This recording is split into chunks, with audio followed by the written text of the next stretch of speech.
Thank you.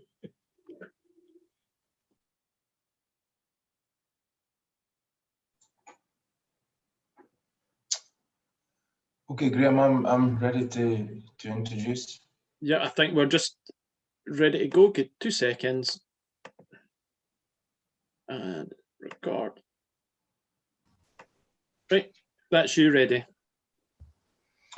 Okay, good morning and welcome you all to day 3 of our inquiry session 1 with regard to landscape and visual impacts and impacts on the Cairngorms National Park of the Glenshero wind farm, which is an application made by CIMIC 1 Limited, and that's under section 36 of the 1989 Electricity Act. I'm not going to give a big preamble today.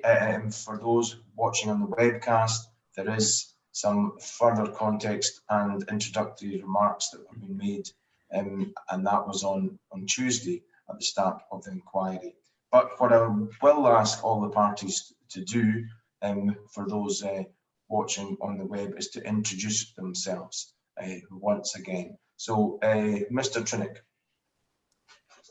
Good morning, sir. Good morning, everybody. Marcus Trinick, Queen's Counsel, representing the applicant, and in due course later today, calling Mr. Welch in our second session. Thank you. Mr. Finlay. Morning, sir. James Finlay, Queen's Counsel, representing Nature Scotland, Highland Council, at present calling Mr. Roddy Dowell, and this afternoon, hopefully calling Karen Wilson. Thank you. Dr. Gordon. Dave Gordon, representing the Mountaineering Council of Scotland.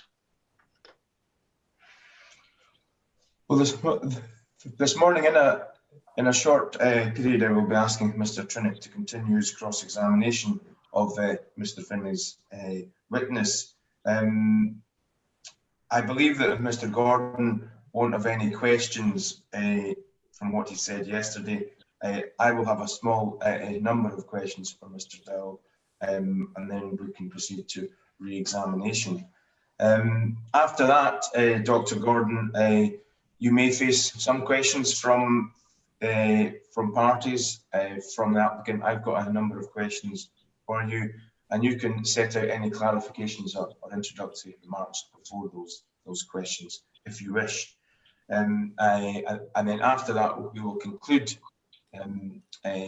inquiry session 1 and have a short break, but we'll discuss that later. And just a thank you for sending round. I think we've had Nature Scots errata sent around via email, so thank you for that, Mr. Finlay.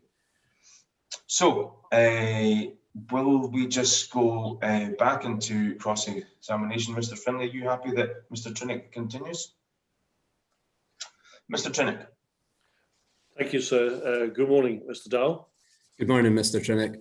This will take about an hour just to finish off. I went through last night, sir, and I cut out 1 or 2 questions, bearing in mind what had already happened, so a bit shorter than I thought. I want you recollect I'm dealing with this examination by reference to the criteria within the supplementary guidance CD46. Let's start there and go to electronic page 21.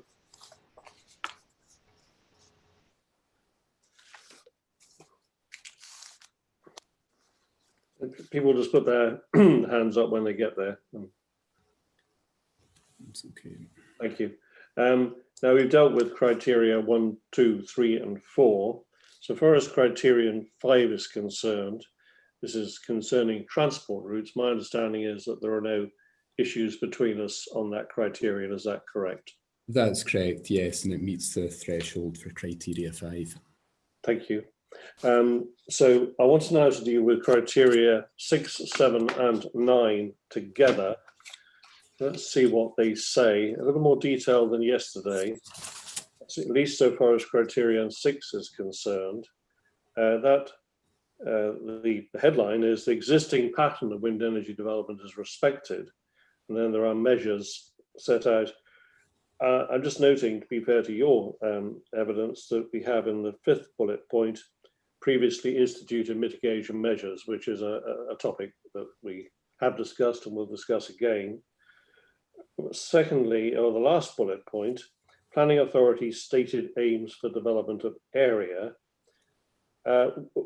Apart from policy 67 and the local development plan, where would we find such stated aims? There'd be reference to policy 28 as well, sustainable design, but that really feeds through from wider SPP in terms of, whilst there's general support for renewable energy development, it makes reference to it being in the right place and the right type of development, not development at all costs. So it'd be policy 28 as well as policy 67. That's fine.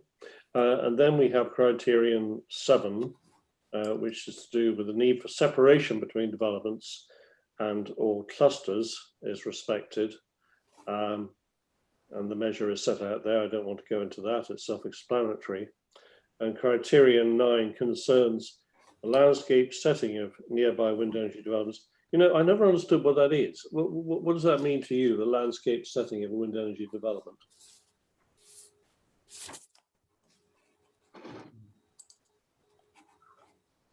Just bring up the details of how I responded to this one in my report.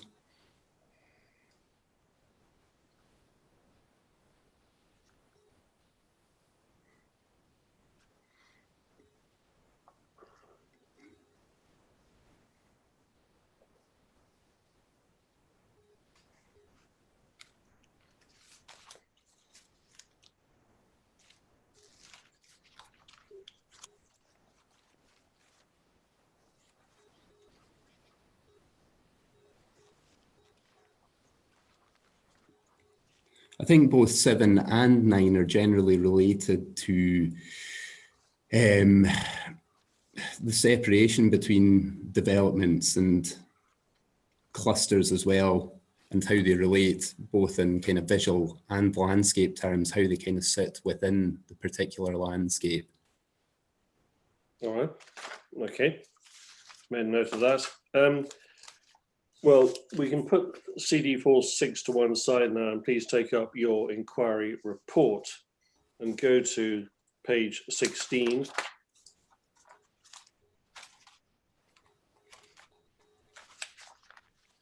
Paragraph 5.2. And the topic we're going to discuss now is this issue under criterion 6 of the Strone leg mitigation. Yes. And you introduce that topic there. People can read that paragraph for themselves. You know, of course, that had Highland Council objected to Strone leg, there would have been a public inquiry. So commercially, at the least, there would be every incentive for SSE as the applicant for Strone leg to agree a position with Highland Council so as to avoid a public inquiry. That's common sense, isn't it? Sorry, could you repeat that again, Mr. Trinick, please? Well, given that if Highland Council had objected to Strone leg, there would have been a public inquiry as a matter of law, then there would be every incentive for SSC as the applicant for Strone leg to agree a position with Highland Council so as to avoid an inquiry. Would you agree? Yes. Yes. Well, commercial common sense, Mr. Dowell. Let's take that as a yes, then. Certainly there was no public inquiry for Strone leg, was there?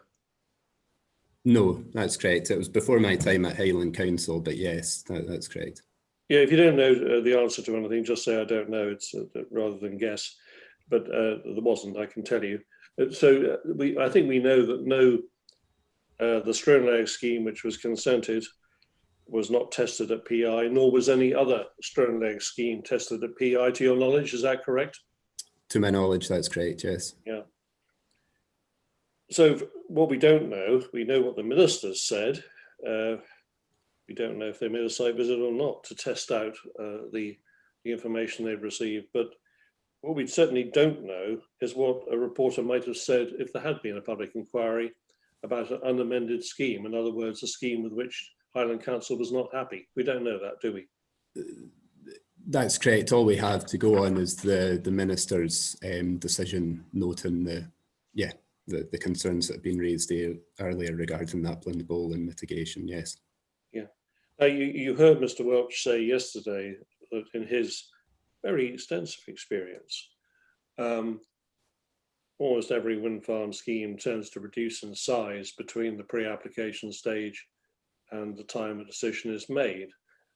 It's in the nature of things. From your experience, would you agree? From my experience, yes, that generally seems to be the general approach. And so far as Glenshero is concerned, shall we turn, and if we go to CD 1.4,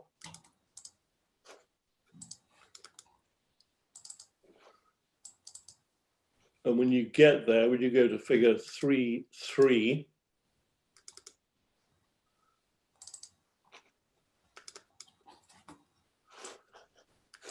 people let me know when they've got it in front of them.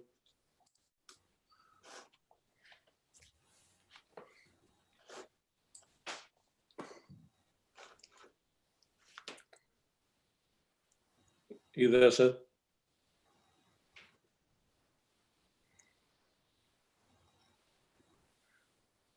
Design evolution, Mr. Dowell, that one. Have you got that in front of you? Yes, got that in front of me. Excellent.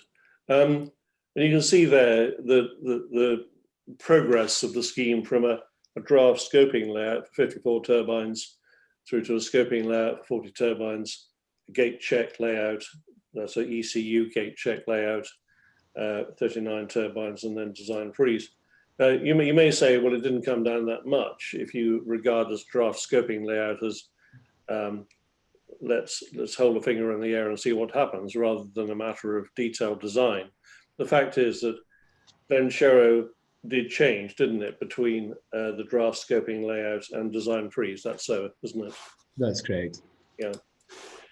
And indeed, I'll make reference to this. I don't want you to go to it, but that process is explained, sir, in CD 1.3, chapter 3, at paragraph 354 and following, that process of design in the chapter, which also explains the design objectives. So that's there. You also heard Mr. Welch say, didn't you, that, I mean, there have been quite a few extensions to wind farms in Highland. I can give you examples, but I'm not sure I need to. You'll agree with my proposition. I generally agree, but from a wider point of view, they're each assessed on their own merits to the particular impacts that they would potentially affect. But yes, generally agree with the general comment. Well, that's a good observation. I agree with it, because actually also Glenshero has to be assessed on its own merits, not simply by reference to something that happened 7 years ago. Wouldn't you agree? Correct, assessed on its own merits. Yeah, quite. And on every occasion, as Mr. Welch said, of an extension proposal, it could be claimed that mitigation achieved on a previous scheme is being undone. You can see that, can't you? This is what happens. Again, it'd be down to the particular merits of the proposal at the time. I think with the Glenshero site, you have the particular landscape issues that we've talked about previously, with it being contained within an upland bowl landscape, and anything beyond that effectively overspills out with. So it's relatively well contained. Yeah, well, that's a slightly different point, isn't it? And I take your point. Yeah. What you're describing there is a design objective, and whether or not that design objective is still valid is something we can test at this inquiry with the proposal for Glenshero on its own merits. But are we agreed that what we're looking at is a testing of design objectives? We're not in some kind of morality play where to undo mitigation from 7 years ago is somehow regarded as a bad thing for its own sake. No, that's correct. And like you alluded to earlier, you don't have the PLI process that it went through. So yes. Yeah. So can we, to some extent, ditch this strong layer mitigation point, which in my view goes nowhere for this reason, that we are here simply to test the merits of Glenshero against the design objectives. They may or may not be valid, but against their design objectives, and see whether the scheme is acceptable. the fact that something was agreed as mitigation 7 years ago is actually neither here nor there so far as this reporter is concerned. Would you agree? No, I think in terms of the mitigation, there's beyond the mitigation, there's obviously visual impacts and cumulative impacts that Glenshero will be seen with Stranelair Gandel in the background. So that's really the concern from that point of view. So I don't think it's as easy to dismiss as you were saying there. No, your answer is a fair one. I'm not trying to dismiss the issue of the design objective, but simply the fact that we've undone someone else's mitigation is of itself not a test of acceptability for Glenshero, which the reporter needs to address. It's the design objectives that need to be addressed. Would you agree? It's up to the reporter to test that, yes, I would agree with that. Okay. Go to paragraph 423 of your inquiry report, please, which is on page 15. We may be able to take this short, I will see. You read, we're dealing here with design objectives. So if you read the, you're talking about NatureScot guidance here. And you've, I'm sure, read not only the environmental statement where these are set out, but also Mr. Bainsfair's inquiry report where it sets out the design objectives. You've read that? Yes. Sorry, what paragraph are we on, Mr. Trinick? I missed that earlier. Sorry, 423 of your inquiry report. It was only a passing reference. And right. So as to pick up the point about design objectives. Page 15.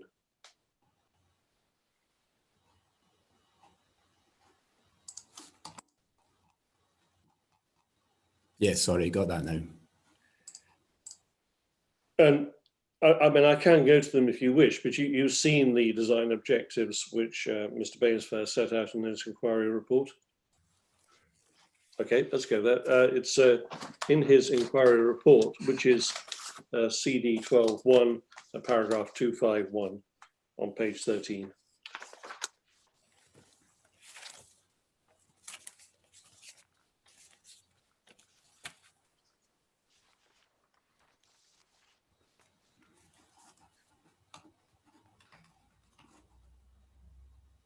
Let me know when you've got there, because I'm going to ask you to skim read them to remind yourself of what they say, and others would do the same, please.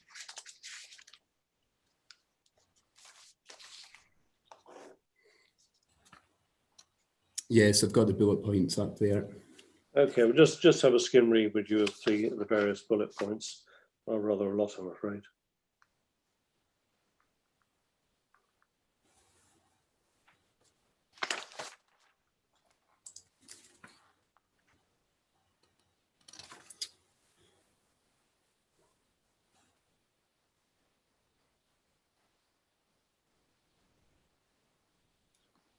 Yes, going through that.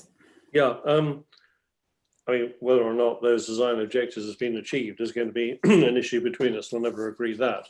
Would you agree that those are a fair set of design objectives for the Glenshero site? Generally agree, yes. Yeah, well, I'm always wary of the word generally. Do you mean you agree or you don't agree? Tell me if you don't. No, sorry. I mean, I've made reference to these in my own precognition report as well, kind of honing them down to the ones that, in my view, doesn't reflect final considerations. But yeah, in terms of the question you're asking, yes, agree that that's very fair enough. Thank you.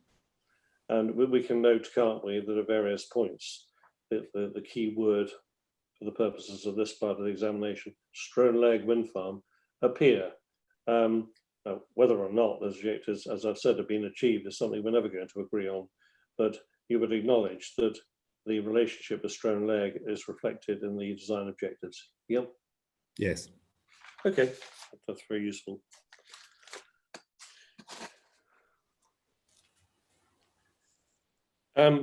Next topic, we'll come back to Stranelair, but I need to tackle one other topic first, and that is this LN3, LN6 issue. How important it is, I've no idea. But First of all, let's start with Mr. Bainsfair's inquiry report, which is CD 12.1. If you go to paragraph 223, which is on page 9,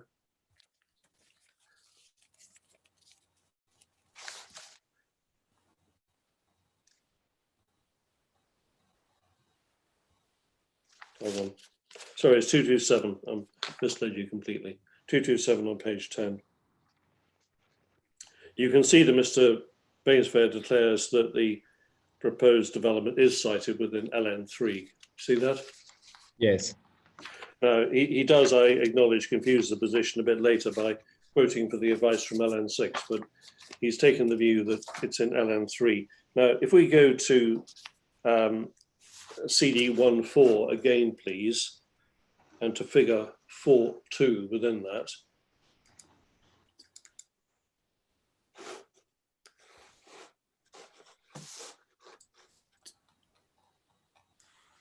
Let me know when you've got there.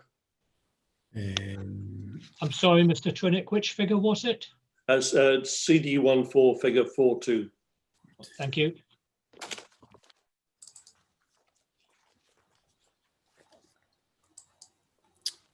Tell me when you're there. I'm here. I'm afraid the map that I have for my pen drive seems to be scrambled a little bit, I'm afraid. It doesn't seem to have downloaded properly. Okay. Are you able to see the dots of the proposed Glenshero turbines? Oh, sorry, I've zoomed right in, and that seems to have it seems to have been the configuration. Okay, that's There we good. go. Now we can see there that this is a landscape character area map. I think it's pre the SNH mapping, nevertheless, is what was used at the time. And we can see INV2 to the north, and to the south of it, CNG2. You see that? Yes. And all of the turbines are within, well, just about within, somewhere on the boundary, CNG2, aren't they? For that map there, I'm just having a look at the sensitivity study map as well. But yes, on that one, certainly it appears that way. Now, if people are able to keep that open on the screen, or at least memorize what's on it as best as possible, in particular the shape of the boundary between the two character areas, and then go to page 40 of CD46.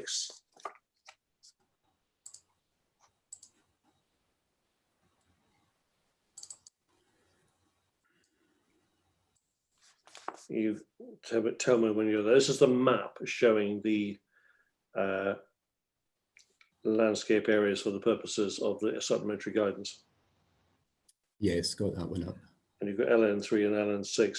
Now, all the evidence on this point, I will acknowledge, is circumstantial. There is nothing directly which takes us to an answer.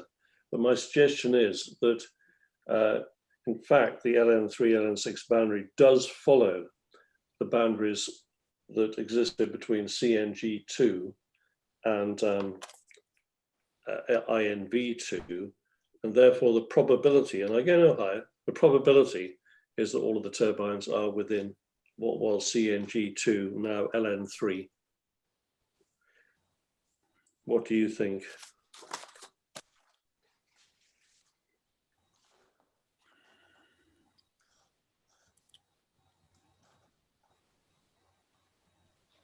I'm comparing this with the LNSS map as well. Sorry, which map?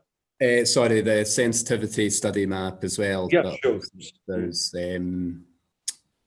That's on page 40 of CD46, you mean? Or some other map? sorry, the Loch Ness character areas map. But obviously yes. it's a significantly further scale. I think it's... Well, hang on before you go on. Is that a map which the reporter has got? He should have that. It's the onshore wind energy supplementary guidance. It's in CD46, in other words. Yes. Okay, let me get that out as well, so we have the same. I've got the electronic version, because you may be telling me that's better for this purpose. No, I think it's the opposite, actually. I think it's worse for this purpose. Okay. I think it's a marginal decision. I think from what you say previously, I think some of the turbines in the northern portion, I don't think it's conclusive that the whole site is out with LN6. It does appear that there is a portion that may be in LN3, but from my point of view, it was assessed on the basis that it was within LN6. All right, well, I understand. We may revisit this in the policy hearing session. The reason I asked the question, so I'm pushing it because if it's in LN6, then section 5 of the supplementary guidance is engaged. If it's in LN3, it is not engaged because there is no sensitivity study for LN3. How much that matters, well, leave to you, but that's why I raised the point, and you may or may not wish to revisit it in the hearing session on policy. I'll leave it there for the moment. I can't take it any further. And Mr. Howell's given very fair answers. I was just going to mention as well, in terms of LN3, there is a note within the supplementary guidance that while it does note that whilst it's not representative of the landscape character area as a whole and largely falls into different view sheds, and therefore an appraisal wasn't carried out. So it does mention that in the supplementary guidance. However, that doesn't necessarily indicate a lack of concern from Highland Council about development within that particular area.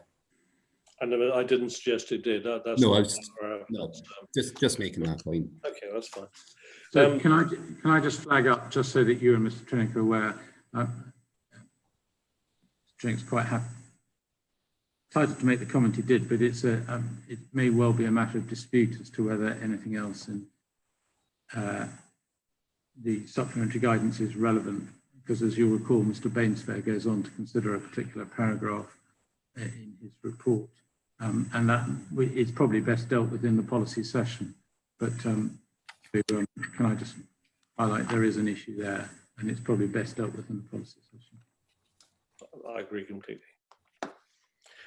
Would you go now to your inquiry report at 538 on page 25?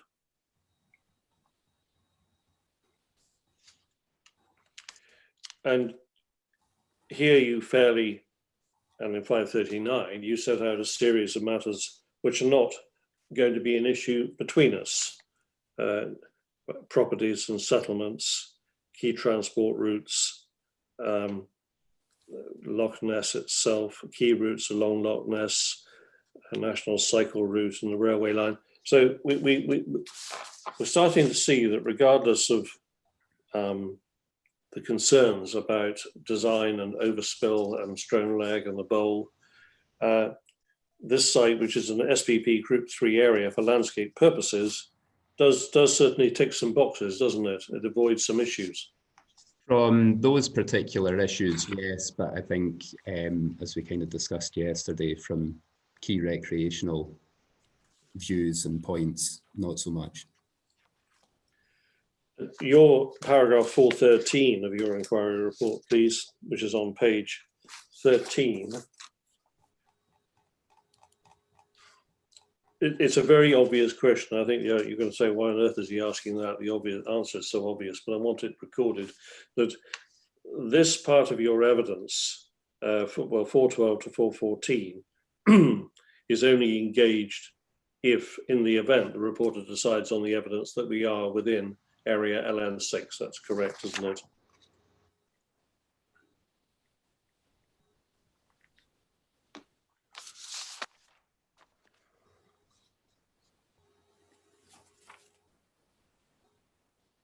I think the reporter would have to make an assessment with regards to how they were assessing LN3, as I've previously said. Okay, we'll take that to the policy session, but I want to pick up one point, because if there's going to be a dispute about this, then these paragraphs may in the end become relevant, so I have to tackle them. But in 413, you say the sensitivity appraisal identified that remaining capacity for this scale of development should be focused around existing clusters. Now, I'm going to be fair to you and acknowledge that in 414, there's a that as we rehearsed from the criterion, there's a wish not to undo mitigation established by current schemes, a wish to avoid skylining and coalescence with current positioning, spacing and scale of turbine respected. I really want to explore with you where on earth that takes us in terms of where any further development is to take place, because looking at 413, that would clearly, that advice seems to be pushing for extensions to existing wind farms, subject to issues of pattern of development and issues of mitigation, undoing mitigation. Would you agree? Sorry, can you say that again, Mr. Trinick? The advice in 413 does appear to be pushing for extensions to existing wind farms as a matter of principle. And the advice in existing clusters. Sorry, when you mentioned 413, is that CD 413 that you're referencing? It's your inquiry report on page 13. Right, sorry. No, my fault, I should have reminded you. Yes, I mean, all I can really assess is the Glenshero proposal that's before me, without getting into potential for schemes that, you know, haven't been assessed on their own merits following the relevant process. But this is a topic for the landscape session, because this is landscape advice and visual impact. Yeah. Sorry, my apologies. Sorry, visual impact. Okay, visual impact, that'll do me. The advice is that development should be focused around existing clusters. That to me appears to be advice in favour of extensions to existing wind farms. Would you agree? It would have to be balanced against the mitigation measures, and I think LN6 also makes reference to avoidance of coalescence as well, so it has to be balanced against other factors. Well, of course it does, but can we agree that subject to issues of maintaining design objectives, which is really the strain lag issue, and avoiding too much skylining, perhaps some is inevitable, as Mr. Welch said, that horizontal spread. There's nothing wrong with focusing around existing clusters, and therefore there's nothing wrong with the concept of an extension in terms of the supplementary guidance, is there? As a concept, no, but it would be up to the reporter to decide whether or not that is the case in this particular application. You see, the point I make seems to be emphasised in 414, where you, the fifth line, you're quoting objectives here, avoiding skyline coalescence, but then avoiding development of turbines in other locations. That seems to me to be advice saying, you know, stick to clusters, stick to where existing development is. Don't go into new areas. Would you agree?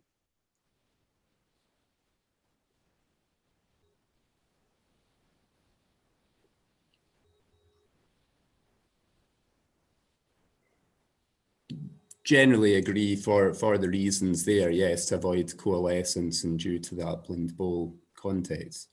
Well, sorry, they seem to be, that's counterintuitive. If you're trying to avoid coalescence, then you would go into areas where there aren't existing turbines, and then you've got the advice also to avoid development of turbines in other locations. Reading all that together, 3, 413 and 414, could we agree that the objective seems to be certainly to envisage extensions, provided that certain downsides of an extension, as outlined in 414, are avoided? Is that fair? It's generally a fair comment. However, whether or not you can achieve the mitigation at this particular area with this particular site remains to be seen, and would be a decision for the reporter, yes. Absolutely.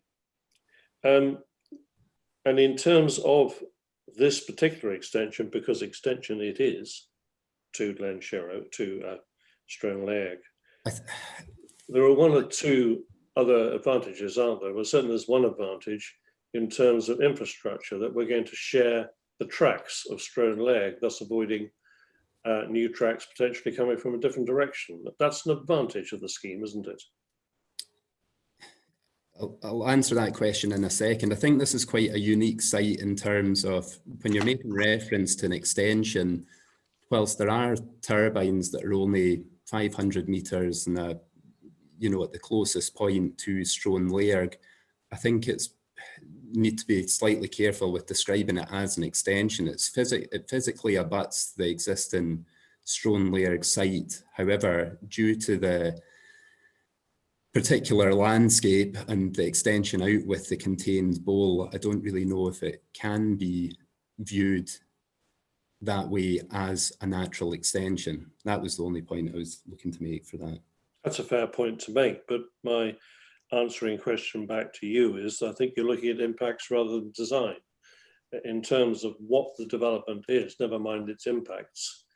One look at the map, one look at the turbines on the ground when you go on site will tell you that this is physically an extension to Glenshero.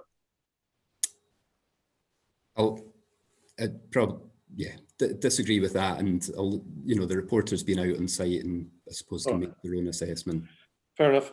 Sorry, on your point regarding existing access, yes, so I think, yes, it's one particular benefit of this proposal. However, I would balance it by saying that there will still be, yes, it will utilise the Strathclyde existing access, but there are still going to be significant amounts of tracks within the new Glenshero site, albeit that would have been less than what would be required for a brand new site out on its own. All right.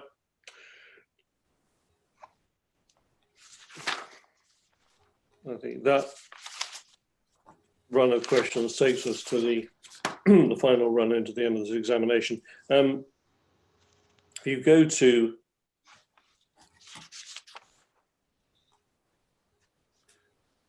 somewhat on the same topic, to your inquiry report at 513 on page 18.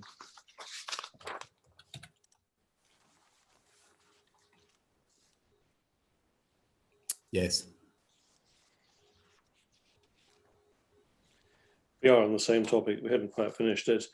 You say in the third line, Highland Council considered the proposed development does not maintain appropriate and effective separation from Strathclyde wind farm. That's a phrase that comes from one of criteria 6, 7 or 9. So that comes directly from that.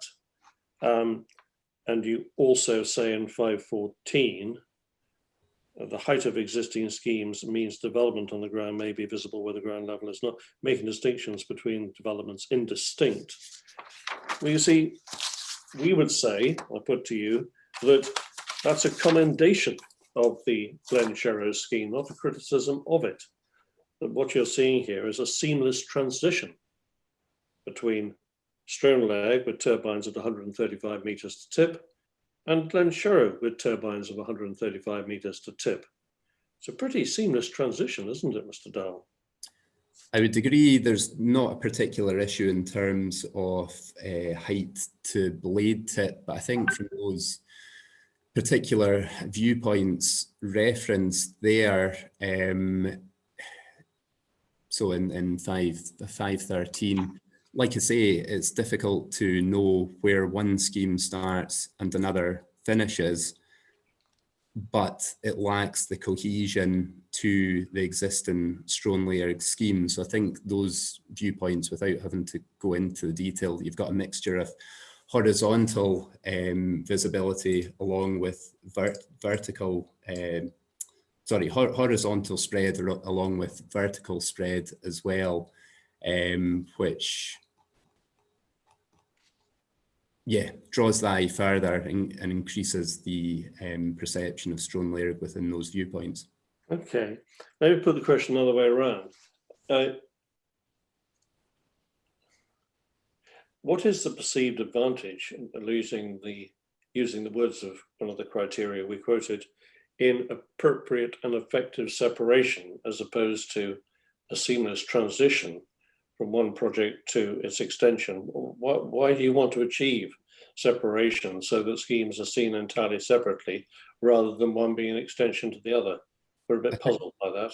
I think the worry would be that you end up with a wind farm landscape, or when they start to predominate and dominate the landscape. That's really the reasoning to try and retain some control through clustering. Well, okay, but I mean, Stronlag has already created a wind farm landscape within the area of the turbines, no doubt, plus a bit beyond the turbines, as all big wind farms do. Don't you agree? Whilst you're actually within there, I think the problem with this one is that it overspills beyond the contained bowl. Well, I think you're getting muddled, Mr. Dowell, between the overspill point, which is an impact point. I would agree with you. Bear with me until I finish the question. Sorry, on you go. That's okay. Between that issue and the issue of the creation of a wind farm landscape, which is somewhat separate, that Stronlag has already created. And I've been there, you've been there, 66 turbines you're driving. That's a wind farm landscape. Within the turbines, no doubt, and plus a bit beyond the turbines. We can agree that, can't we? It's inevitable, yes, that any site, when you're actually standing within it, yes, has that appearance. And if Glenshero extends, is permitted and is built, then there will be, inevitably, whether that's good or bad is not for me to judge, there will be an extension of a wind farm landscape in that area. But what I'm a bit puzzled about is why that's worse than having a separate wind farm which creates a separate wind farm landscape. I don't see the advantage in terms of your supplementary guidance.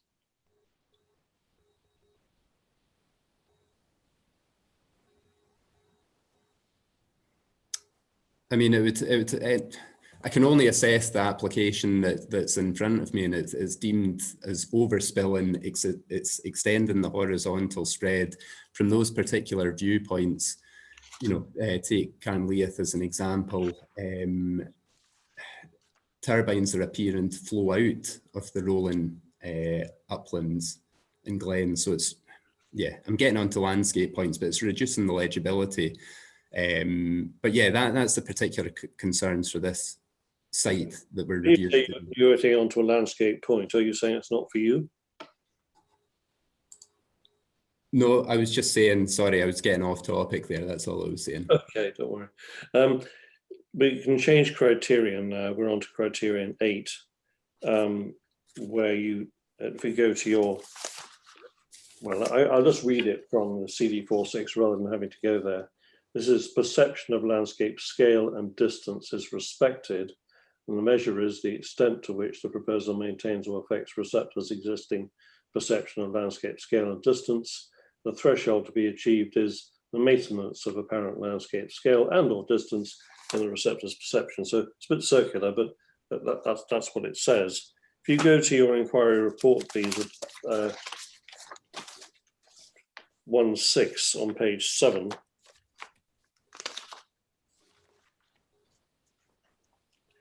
you tell us, it's very brief, I'll just read, the inquiry report will focus on visual impacts, and the first reason for objection, you don't advance any evidence related to landscape impacts. It seems to me that criterion 8 is rather more about landscape than visual effect. Would you agree? It's related to perception of landscape scale and distance, yes. Yeah. So maybe not part of your case on the basis of what you told us in your report? No, I think in terms of the overall planning decision in the round, we've obviously got a very well experienced landscape officer that's Anne Cowling, that's objected to this application from their point of view. So that obviously feeds into any decision, just like it would with the objection. Take care there, Mr. Dowell. You say Highland Council in paragraph 1.6 does not intend to advance any evidence related to landscape impacts. Now, that has one meaning. It means Highland Council does not make a landscape impact case, doesn't it? I was just making the point that there's obviously other consultees that are involved with this. No, Mr. Dowell. No, you don't get away with it that easily, this one. The that the inquiry report, which you wrote, does not intend to advance any evidence related to landscape impacts. Black and white. The fact that other people say other things is immaterial. You're telling the reporter we are not advancing a landscape case. Correct?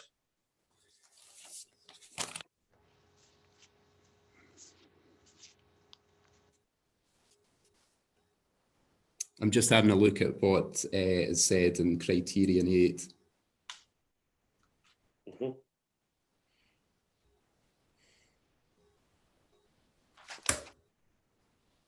Can I dig you out of a hole, Mr. Dowell? Because if you go to page 55 of your inquiry report, where you deal with criterion 8,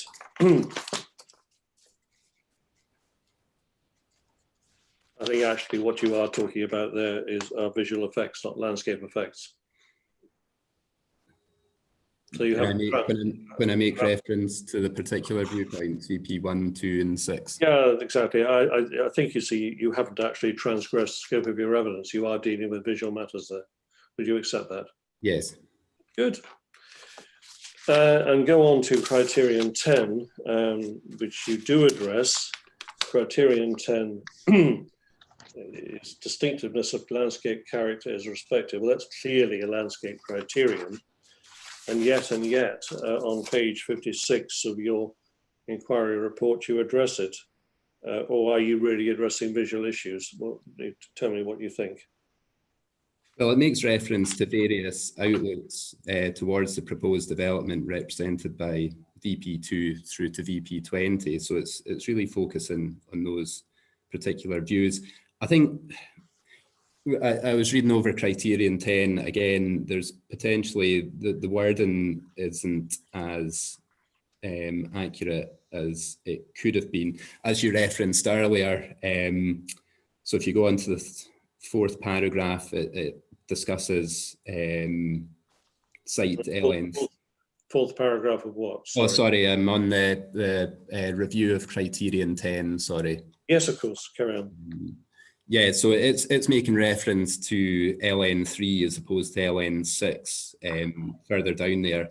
But yeah, just to mention on your earlier point, yes, it's the visual outlooks towards those viewpoints that are referenced in the second paragraph of the review. That's fine. So what you're saying is, never mind what the criterion says. I'm not criticising you. This is actually visual evidence, not landscape evidence. Is that right? It's visual. It's visual evidence in relation to that transitional area.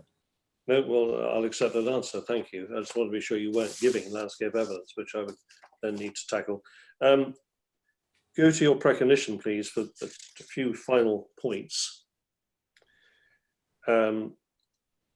This is document. I don't know what its number is actually.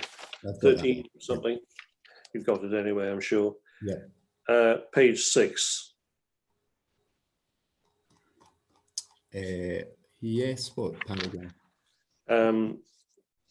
Where you say in the fourth last line, the EIAR considered there to be a major moderate effect from VP15, but did not consider significant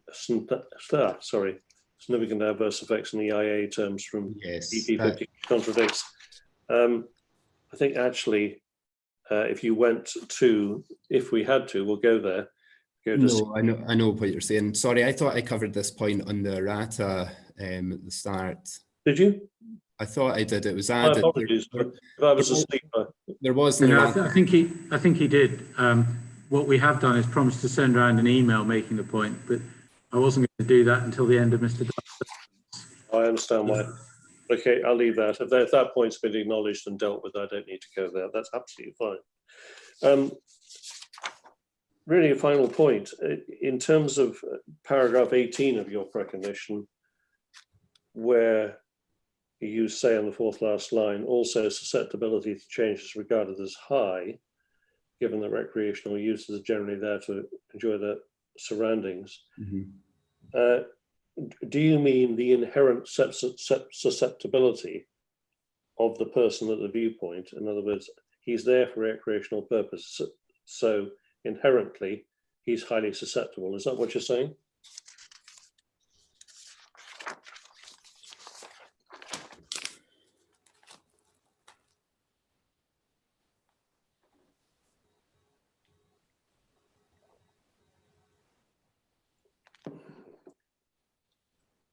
Sorry, just having to read over what was said there.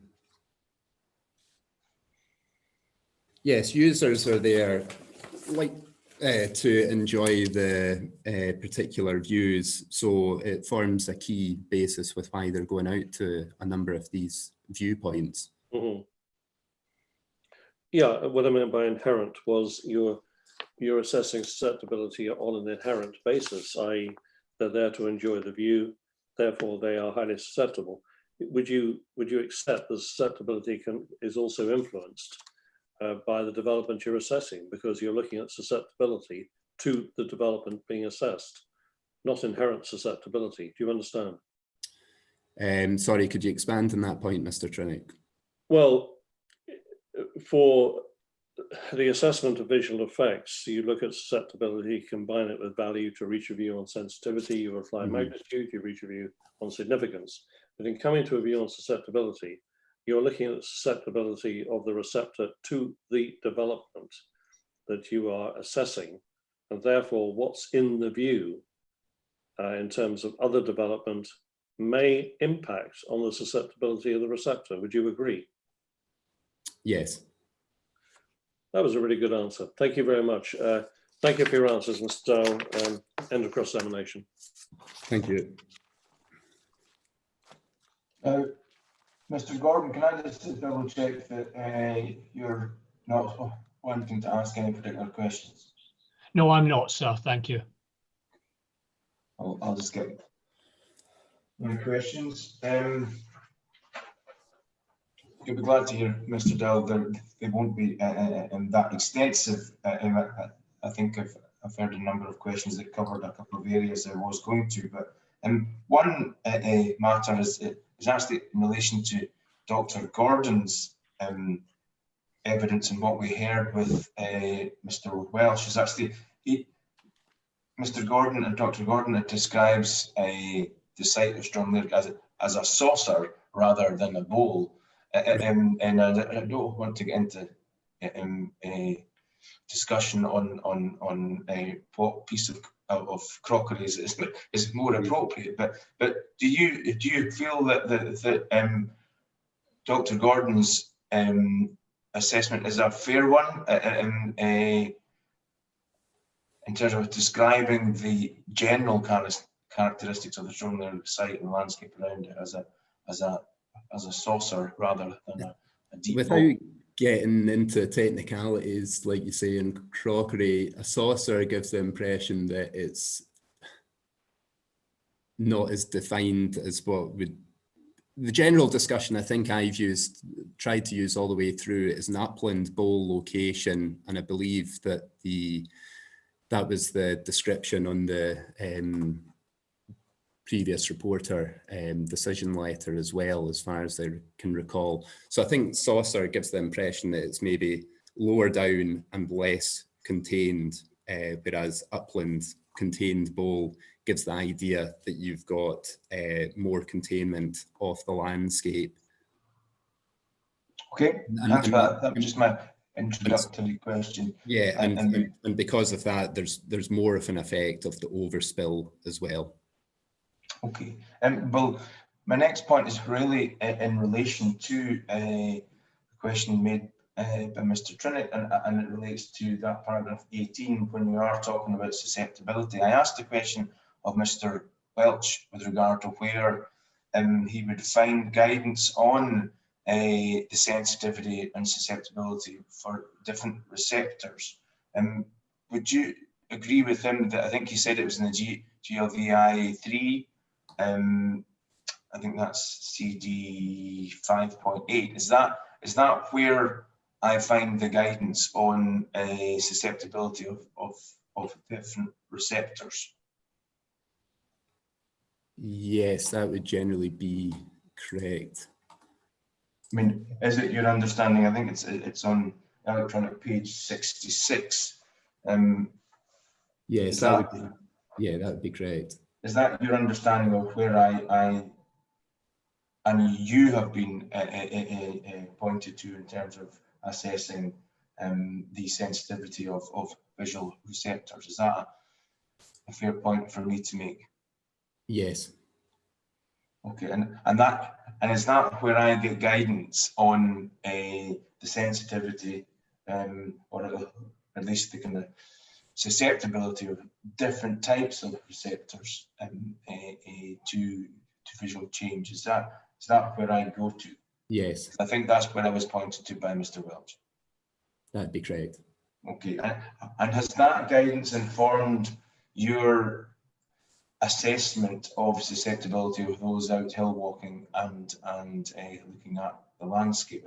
Has that guidance informed your assessment of high sensitivity? Yes, it would certainly form an overview of how the assessment would take place, yes. Okay. Thank you for that. That just related to the point that I raised with Mr. Welch. I would like to maybe take you to your inquiry report. Yes. Just pull it up again. And it's paragraph 513.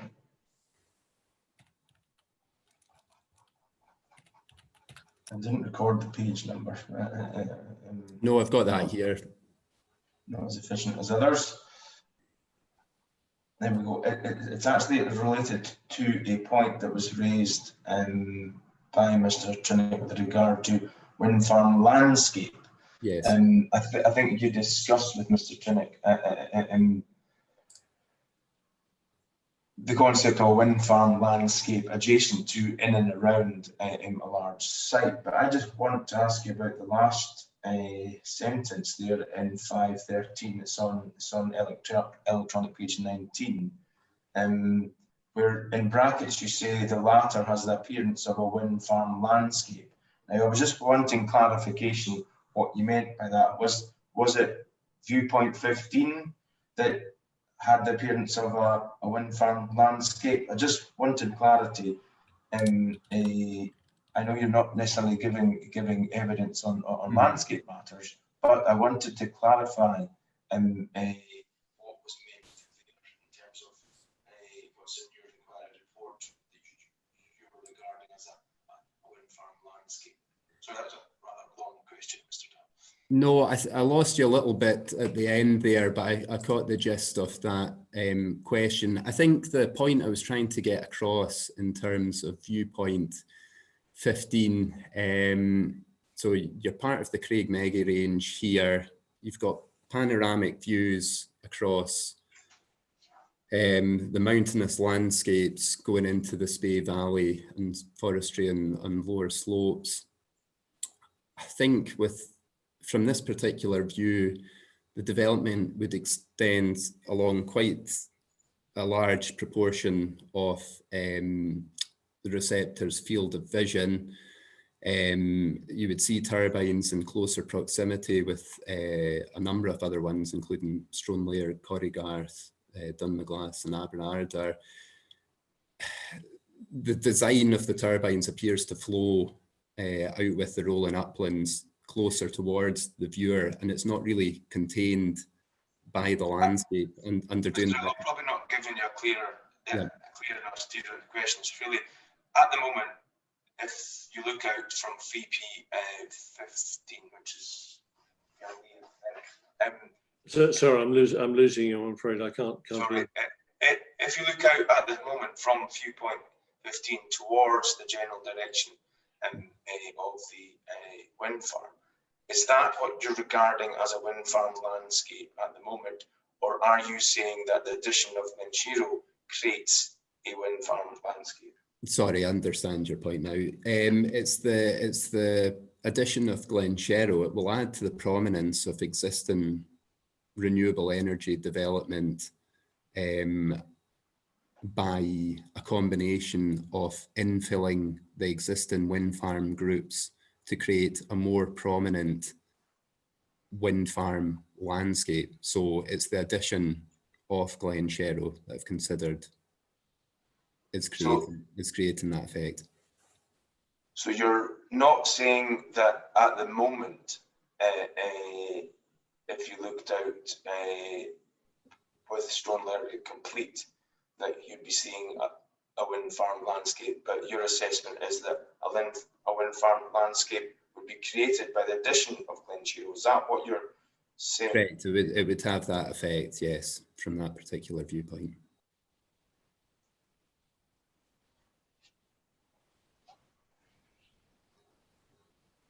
I think that's the points that I wanted to raise with you, Mr. Dowell. Thank you for that. Mr. Finlay, you indicated you had a number of questions in re-examination, so I'll hand over to you. Thank you very much, sir. First of all, Mr. Dowell, can I take you back just briefly to this morning? And it's probably not a point for re-examination as such, but a point to flag up. Mr. Trinick was asking you about the boundary of LN3, LN6, and he took you to CD 1.4, figure 4.2, which we needn't go back to, but it was a landscape character assessment that against which the EIAR was assessed. That's why it's in the figures. But SNH's landscape character assessment has been updated, and I think we find the updated extracts from the updated landscape character assessment in CD 520. But unless Mr. Trinick can help me, I don't think there's a plan or a map showing the boundaries in there. And although we do have the descriptive element of, I think it's area 221, which is rolling uplands.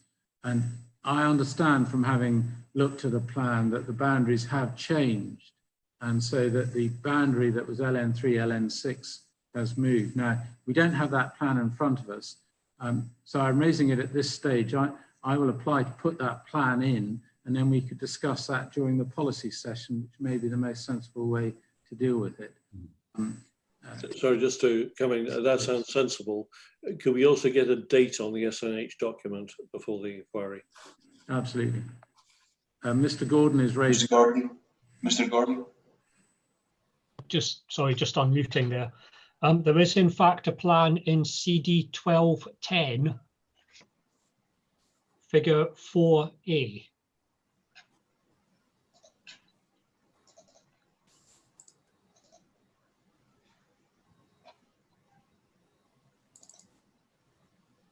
Is that in part 2 of the figures or part 3, do you know? Sorry, I'm operating from the physical version. I suspect it's part 2. No, I suspect it's part 1, figure 4A. It's not long enough, not far enough on. Electronic page 7 of 17.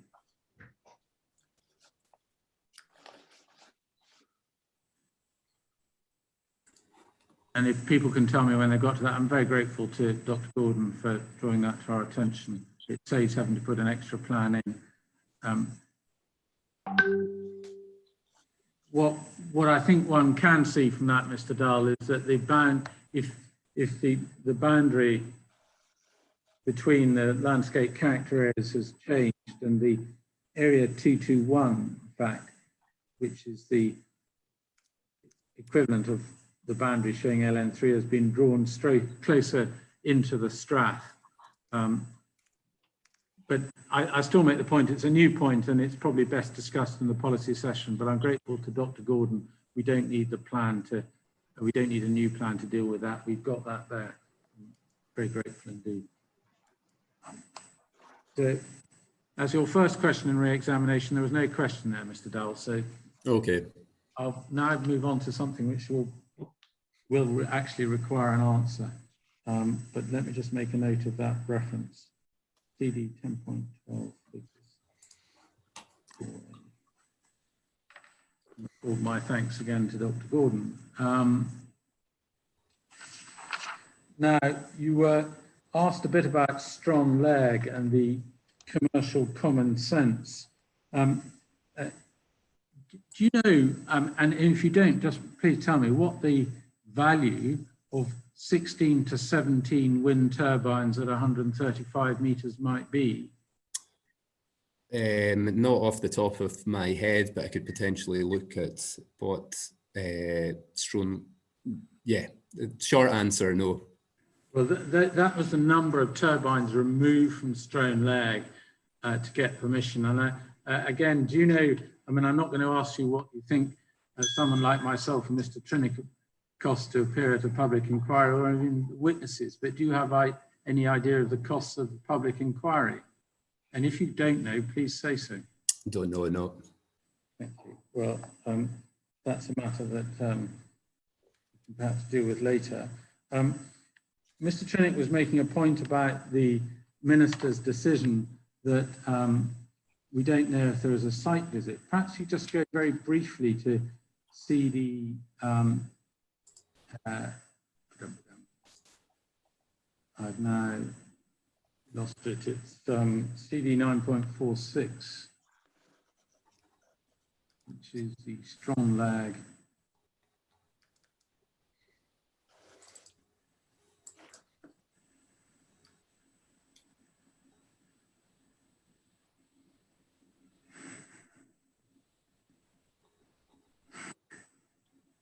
And if you go to page 2 of 43,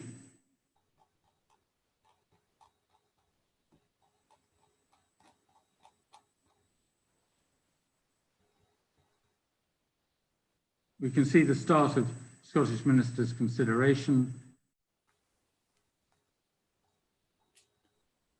And they deal with landscape and visual impacts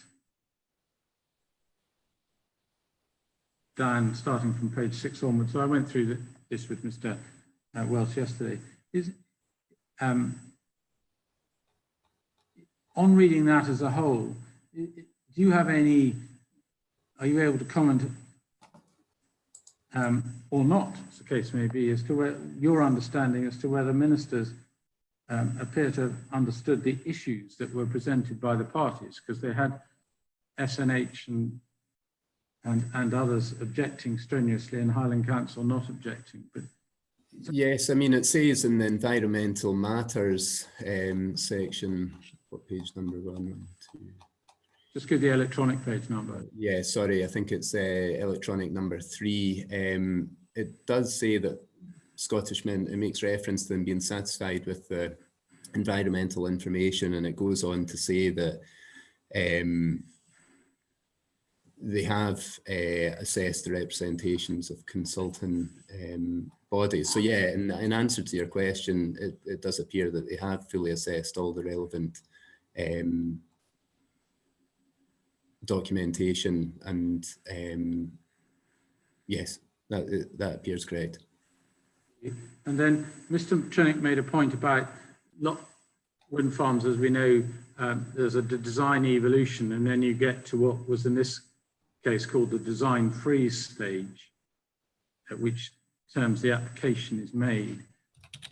Do you know whether, without necessarily turning up the documents, that the removal of the 16 or 17 turbines and the reduction of height occurred before or after the equivalent of the design freeze stage, or at the design freeze stage in Strong Leg?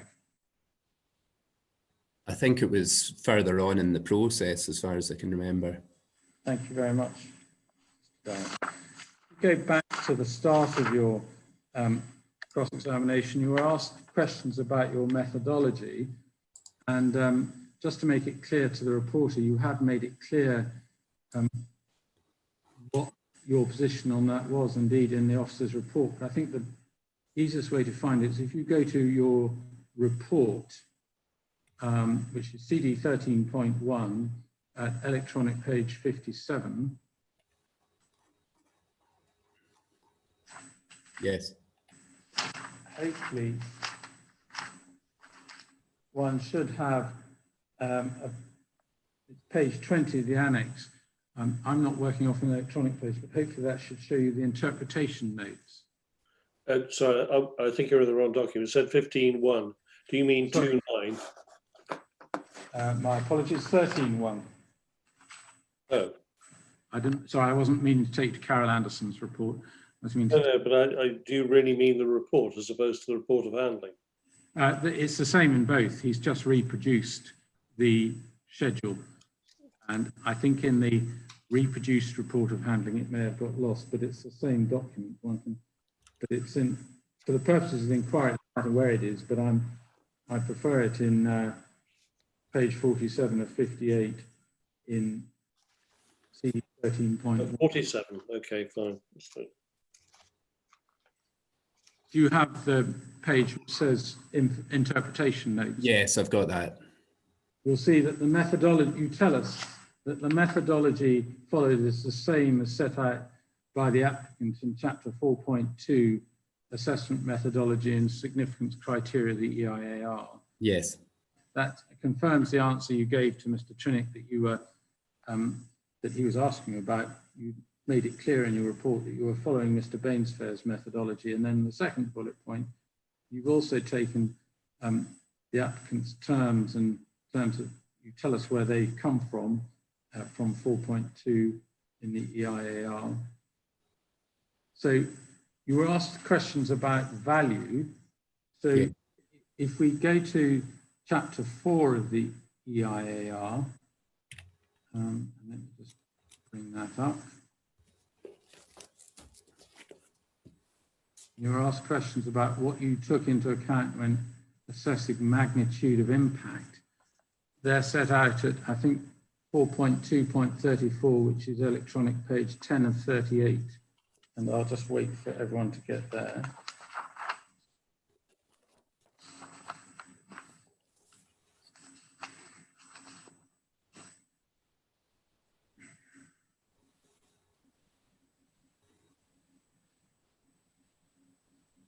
And I think you made this point in answer and cross-examination, but I just want to understand it correctly. Are those the factors at 4.2.34 which you took into account in assessing magnitude of value?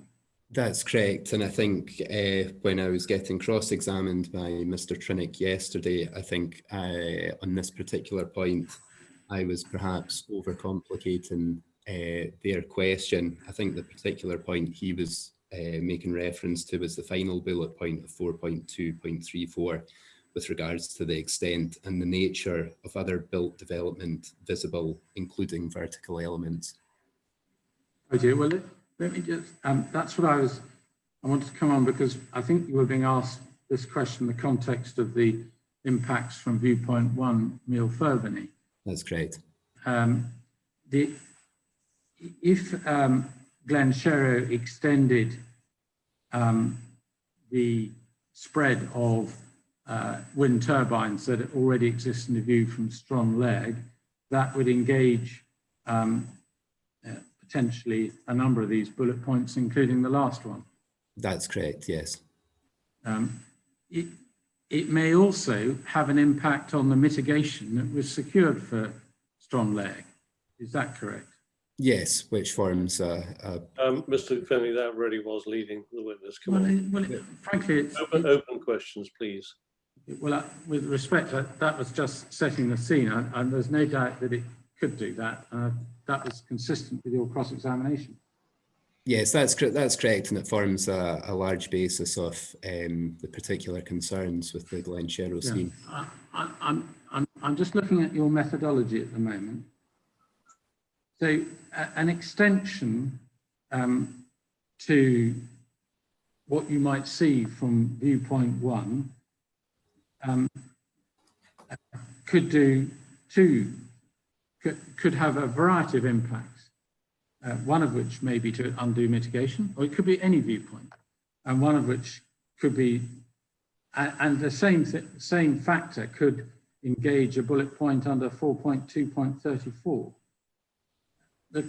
The simple question that I think Mr. Trinick was seeking to put to you was, when you were assessing magnitude of impact, did you go beyond the bullet points here and take into account the fact that it would have an impact on the mitigation at Strong Leg? Or did you just restrict yourself to the bullet points in 4.2.30? No, and it was 4.2.34 is clear there with the criteria, and I've not gone beyond the criteria that's outlined there. Thank you.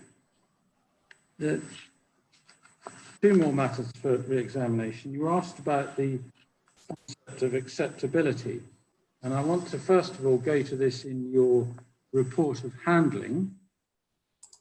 which is CD 2.9. And just for parties' information, if one does a word search of the word acceptable or unacceptable, it's used 12 times, but I think there are only 4 times when it's potentially relevant to the line of cross-examination that Mr. Trinick was pursuing. And the last time it's used in the document, I can find it, which I might miss in a moment.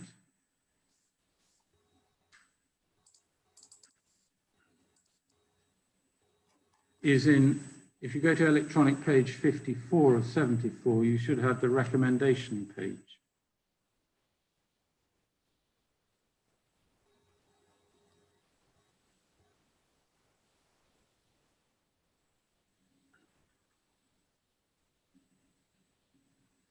Do you see? Do you have that?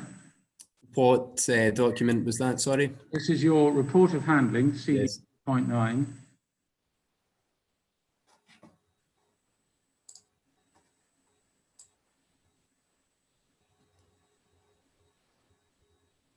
Yes, got the recommendations. So if you look in that first paragraph, we can read what it says, but it says it's unacceptable in terms of applicable material considerations. Yes.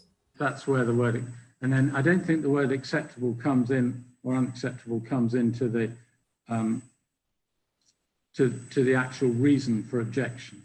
But Mr. Trinick said there were 2 options for the word acceptable. It could be used in a planning sense or in a more restricted landscape or visual sense.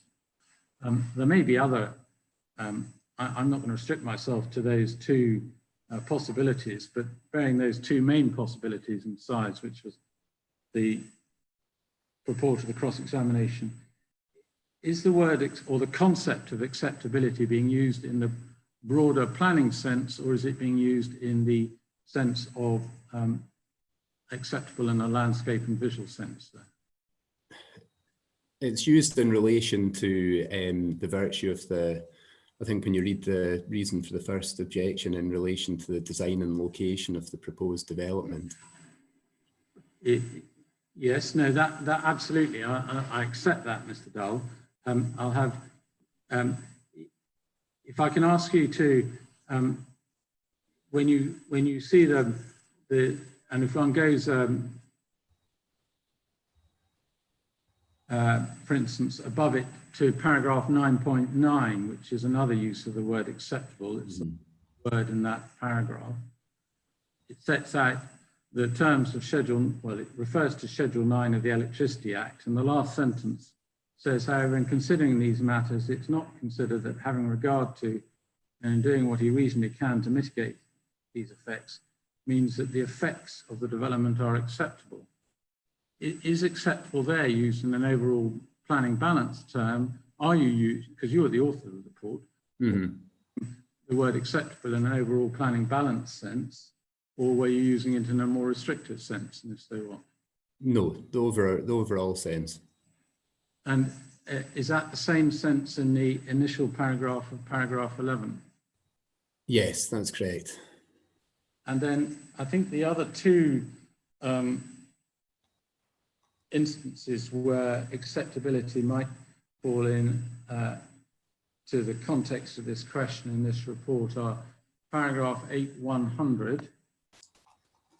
I'll give you the electronic page for that in a moment.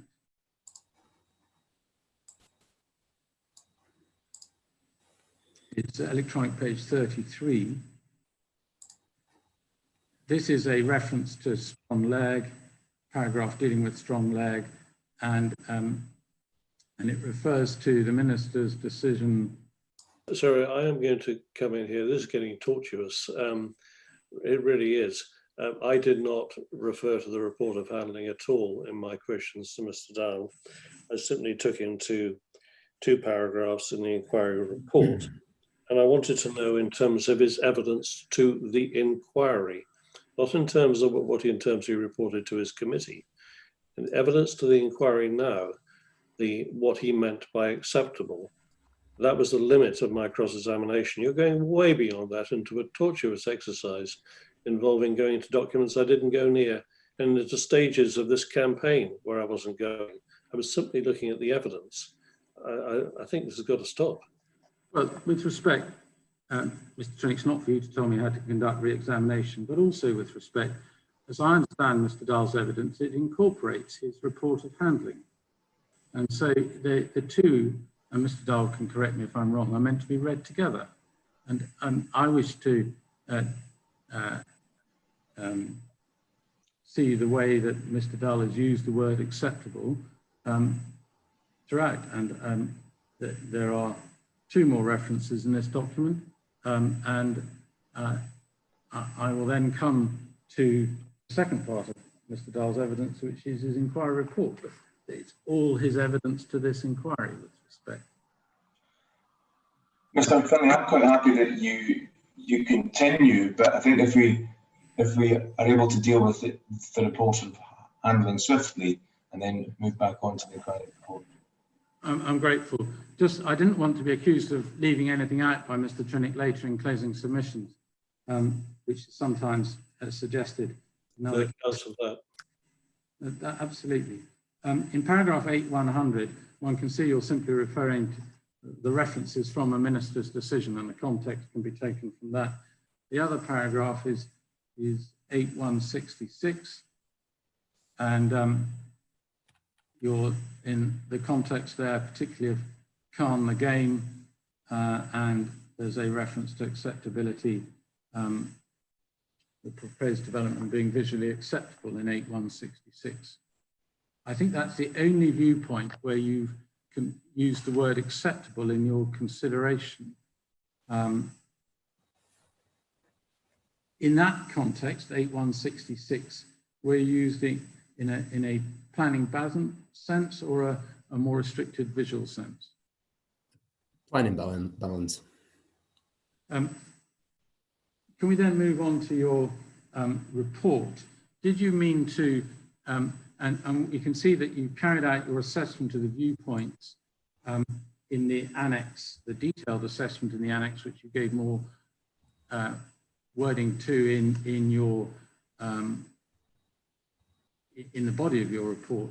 That detailed assessment has been carried forward into your report to this inquiry. Have you changed your methodology, your own approach to assessing impact on viewpoints, or introduced new concepts into your consideration between your report of handling and your report to this inquiry? No, it's the same methodology pulled through from the report of handling to this. The only differences really relate to the further supporting environmental information regarding the removal of the 4 turbines in the notes section, but other than that, it's the same. If we then go to your report to the inquiry, I think acceptable, the concept of acceptability is used in that report, again, not surprisingly, on a number of occasions.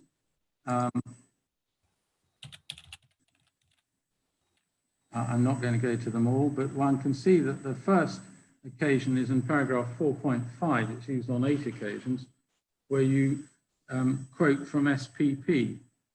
And so that's electronic page 11 of 58. Is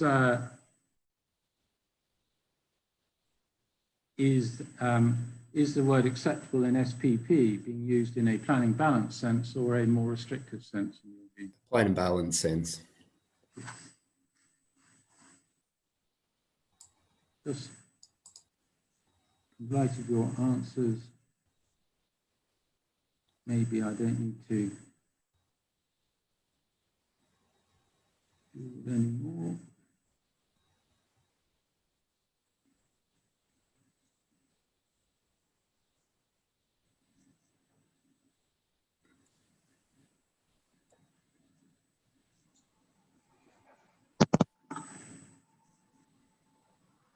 No, I don't think I have any further questions for you on that, Mr. Dahl. That's the last question I had in re-examination refers to viewpoint 8. And you remember you asked by a number of viewpoints, and Mr. Trinick forcibly, but very fairly, put questions as to calibration to you. And if you can go to viewpoint 8, which I think is figure 4.15, and for my purposes, I'm very happy if we look at that in CD 1.4.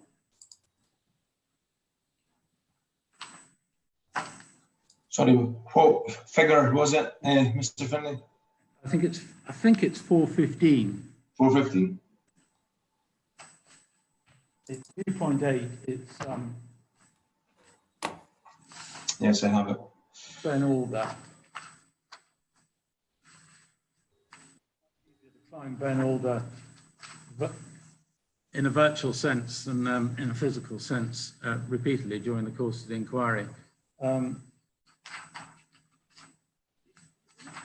I think if it was, if you go to,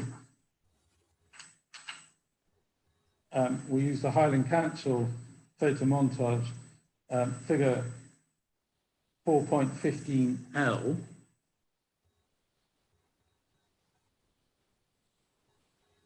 And if I recalled Mr. Trinick's contrast that he was putting to you, he was suggesting, I think Mr. Welsh was saying it would be barely noticeable from that distance, whereas you were saying there'd be a major impact. Do you consider that it could be described as barely noticeable in that photo montage? No, I would disagree with that and say it is noticeable, discernible, which meets the criteria for substantial and major. That was the reasoning behind it. And then just to... I'm really sorry to interrupt, and I don't like doing it, but my questions were not put by reference to the THC 75mm focal length visualizations. If you're going to put the question cross-examination, I think you need to use the same visualizations I used, which are at a different focal length. We know what happens when you increase the focal length. I'll accept that, I think, Mr. Finlay. I think we can go to the visualization that was used by Mr. Trinick. I think that is a fair point. Well, perhaps I can just say, so there are two reasons why it's not a fair point, but I'm very happy to do it. One is that what Mr. Trinick was asking questions by reference to a visualization, but in respect of Mr. Dahl's experience of having been to Ben Alder and giving evidence as to whether it was barely noticeable or not. Secondly, Highland Council's visualization standards, and I'm very happy to get into debate on this in the policy session if necessary, use 75mm exposures to ensure that you have a correct appreciation of the vertical scale of the turbines, which will otherwise in 50mm visualizations or on smaller paper be reduced in scale. It has. I'm sorry, we're going into territory. With respect, Mr. Trinick. I simply do listen, Mr. Finlay. I took the witness simply to the SNH visualizations. You're now getting into the topic of which are the better visualizations, which goes far beyond my cross-examination. Mr. Trinick, it is a little bit more difficult in these situations to intervene, for the reporter to intervene in the virtual world. But I've heard what you both said. If this is a matter that is for the policy discussion, then I'm happy to have that under that agenda. But for the points you want to make, Mr. Finlay, I would ask that you use the visualization that Mr. Trinick used, and we can just move on from there. I will do. I was going to move off the visualization onto the wireline, but let me go to the wireline first, and I'll use Mr. Trinick's ones for this. It's 415A. One can see in the wireline, as opposed to the visualization, about which I have no complaint, may it be said. It's not a complaint about SNH's visualizations, but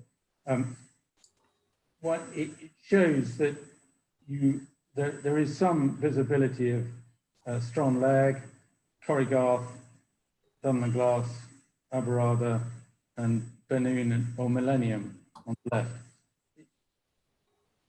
How noticeable from Ben Alder, without respect to a visualization, is the existing Strong-Lairg wind farm? From recollection, is it a prominent, dominant, barely noticeable, or how would you describe it?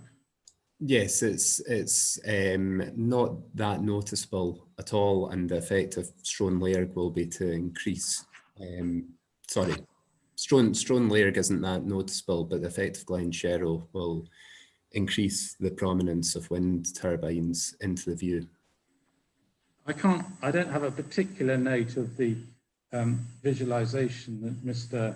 Trinick used, but it may have been 4.15e, which is an SNH visualization. And so I hope there'll be no objection to me taking you to that visualization. Again, looking at the Glenshero wind farm shown on that with Strong-Lairg, and bearing in mind the limitations of the vertical scale of such a photo montage, again, do you consider that Glenshero is barely noticeable? No. Thank you very much, Mr. Dowell. Those are all my questions of the examination.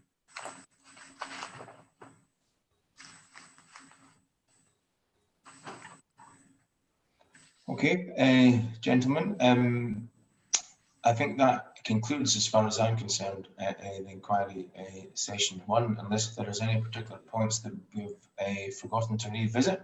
Mr. Finlay and Mr. Trinick. Dr. Gordon's got to give evidence, hasn't he? Oh, I do apologise, Mr. Mr. Gordon. I'm obviously keen to get on to wildland matters, and I do apologise for that. Dr. Gordon, I did indicate that we could take a break in between evidence sessions, so if you wanted a couple of minutes, we could pause just now. Would that be suitable for you? Yes, equally, I don't need a break. I'm quite conscious of time and happy to do whatever you want, sir. Well, I think we'll take a couple of minutes, because we have been at it for some time. But I would say we come just give you 2 or 3 minutes. We'll come back at 11:35, and I wouldn't necessarily anticipate, but Mr. Trinick may have an indication of the number of questions at a time he might be.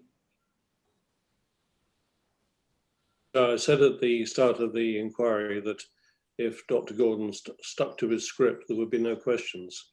Yeah, so it may well be that it's just the questions from myself. So we'll return here at 11:35 just to give you a short break, and we'll start with my questions then. Okay. Okay.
Dr. Gordon, it looks as if the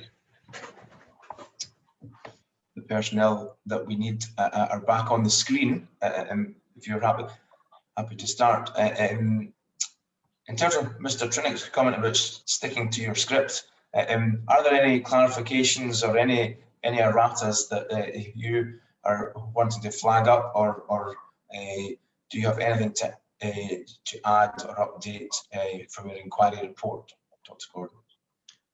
If I could just make 2 points briefly, sir. First, just to emphasise that I'm not a specialist except in climbing hills. And when I use words, I use them in their ordinary English meanings, not in the specialist ways that landscape architects or planners might use them. Secondly, just to pick up the issue of a bowl and a saucer. I mean, to me, a saucer is a very shallow bowl. I actually thought Mr. Welch put it extremely well when he described Stranraer as sitting on a plateau with a rim of higher ground that contains it on many but not all sides. I thought that was a very good description of it. But most people seem to use the word bowl in inverted commas, so I'm not going to quibble too much on the crockery.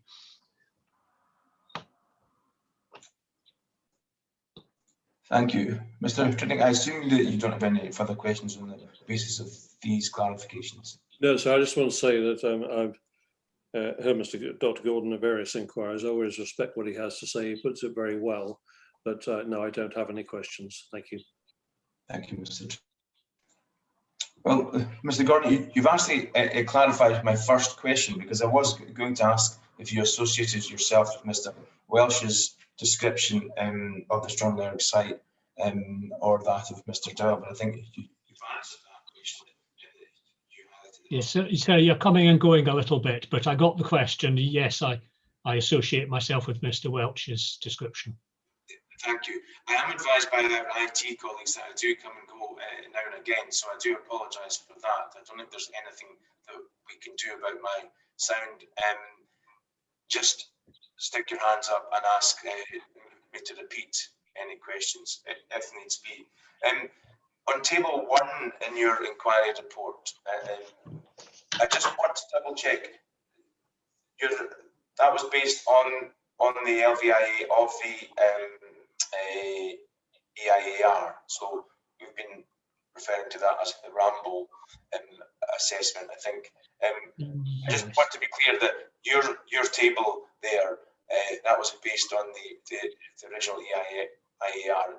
Am I correct in saying that? Yes.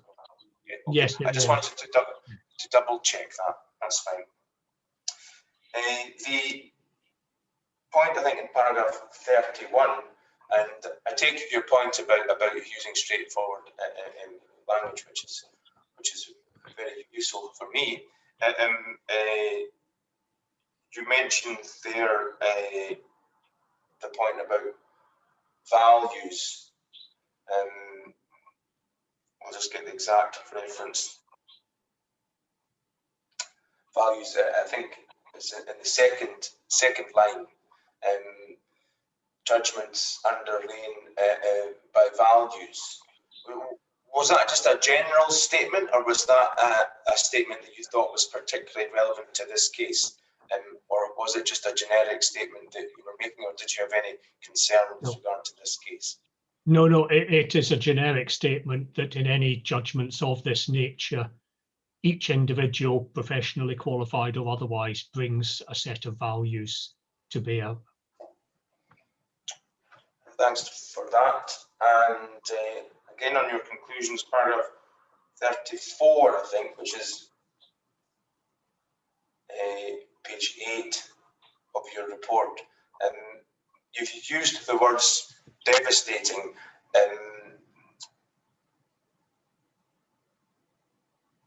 Is that the effects you described them at close quarters?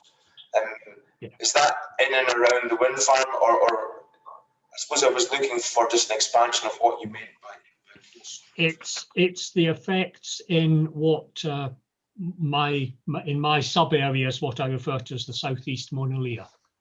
So it's the in terms of viewpoints, Gail Khan and Khan Jureg of Glenballach, sorry, Gail Khan of Glenmarkie. It's simpler if I say viewpoint 12 and 6, isn't it? So it was that area, but also there's a lot of ground in between the viewpoints and around the viewpoints, which obviously you can't have 100 viewpoints for a wind farm. The ridges in between are quite important as well. But sorry, it was that area that I was particularly referring to, the close quarters impact. Looking for clarification. I wasn't looking initially for the expansion of what you mean by devastating, because you've explained that you're not using landscape architects language, but it was just really to define that area of close quarters. So that's actually all the questions I had. We're really just seeking clarification, Mr. Gordon. And I think now, as opposed to earlier on, that probably concludes the first inquiry session. And I'll just double check with all the parties that they're happy that that's the case. Mr. Finlay, Yes, I was just going to add that in the context of one of the questions you put to Dr. Gordon about the difference of approach of Mr. Dahl or Mr. Welsh's description of a plateau surrounded by a rim of higher land. Can I say from Highland Council and Nature Scots view, we were happy with Mr. Welsh's description as well. I think he used the word bowl, but I didn't cross-examine him on that. I just want to make it clear that it's different ways of skinning the same cat. But I think I agree with Dr. Gordon. I thought Mr. Welsh, when he gave that description in his oral evidence, gave a very accurate description. So it may help you and others to reduce that little bit of dispute between the parties. But subject to that point, I have nothing else on this session. Okay, Mr. Trinity, no other matters before we break for wildland? No, thanks, sir. We've done it very thoroughly. Okay, it is now 11:45. Well, 11:44. Our IT team need to contact Mr. Kelly to make sure that he is aware. In fact, Mr. Kelly has just appeared in front of me. I would propose that we start inquiry session 2 at 12 o'clock and run it for an hour or so before lunch. Does that seem sensible to all parties? Mr. Trinnick? It does. Mr. Finlay? Yeah, so it may just, I understand you've got some procedural matters to deal with that Mr. Kelly wishes to raise. We then may, I assume, have 15 to 20 minutes of Mr. Welsh in chief. The issue then is whether I start cross-examination or we break for lunch at that stage. I would indicate, or I finish cross-examination, we have a late lunch. My cross-examination, I still hope, is about 45 minutes to an hour. So I'm going to suggest that it may be better to deal with Mr. Welsh in chief and then have a slightly earlier lunch if that helps parties. And I would hope to be able to finish my cross-examination shortly thereafter. And I indicated yesterday, or you indicated, that you were considering potentially shorter lunch in any event. And Mr. Trinnick, any response to that? No, perfectly happy. Mr. Gordon, you're happy no, with turning here? Yeah, I'm perfectly happy. I shall join for the procedural matters in case there's anything that affects me. After that, I shall sign out and use the public webcast. Okay, thank you for that, Mr. Gordon. Mr. Kelly, since you're there, I'm going to ask you whether a 12 o'clock start is okay with you and your witness. Yes, sir. 12 o'clock start is fine. I'm in agreement with Mr. Finley's suggestion that we break after evidence in chief. Just to remind you, as I think you've been made aware, I can't sit at the laptop for more than an hour at a time. So if it's possible to keep slots to an hour or just under an hour, that is extremely helpful indeed. Thanks, Mr. Kelly. And we'll go through some of those matters in the preliminary matters for inquiry session 2, which will begin at 12 o'clock. We'll see you then.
Okay, good afternoon. I just want to double check that everyone's here, and just it looks to me on the screen as if everyone who needs to be here at the moment is here. This is inquiry session 2, which looks into and examines the impacts on wild land. The inquiry is part of the inquiry session is part of an inquiry which relates to an application for 39 turbines by CIMIC WIN-1, and that's for consent under 36 of the Electricity Act 1989. The site is approximately 8 kilometres from Lagan in the Highland Council area. My name is Keith Bray. I'm a reporter with the Scottish Government's Planning and Environmental Appeals Division, and I have been appointed by ministers to consider this application, and importantly to report my findings to ministers in order that they can consider their decision. The Highland Council objects to this application, as do others, and accordingly the Scottish ministers have decided for an inquiry to be held.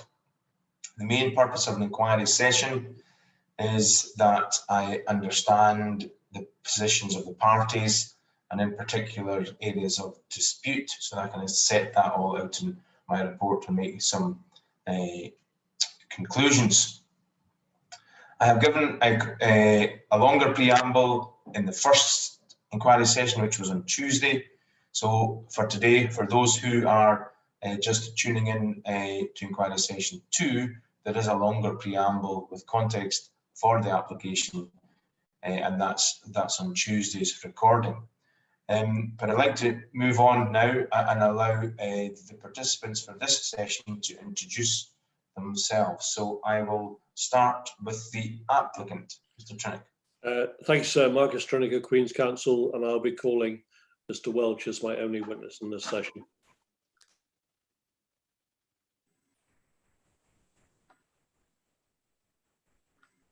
So I think you're muted. Mr. Finlay. So thank you. James Finlay, Queen's Counsel, calling Carol Anderson in this session.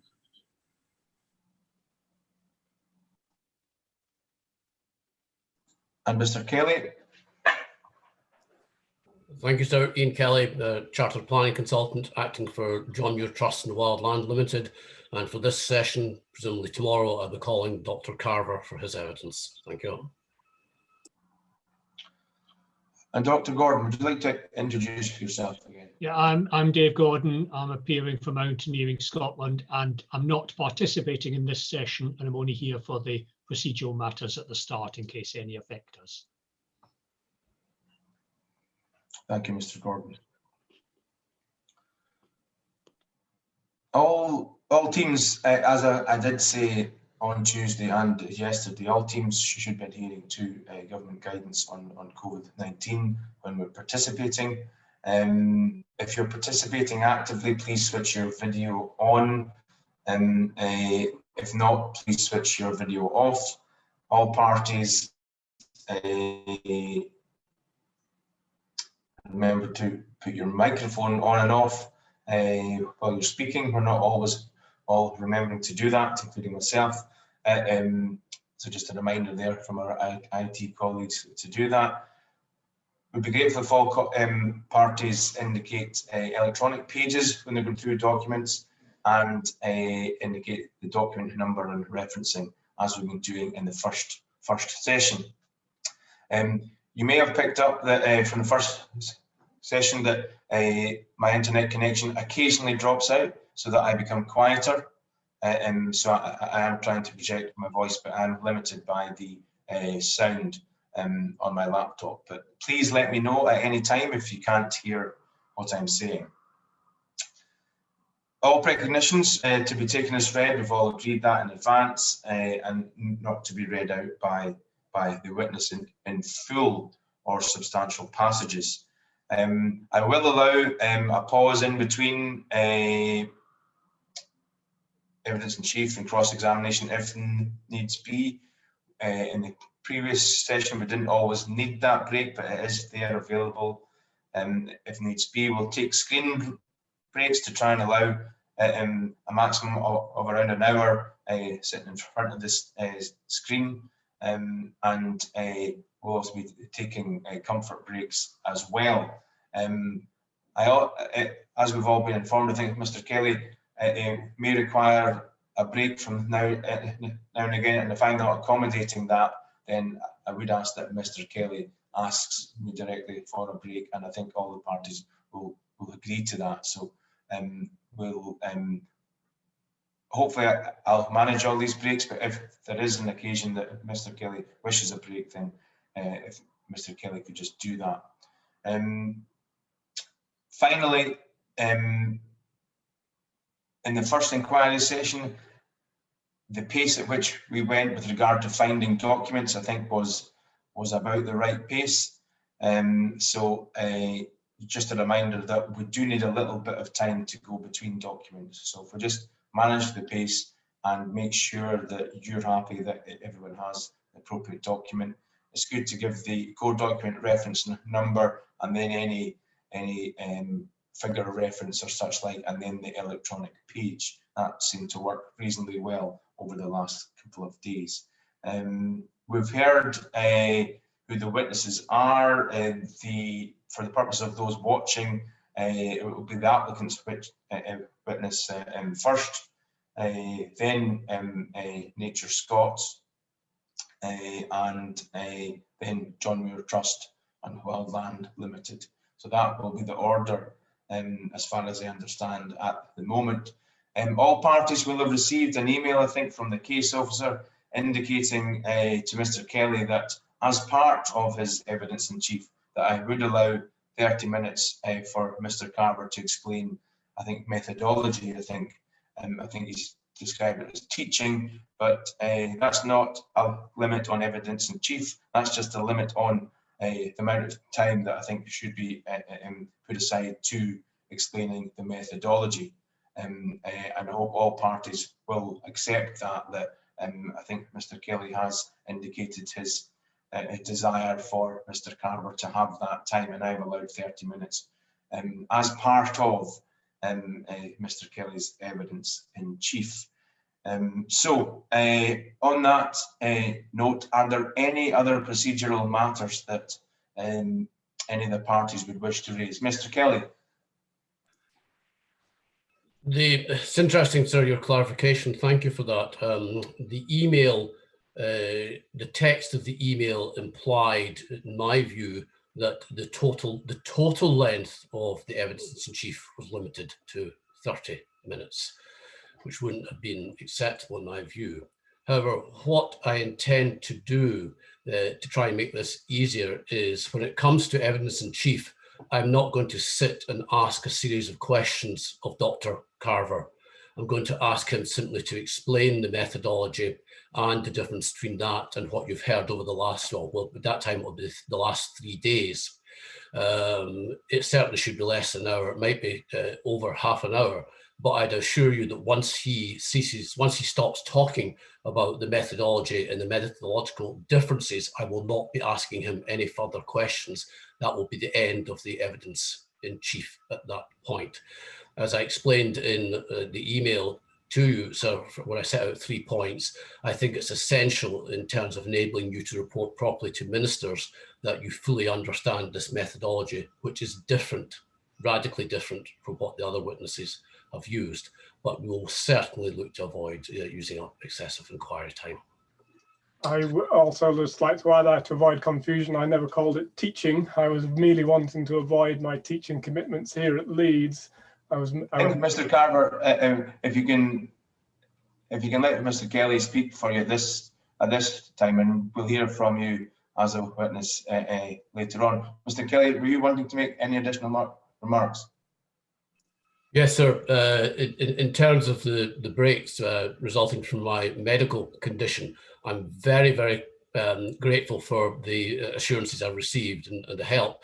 What I intend to do is to minimise the disruption is once the cross-examination of Mr. Welch has finished and we move on to Carol Anderson, I will switch my video off and just sit and listen so that I'll be able to move. During Carol Anderson's evidence in chief and cross-examination, I will be able to move away from the laptop without asking you to break on my accord, sir. Tomorrow, of course, with Dr. Carver, it will be different. I will not be able to move away from the screen, but I will certainly look to help things this afternoon on that basis.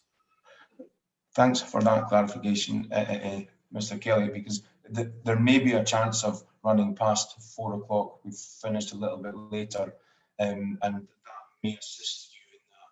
So thank you for that clarification. Are there any other parties wishing to raise any procedural matters just now? Mr. Finlay is shaking his head, and Mr. Trinick is shaking his head. Okay. So that was relatively quick, so I'm not sure we need to take a pause just now. Mr. Trinick, are you just happy that you continue with your witness and evidence in chief? Yes, I am, sir. It won't take long. Thank you, Mr. Trinick. Good afternoon, Mr. Welch.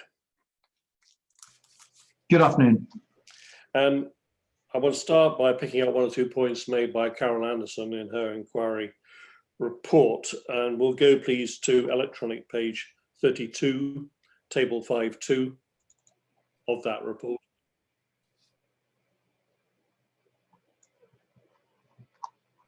Can we observe the hands up when you've got their approach? Sorry, I didn't quite catch the page number, Mr. Trinick. Electronic page 32. Thank you.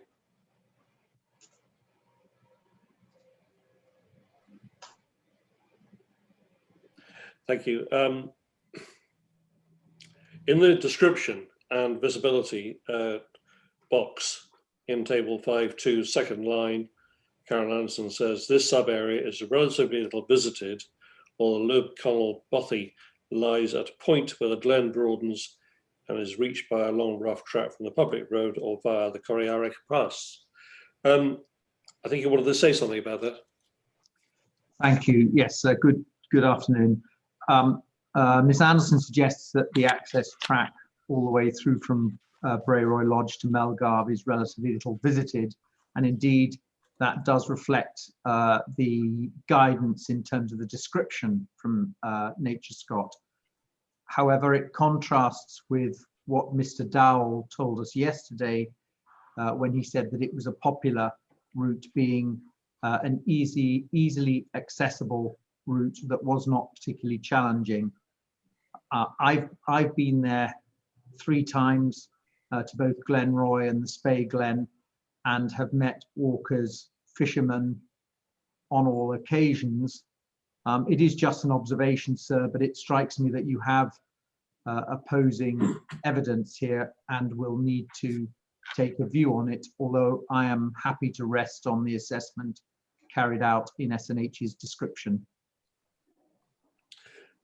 Please now go to electronic page 38 of Carol Anderson's inquiry report, paragraph 519.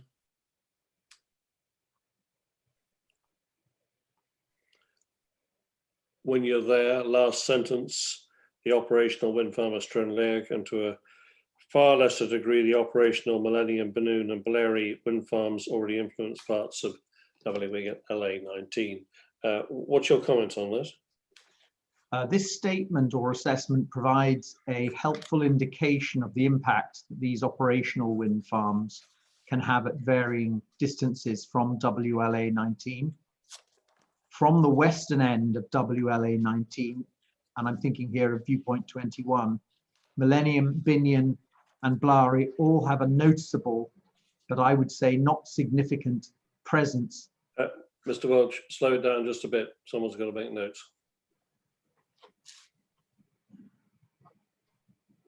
I would say from the western end, those 3 operational wind farms have a noticeable but not significant presence that equals Stranraer from that viewpoint.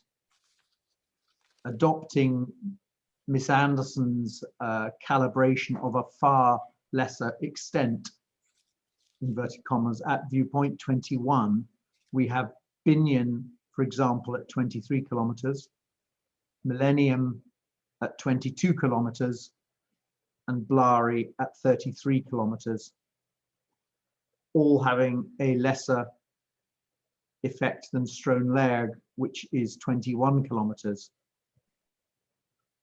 I would like to say that I agree with Ms. Anderson that at distances of around 20 kilometres and above, wind farms in this landscape have a far lesser degree of impact. We can now move on to Dr. Carver's inquiry report. And the page numbers physically are the same as the electronic page numbers. Paragraph 111, please, on page 8.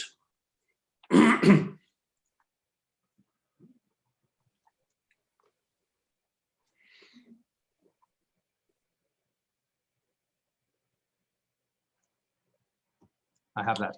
Thank you. Here, Dr. Carver is talking about the approach to assessment of others, including Open and Ramboll, and general observation seems to be a lack of any willingness to do any analysis beyond simple descriptive assessments, etc. Refers to the work of Open and confirming the analysis of Ramboll. That is what he says. Then there is a sentence, it is concluded here. Would people just read that sentence and then I'll put the point.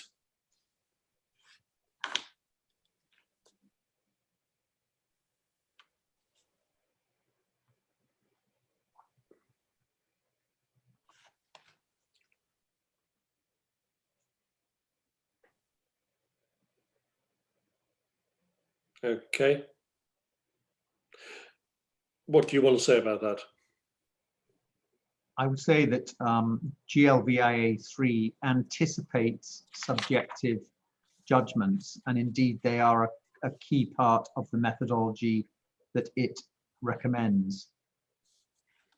The approach set out by NatureScot in both its 2017 and its 2020 guidance also anticipates subjective judgments. The assessors, and I consider myself to be in that group, do not need the mapping of wildness attributes that is already available to be repeated to inform our assessments. And that is because a key part of the methodology and approach set out by NatureScot involves verification on the ground of baseline conditions as part of the assessment. Thank you. And the next paragraph, top of the next page, would people read 112, please, and then I'll ask Mr. Welch something.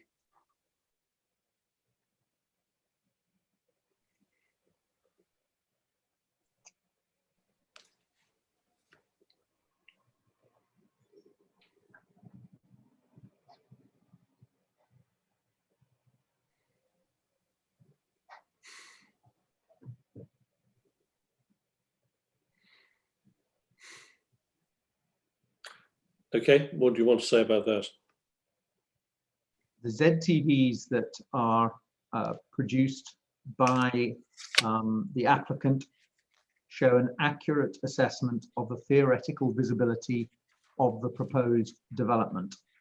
SNH's original mapping referred to here by Dr. Carver does not and cannot show that information. It doesn't deal with a proposed development. I would add to that, the ZTVs do not dictate the findings of the assessment. They are simply a tool that helps to inform a professional judgment and understanding. And the assessment of significance is based on experience, qualification, and critically fieldwork. And in your understanding, based on your experience of wildland impact assessments, based on what you've read from NatureScot, how important is fieldwork in the overall assessment process? It is undoubtedly a critical component of the exercise, not least because you're making judgments around the perceptual or visual understanding of wildness qualities, and that perceptual element cannot be predicted or mapped. It's something that you experience when on the ground in the wildland area. Go to page 20, please, of Dr. Carver's report of paragraph 3.8. Perhaps when people get there, could just read the first sentence.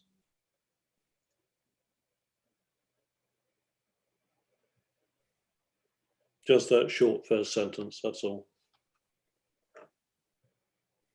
And when you're ready, Mr. Welch, what do you want to respond? How do you want to respond to that? I would say that the remoteness from mechanized access attribute, it might well be affected on the wind farm site insofar as the wildness attributes on the wind farm site itself are concerned, and insofar as that may have any bearing on the planning determination. But the site access does not directly affect or enter WLA 19 and does not affect the attributes within WLA 19, which is the issue that we are discussing here today. Or indeed, to complete the picture, the access doesn't enter WLA 14 or 20 either. No, it does not. Because those are two wildland areas also canvassed by Dr. Carver. Would you now turn to Dr. Carver's precognition, please? At paragraph 6 on page 2.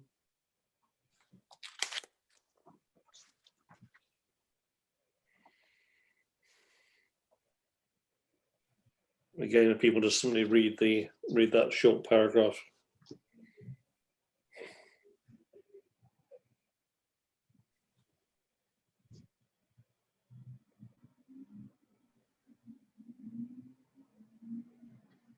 Hold on just a moment, would you? Yeah, that's fine. How do you want to respond to that? I want to say yes, qualification and application of experienced professional judgment, applying an approved methodology and reaching balanced conclusions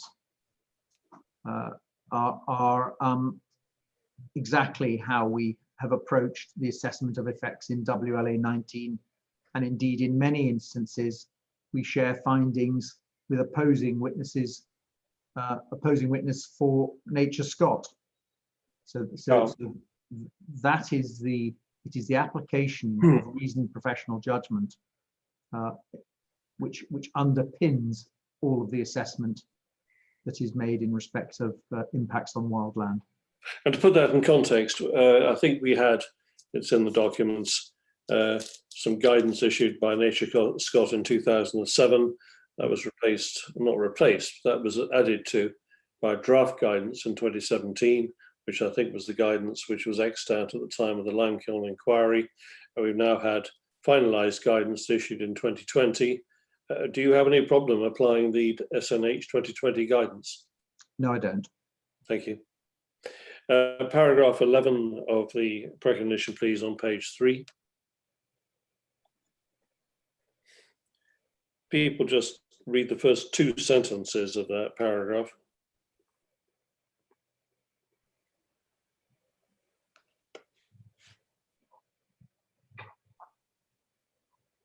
How do you want to respond to that? I just want to make the point that whilst we use viewpoints to illustrate the effects, it is the assessment is not based solely on those limited viewpoints. It is a much more holistic approach, which involves inspecting the wildland area from many locations, and that informs the judgments that we make. Dr. Carver says that the visualizations or the viewpoints do not capture the full picture of the visual extent nor the level of impact, and I would say that that is correct. That is not the basis on which judgments of impact are made. Finally, in Dr. Carver's inquiry report, sorry to go back to that, we go to paragraph 313, which is on page 21.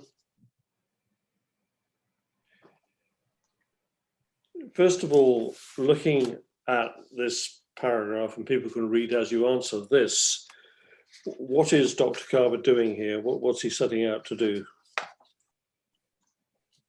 My understanding is that he has undertaken a theoretical exercise to explore the potential intensification of wind farm development across the whole of Scotland.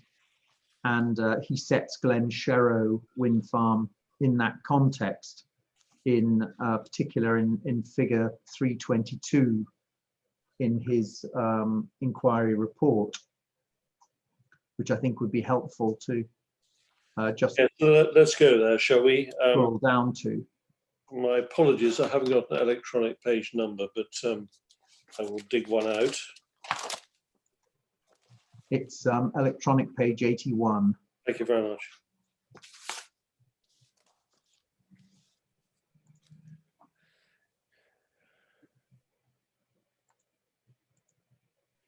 Well, what I want you to do when people get there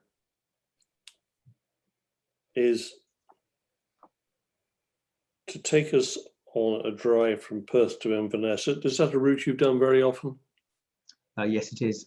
And tell us what you experience in terms of wind farm development as you travel between Perth and Inverness at present. That is a distance of over 100 miles. You pass through or close to a number of wildland areas.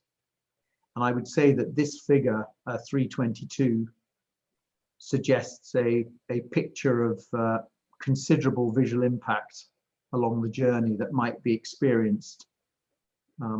In reality, somebody making that journey today may briefly see Drumderg in the vicinity of Perth, but it won't be till at some point south of Inverness that they see Tommenklack, Far and Moy, and maybe for the eagle-eyed they will glimpse Novar and Bentarsen on their final approach into Inverness. So the reality is certainly at present a very different image to something that this alarming figure might illustrate. Thank you, Mr. Welch. Would you please stay there? There may be some questions for you. Slightly ahead of where I thought we might be. I'm happy to either start now or to break now for lunch. I'm in your hands. Do you have an indication of time, Mr. Finlay? I'm still hoping about 45 minutes, maximum an hour. So if we finish, it would be about 1:15, I would hope we'd finish. And are all parties happy that sounds like a reasonable lunch break, subject to that actually being probably a little bit over the hour? So, Mr. Kelly, would you prefer to stop for lunch just now? I do have some questions for Mr. Welch myself, so that would have to be fitted in as well. So given that, I think my preference would be that we stop for lunch just now and then run the two questioning sessions together, followed by re-examination. Well, I think I'm going to go with that suggestion, because that then reduces this current session to less than the hour. I did indicate that the bidding would start at 30 minutes for lunch. Do I have any higher bids than that? Everyone is happy with 30 minutes. Mr. Kelly, happy with 30 minutes? So 1 o'clock, we'll return at 1 o'clock. Thank you.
Okay, that seems to be around about 1 o'clock.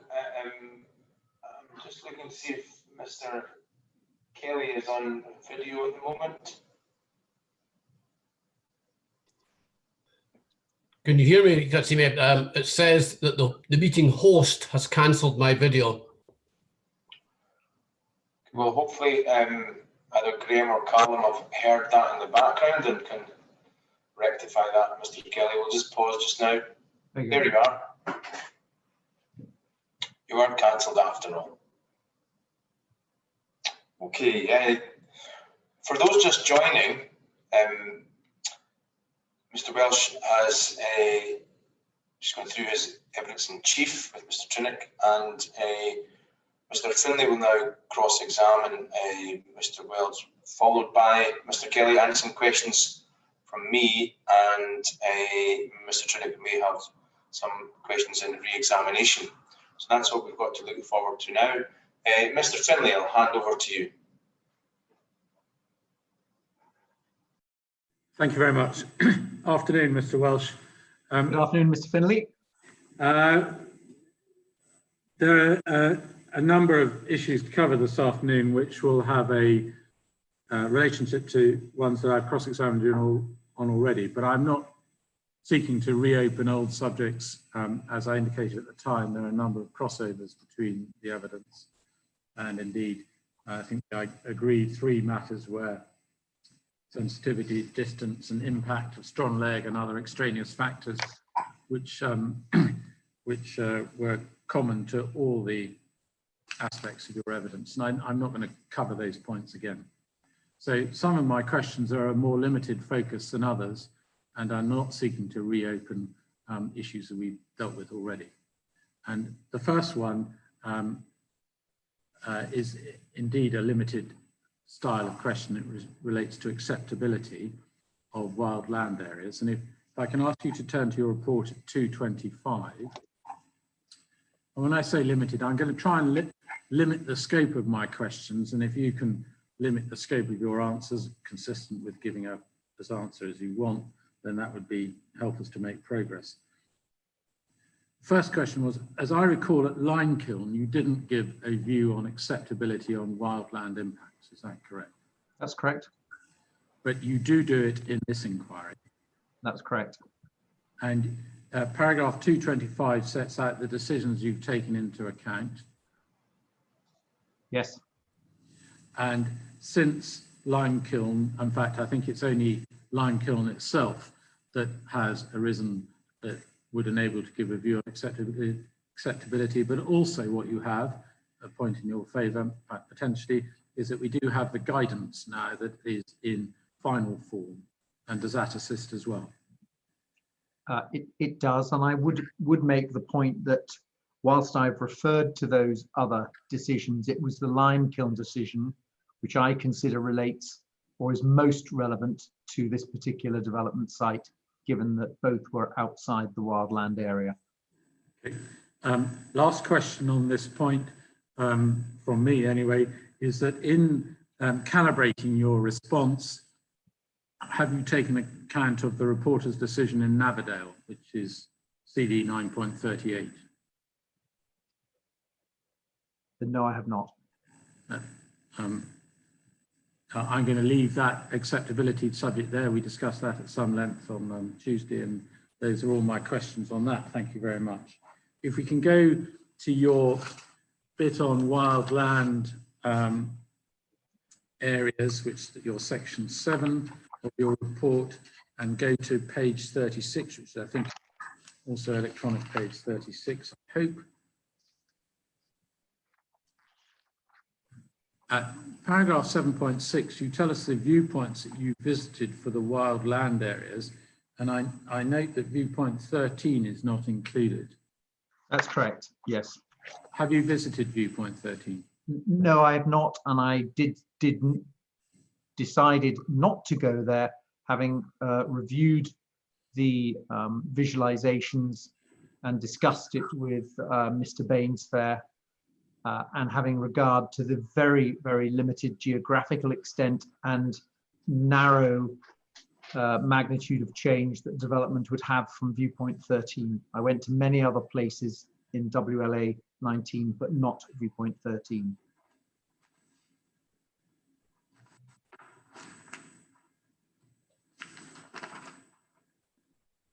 So just again for the record, and I'm not seeking to establish matters, but of the viewpoints you haven't given, we have to add 6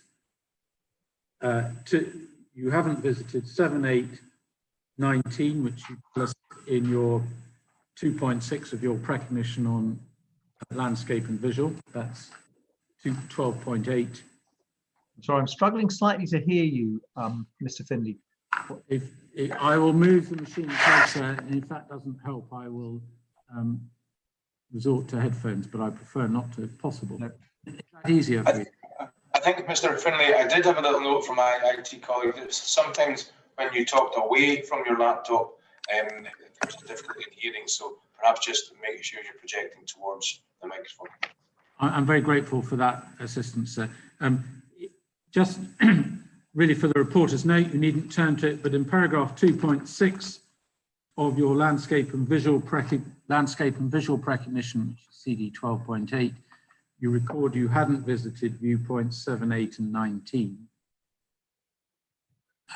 On Tuesday, you also added to that viewpoint 6, and we can add to that today viewpoint 13. Yes, and some of these relate to L&V and some relate to wildland. Viewpoint 13 is the only one I've not been to in WLA 19 for the reasons I've said. Yep, no, well, I can comment on that in closing, but again, that's not a subject I wish to reopen. We've been through your liaison with Mr. Bainsfair on respect of other viewpoints. In 7.7 and 7.8, and indeed in your evidence in chief today, you emphasised the importance of site visits, and we're in agreement as to that. And but I wondered if I could just ask you how you visited these viewpoints, I think, or viewpoint 4 and 5, I think you said in response to a question from Mr. Trinick, on 3 occasions. What sort of length of time have you spent in wildland area 19 in total? In the order of 5 days. Well, great. I moved up there in July for 9 days and spent 5 days in WLA 19. I did then go back on a separate excursion to take Council and the planning team to viewpoint 4 and other locations. Just in case Mr. Trinick was going to ask the same question, I think you spent exactly the same amount of time as Miss Anderson has done, and that I would suggest should allow you a proper time to assimilate the attributes and perceptual responses of the wildland area. I think so. Thank you. Just one point in your 7.8, and I think it follows from the answer you've given, capturing those attributes and perceptual responses is not just about visiting the relevant viewpoints, it's about traversing the wildland area. I see you nodding, I don't need to take that any further. There's no difference. Oh, yeah. Yes, I agree.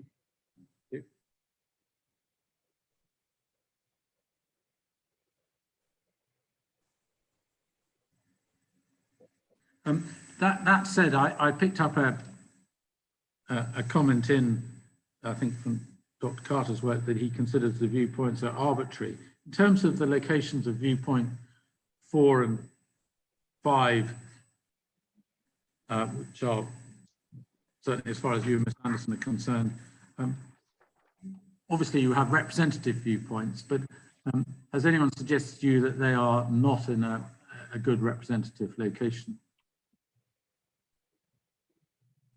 No, and I think they are representative. If you look at the where they're sited, I've got JW17 in front of me, but if you look at the locations relative to the ZTV, I think they're in very reasonable locations, and I didn't choose them.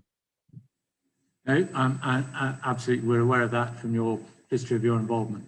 Just one point about viewpoint 4, and I think it comes up generally. You mentioned a coniferous plantation in the vicinity of viewpoint 4, I think up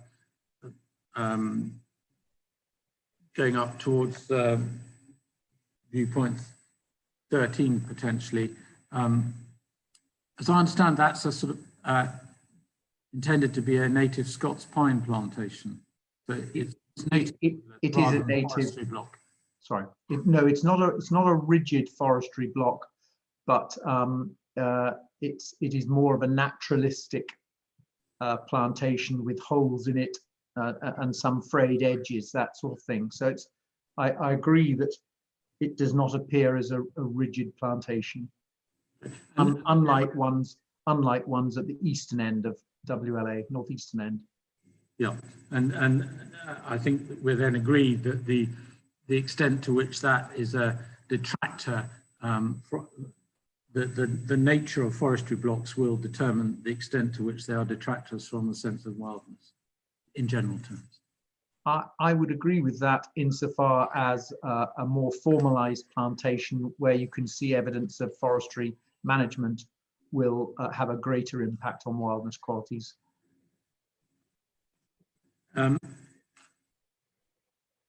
Great. If we can move on then to your 711, which are the reports that you've reviewed. And again, it's a subject I raised before, but because you refer to other reporters' decisions, unlike the witnesses that I'm calling, I'm asking you about them, not because really to test your collaboration, but sorry, calibration, not collaboration, calibration. But I'm again trying to limit my questions in this case. In reading for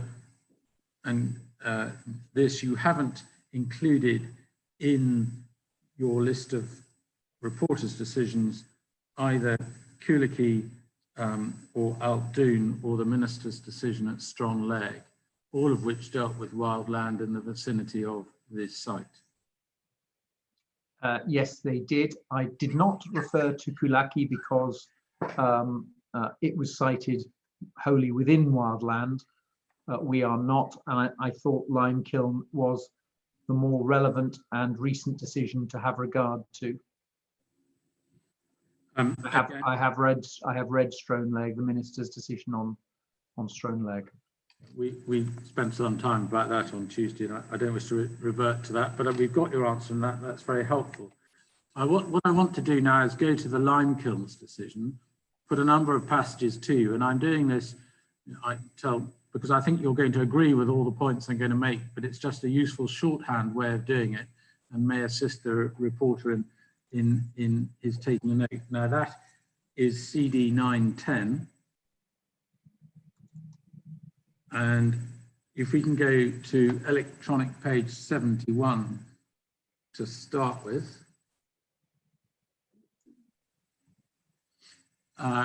You should, this is just to navigate, you should have the reporter's conclusions on wildland 4.86. If we go down to 4.89 and tell me if I'm slipping into policy that you're unhappy with, that point you've just made, that application like this one, the turbines were outside the wildland area. And so the reporters identified para 169 as the relevant paragraph of SPP and set out there, I won't read it out in full, how they should generally approach matters. And as I understand it, there's no dispute between us on that as far as how you've directed yourself. Provided my answer isn't taken as a planning response, that is my understanding. We do not invoke 215, which of course projects like Coolakey did. Yes, and indeed other ones that you've had regard to. And I note on acceptability you did refer to Coolakey, so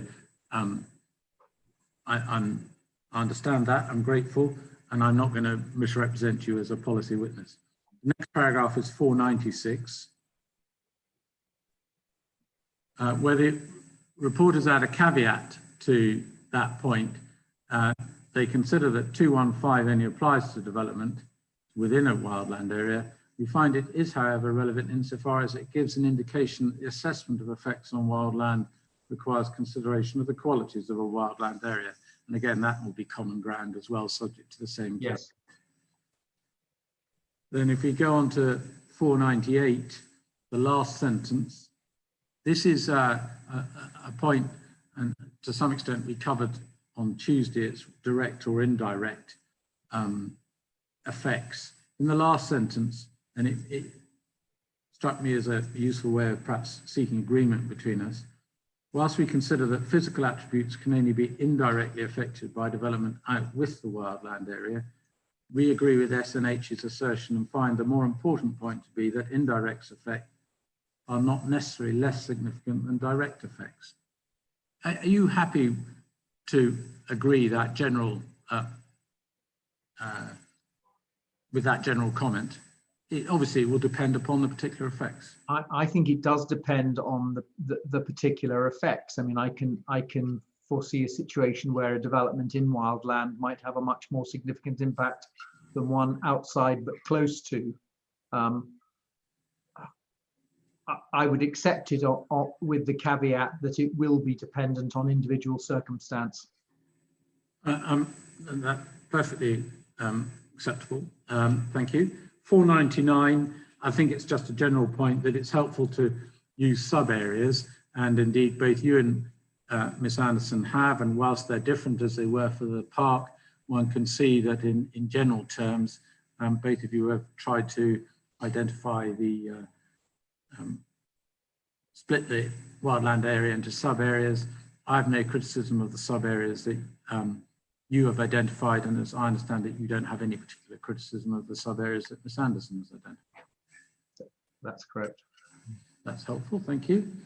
And then if we go to 4130, in the light of some of your comments this morning, perhaps it's almost unnecessary to go here. 4130 is dealing with Dr. Carver's evidence. Don't wish to impinge on that as such, but what they do say in the penultimate sentence is a desk-based approach also has inherent limitations, and as Dr. Carver fairly acknowledged, is not intended to be a substitute for field assessment.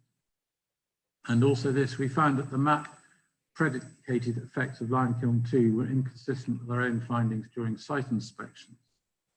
I imagine you agree with that, but the broader point I wanted to make is that with all mapping, and you've referred to some mapping, it is subject to limitations, and there is no substitute for field assessment, is there? I would agree with that. Thank you.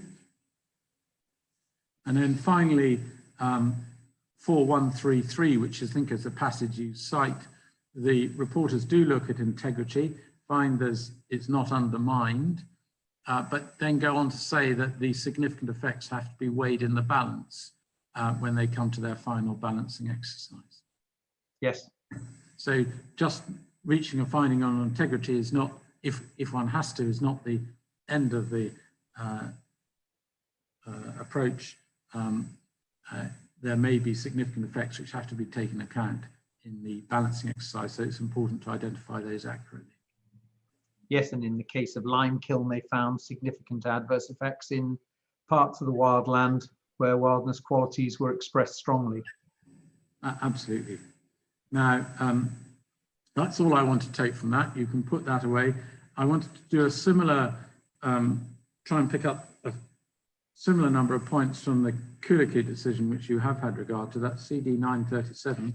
Again, I don't think there's going to be any dispute, and it's just a matter of general approach. And if we could go to electronic page 9.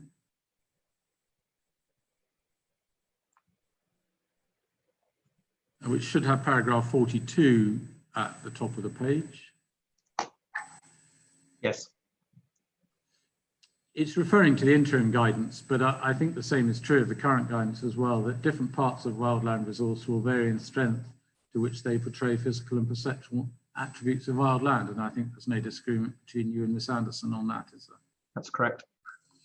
And then Mr. Seaton, who was a reporter, says, I draw from this in paragraph 43 that since wildland qualities may vary across a wildland area, it is not an unreasonable or flawed approach in carrying out wildland assessment to consider the different degree of baseline qualities in different parts of the study area. Apologies, that's repetition. We're agreed on that unless you say otherwise. Then paragraph 44, I agree with JMT that the presence of one development in or near a wildland area does not itself justify the presence of another. Again, as a generalization, that must be correct, is it not?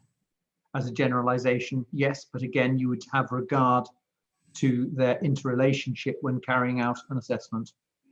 And at the end of that paragraph, furthermore, areas can score low on physical and perceptual attributes of wildland, yet they can contribute to the whole. If they are damaged, it may be a significant problem. And again, that is, as a generalization, is presumably something you would concur with. Yes, I can envisage a situation where that may be the case. That's very helpful. And lastly, on this, if we go to paragraph 57, this is where Mr. Seaton's drawing his strands of his wildland conclusions together. And he said in the penultimate paragraph, I consider the proposed development would appreciably diminish it being the wildland area he was concerned with. I agree with S&H, the effect upon wildland resource would be significant. Now, it's just a point on terminology. He doesn't in fact reach a conclusion on integrity, and whereas you do, and I'll come to that very briefly in a moment. But there's no requirement in policy terms to reach a conclusion on integrity in terms of wildland areas, is there? I can't answer that in terms of what's required in policy terms. All I can say is that I'm aware from both the Limekiln decision and the Whitelaw Bray decision that the reporters in those cases related to development outside wind farms both drew conclusions on integrity. Absolutely, and that, as a matter of record, that's entirely correct. But in terms of a conclusion which concluded appreciable diminishment, that is another acceptable. That you can understand what Mr. Seaton's driving at there, I presume, as a landscape architect. That would then allow some planner to feed that into a conclusion. Yes, but the methodologies supported by S&H, including their recent one, do expect the assessor to draw conclusions as to the effects on the WLA as a whole. And I think that is certainly I would have expected to see something from Mr. Seaton drawing conclusions on the effects on WLA 19 as a whole. Well, I'd suggest to you that that's what he's seeking to do there, and it's potentially unfair to put that question to you without giving you a chance to read the whole of his report. So I'm happy if Mr. Trinick wants to come back on that, either in closing or in re-examination, but I wasn't going to ask you further about that.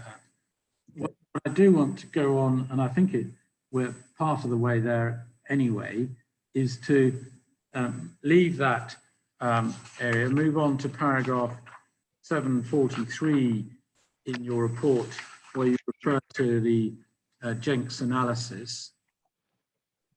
And in part, you've agreed to me that mapping is no substitute for field visits. I'm just concerned as to the weight that is being put on this analysis by you. And before coming to deal with that, I want to take you to a couple of documents. The first is CD 537, which is S&H's mapping of Scotland's wildness and wild land. And I want to go to that to provide two examples where mapping may not quite show what one thinks it would show. The first is at para 11 on electronic page 2.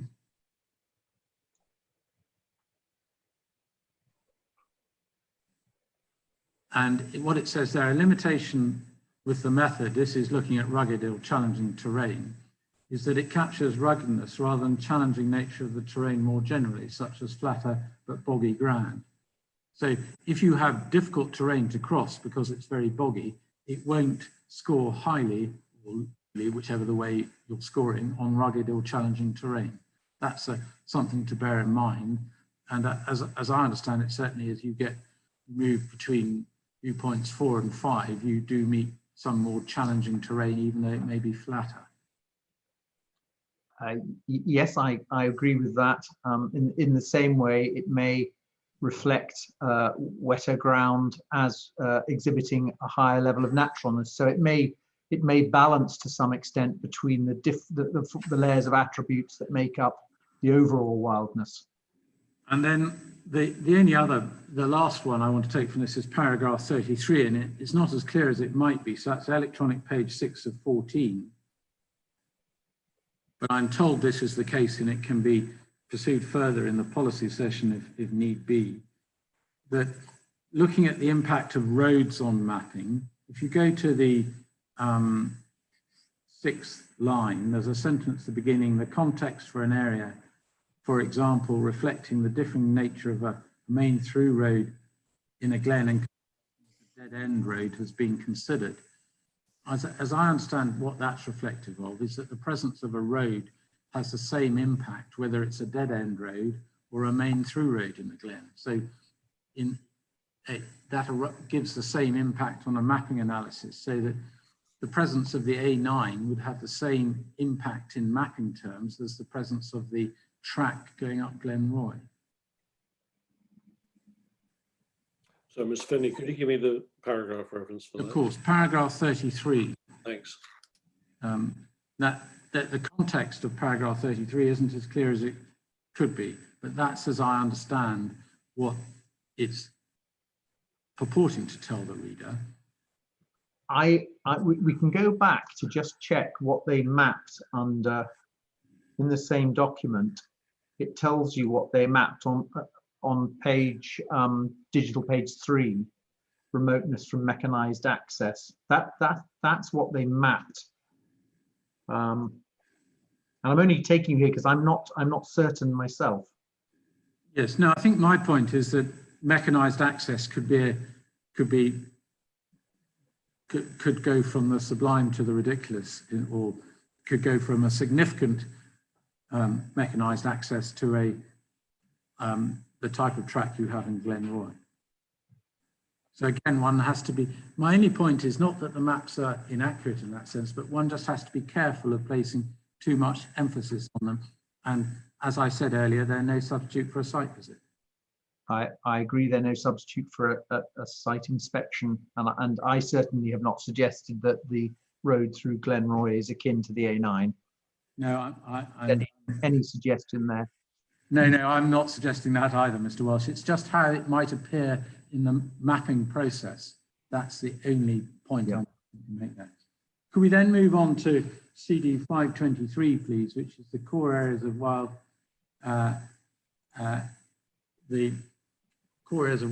2013 map, which is SNH's advice to government, and go first to paragraph 2.9, which is on electronic page 8.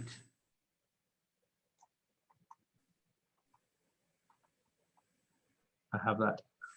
And I won't read paragraph 2.9 in full. You just take a second or two to have a look at it.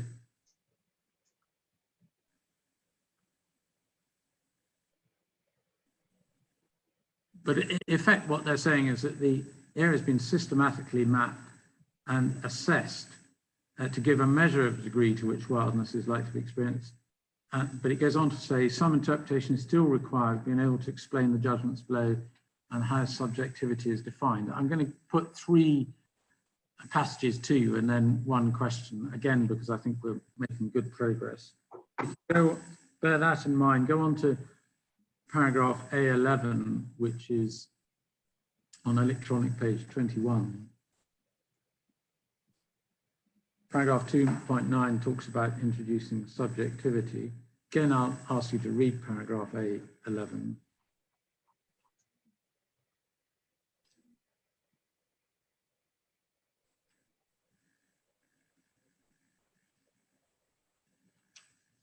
Yes. And then finally, if we go up to paragraph 5.3, which is on electronic page 17.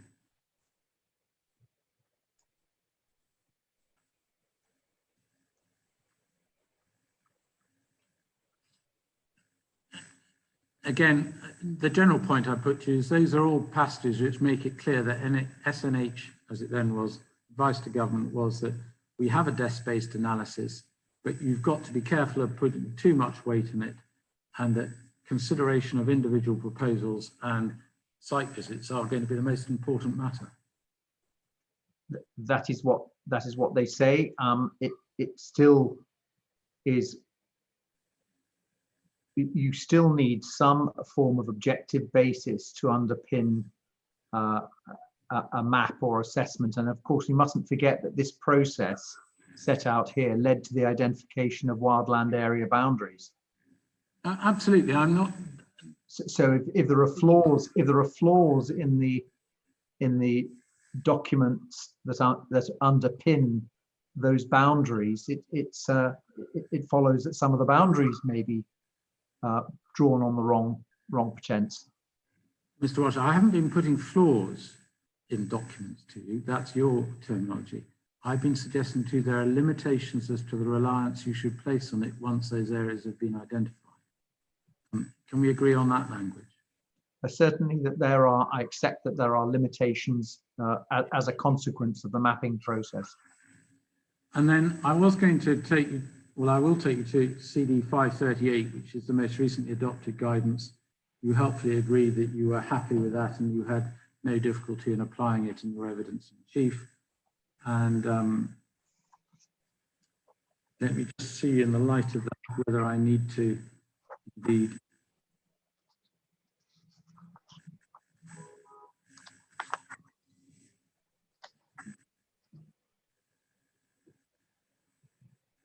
put the passages to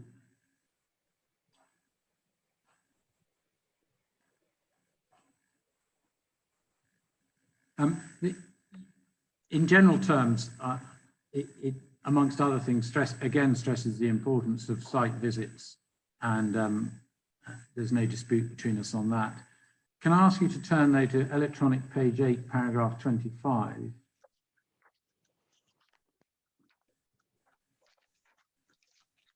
And the guidance it gives that distance of the proposal from the wildland area, if located out with it, will often be an important consideration, which should not be used as a proxy for the magnitude of effect. Again, I would suggest there's probably no disagreement between us about that. I agree with that. It can be an important consideration, but there are other factors as well. And then the second sentence, similarly, the extent of effects is not simply about the percentage or absolute area of wildland area covered. It should describe where the effects occur and how those affected areas contribute to the wider wildland area. And again, I imagine you agree with that guidance too. Yes, I do. Thank you.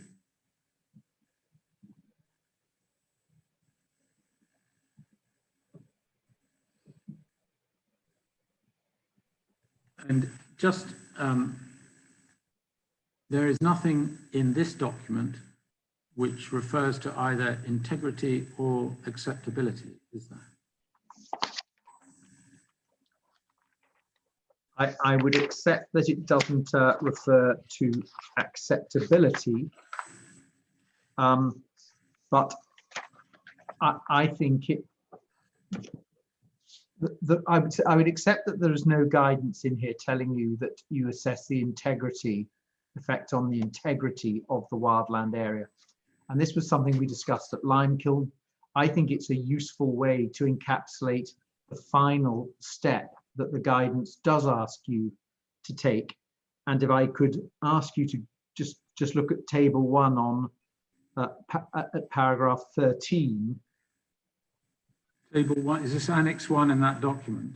I'm sorry, no, it's on, I'm looking at a hard copy. It's under the assessment process, which is section 3.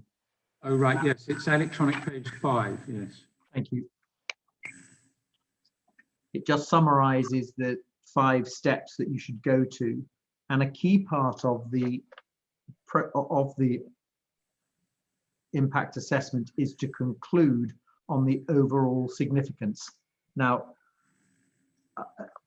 for me, I think I'm lost as to where you are. Could someone just electronic page 5 of 11 in CD 538. Yeah. Okay. Thanks. The table, and we're on the step 5, the last. Okay.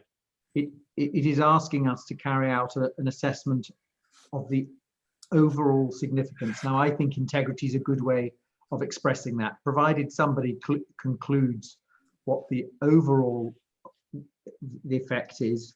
I'm happy with that. I don't mind if I don't use the word integrity in any other sense than I'm trying to capture how the wildness qualities in overall terms are affected. I'm grateful, that's very helpful, so that you wouldn't criticise a landscape architect provided they carried out that assessment if they didn't use the integrity as a methodology of doing that. Not in respect of wildland assessment, as provided they undertake that step 5, then that's what they're expected to do, and that can inform a decision maker. Thank you, that's very helpful, Mr. Welsh. As to integrity, which is my next subject, I've asked you questions on integrity under the national park. As I understand, your approach is very similar to integrity here, although albeit applied in a different context. And the language you've used from 748 in your report onwards, very similar to the language you used with respect to the park. If I've understood that correctly, I wasn't going to ask you any further questions on integrity because I've put my points on your methodological approach to integrity already. I see you nodding, so I'm not going to take that further. We then go on to 754. I think I've dealt with that, thank you. And then we move to your Annex 4.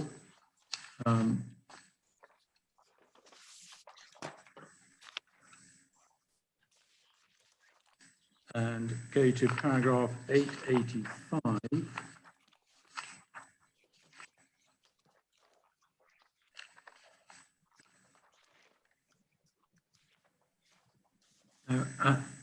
This is really just highlighting it for the reporter, but as I understand it, one of the differences between you and Miss Anderson, and this is simply what I'm seeking to establish at the moment, is the extent to which the metal track in Glenroy detracts from the sense of wildness and or how that should be viewed in the context of the imposition of Glenshero. First of all, do you accept that that is a difference? Miss Anderson has given less, if you like, less weight or less importance to that metal track than you have. I believe that I consider it has a greater influence on certain of the wildland qualities than she does. Yes. Yeah. Now, a bit like Mr. Trinick said, in respect, I don't know which witness, that I'm not going to shake you on your view. I'm taking the same approach. You've given your view, Miss Anderson's given hers, you understand her judgments, and I think she understands yours. So that's one. If we go on to 886,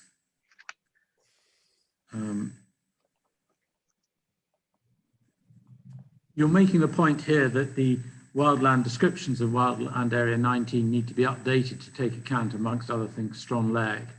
And indeed, that's something that the guidance that we've just looked at specifically make provision for, is it not? Yes, through the updating the baseline section. And there's no doubt that Miss Anderson has taken into account the presence of strong leg when she's reached the view she has. Whether she's done it in the same way as you or not is a matter for the reporter to judge. But she's done it appropriately as a matter. I believe she's done it appropriately. We've reached different conclusions as to the degree to which strong leg influences that baseline. I'm very grateful. That's a very helpful answer. Thank you, Mr. Welsh. Then on to 887. This is the point about discernible visibility. If you look at the language of your 887 from viewpoint 15.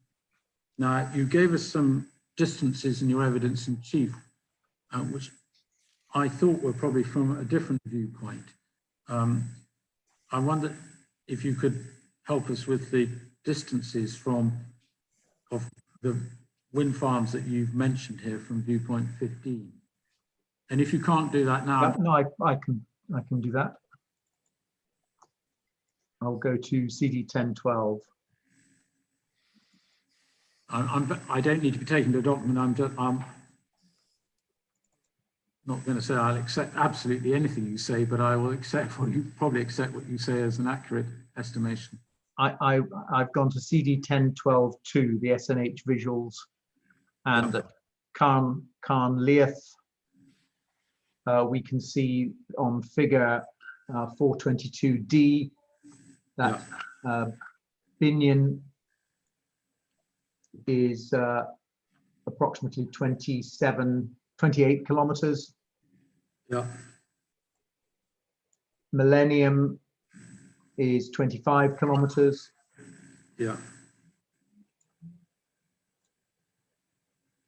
Blary might not be on there, was it? And yes, Blary is 30 kilometers and Stronleg is 12.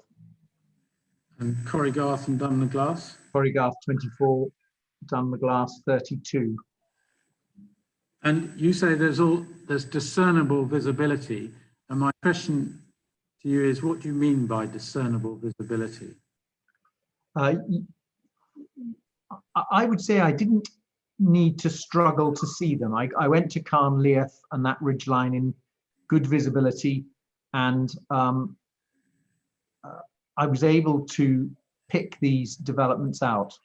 They were by no means significant, but they were discernible. You could make them out. You weren't, it's the word I think most aptly captures it. That again is very helpful and allows us to calibrate your views that certainly we can record you as accepting discernible visibility, albeit not significant, at up to the distances that you've given, and that's helpful. Thank you. I would, the only caveat there is I don't recall seeing Dunmaglass, but you can certainly see Corrigarth. Grateful. Now, in terms of, I think just 2 more points. I may even come within my 45-minute time estimate.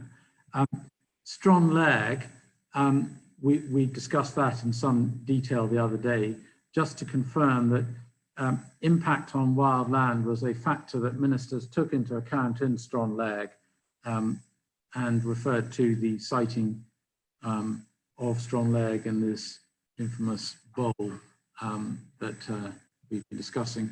I don't know whether you were probably listening earlier.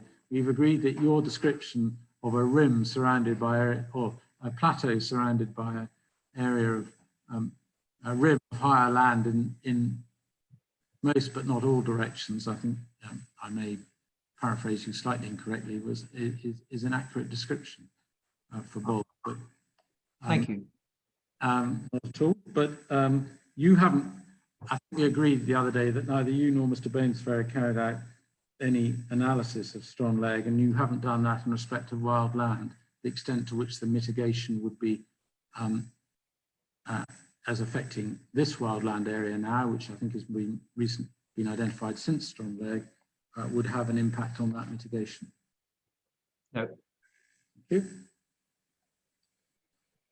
And then lastly, your precognition, which is the 12.9, it's a small point. And I have placed it. You say in paragraph 3.1, I'm afraid I don't have the electronic page, but hopefully it's very easy to find.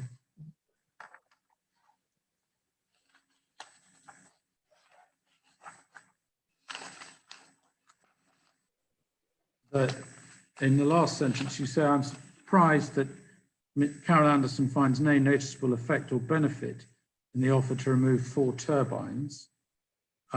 I'm not quite sure that's what she does say. Could you turn to her report, which is CD 15.1.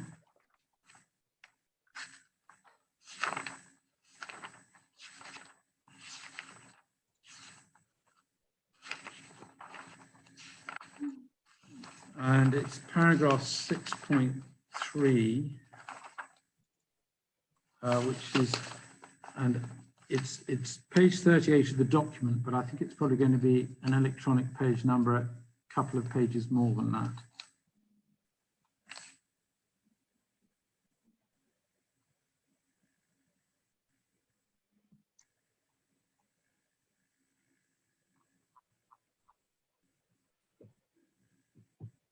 She does say in her opening, I don't know whether you're there yet, Mr. Welsh. I'm at 6.1, yes. If you go to 6.3, she does say that the removal of 4 turbines would reduce intrusion to some degree on views from the low-lying western part of Upper Glenroy. So I'd suggest to you that what you put in your recognition isn't in fact no noticeable effect, is not an accurate representation of what in fact she's found. I actually was referring to her paragraph 6.4 when I wrote that, where she says, I consider that the removal of 4 turbines within the Western group would not have a noticeable effect on the appreciation. And that's why I use the words no noticeable effect. Yeah, but I think they have to be read in context, don't they? It's no noticeable effect on the appreciation of special landscape qualities. The way you've reported it is there's no noticeable effect at all in an absolute sense, and that's inconsistent with what she said in paragraph 6.3. Well, I would be happy to add to my recognition the words of the SLQs. Well, that's another way of meeting my objection. I'm grateful, Mr. Welsh. I may have slightly strayed over the time estimate, but those are all my questions.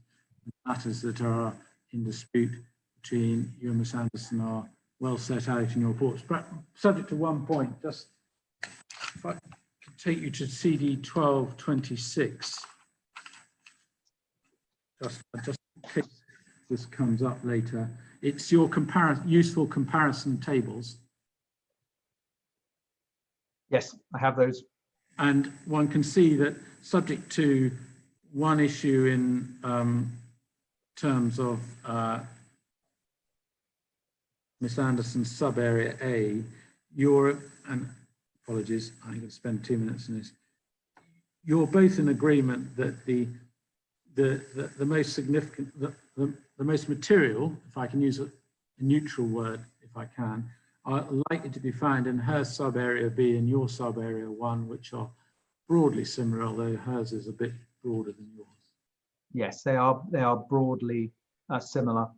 And I actually, this is something that she will be able to clarify, but reading her report, I think that she very much dealt with W, or partly dealt with aspects of W wildness quality 2 under her WQ1, and that possibly explains the reason why she has significant for WQ1 and I don't, but I do for 2.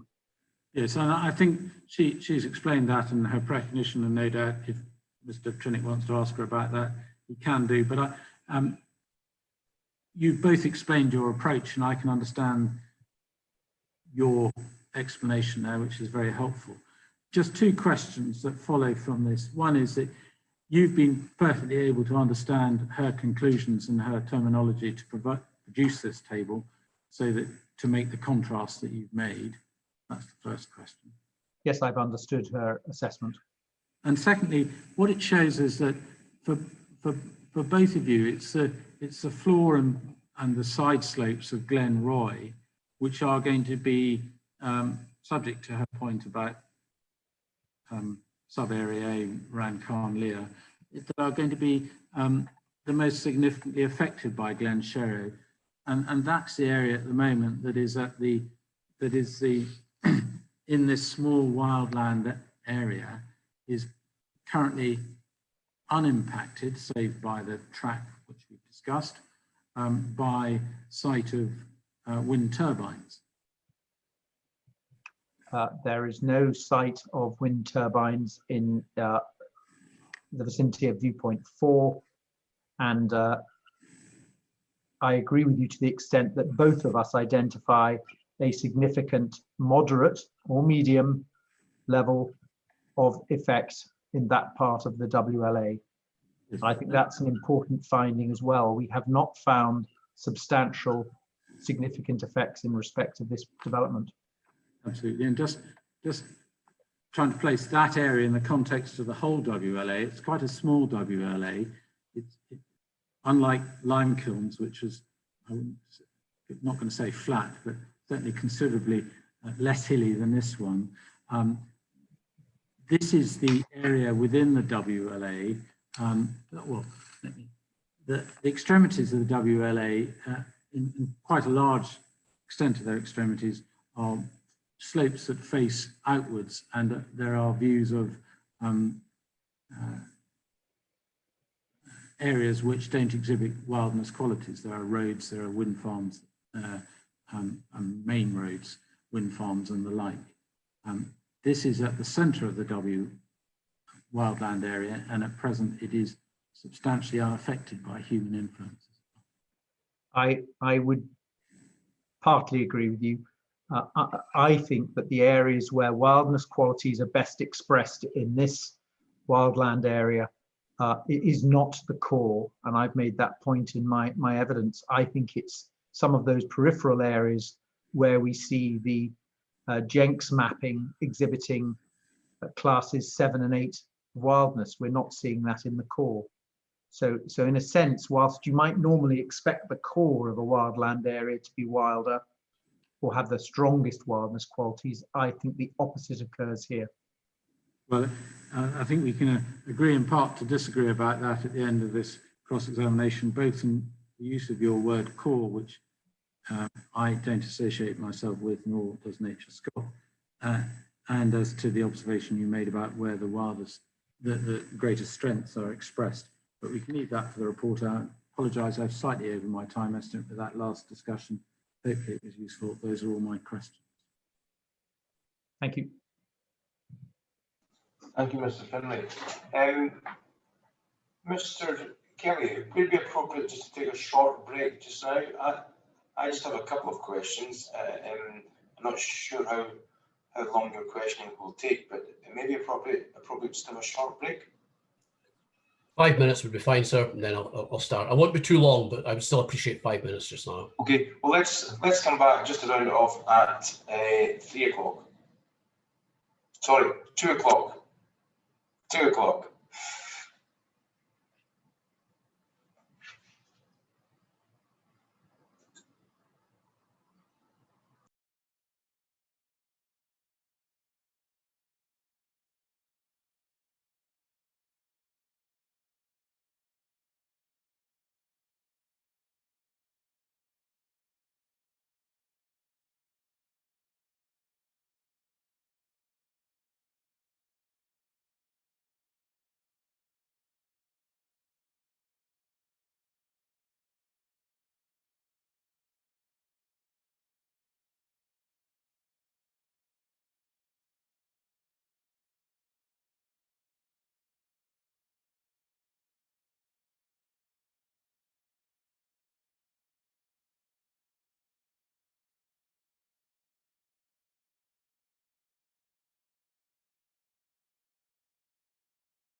Okay, it looks as if everyone has returned that need to be here. Mr. Kelly, I think it's over to you for your cross-examination or questions.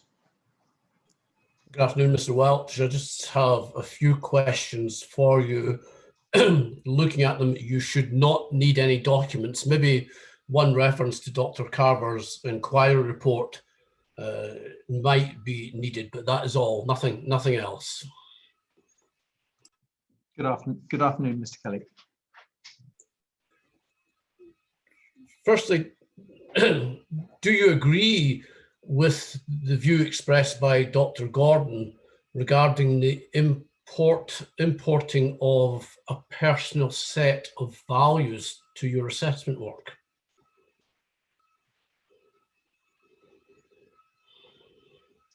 I would guard against bringing too much personal reflection into an assessment of wild land. It's a highly subjective assessment at the best of times, and I have found that the best approach is to try and understand what is behind the wildland qualities that are defined by SNH, and not import my own personal feelings or perceptions into play in order to try and make it as objective as possible. So would it be fair to say then that you have no personal view as to the landscape value of the concept of wildland areas? I am somebody who certainly can appreciate and enjoy wildland from visiting viewpoints, hilltops, remote areas, and I experience the sense, the perceptual experiences that we've all come to describe and know. So I said I'm a human being in that sense, and yes, I can feel those various perceptual responses when I go into a wildland area. So in short, within the Scottish landscape, there are areas to be valued. Yes, of course there are areas to be valued, and they are indeed valued. Thank you. Second point, using the GLVIA3 and the SNH WLA assessment methodology, is it almost inevitable that differing landscape assessors will reach different conclusions on significance of effects? Yes, whilst a large part of the exercise is objective, there is subjective reasoned judgment that is brought into play by by the very application of GLVIA3, and of course that approach is endorsed now in SNH's or Nature Scott's 2020 approach. What I think is of interest, sorry, Mr. Kelly, what I think is of interest here is that two landscape architects on opposing sides of the argument, if you like, have reached broadly consistent findings of effect.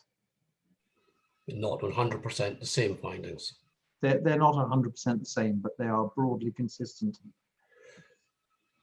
Faced with now the reporter is not a professional landscape architect as far as I know, faced with this differential sets of evidence, how is he to approach the assessment? I believe the reporter will have regard to the evidence of all parties and is experienced in drawing together differing conclusions and has to reconcile those using the advice that I mentioned in my cross-examination by Mr. Finlay in terms of our assessment of the effect on the overall wildness qualities of WLA19 and form a balanced judgment as to the acceptability of those effects in the planning balance. But what is then important? Is it his view or your view? He will have regard to my view. I trust and form his own view, having regard to all of the factors around which the planning determination must rest. Given the discussion, second last point, given the discussion we've just had, do you not see any value at all in an objective software and data type approach as set out by Dr. Carver? It has a role, but unfortunately, I don't think that approach answers the methodology that NatureScot has now adopted, if you like, for us to undertake when carrying out an assessment of the effects. It's GIS analysis is useful so far, but it takes an experienced and trained eye in the field to make a judgment of the likely effects. But would you agree? Would you agree that the GIS analysis is where we started off in defining the wildland areas? Yes, it played a role in defining, ultimately leading to the Jenks analysis, on which somebody took a black felt pen and drew boundaries. So it led to that exercise. We now have those boundaries, and I think we've moved on to a different way of assessing how those areas may be affected by development. And part of that approach includes a brief to update the baseline as we go through field work. I was interested in your little drive from Perth to Inverness. I wondered though if the figure you should have been referring to in Dr. Carver's report is figure 324.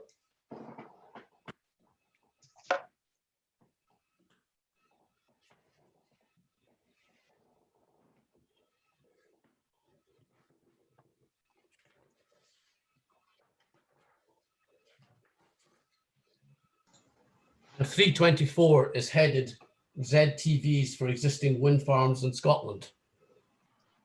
Which page that might be on, Mr. Kelly? Sorry. Pardon? Do you know which page that might be on? It's page 84. Page 8. Thank you. Thank you. So I just want to take from you for this first point that the heading of that figure is ZTVs for existing wind farms in Scotland. Yes, I accept that that is what this figure shows. Thank you. Can we just start your drive, final point, can we just start your drive a little further south and to the west?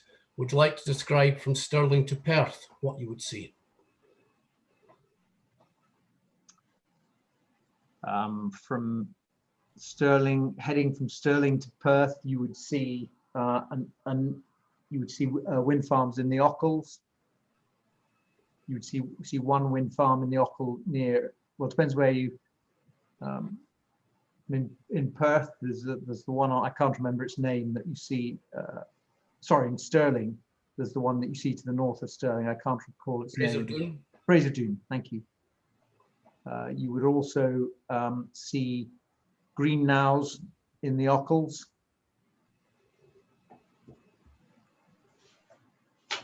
And as you approach Perth, you'd see Drumderg. You get a glimpse of Drumderg. And then you're on to my other route north. I still don't believe that you're seeing a landscape that is saturated with wind farms as his other figure anticipates.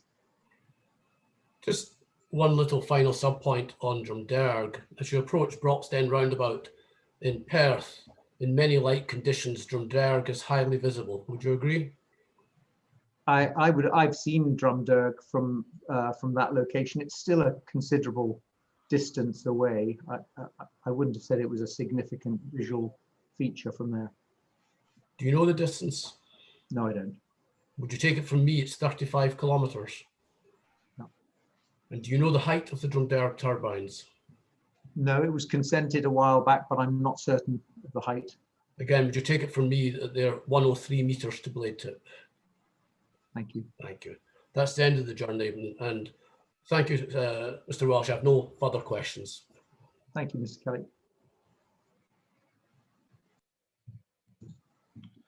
Thank you, Mr. Kelly.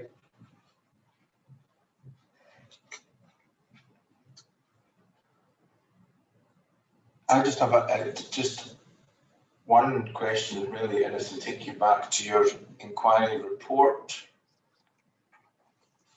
I'll get the right mouse. And towards the end, page 57, electronic page 57, just around the conclusions. It was really just to tie up what you were saying with paragraph 8, 10, 11 and 12. 10 mentions integrity, and then you go on to mention acceptable in landscape terms, and then well-founded in landscape and visual terms in 8.12.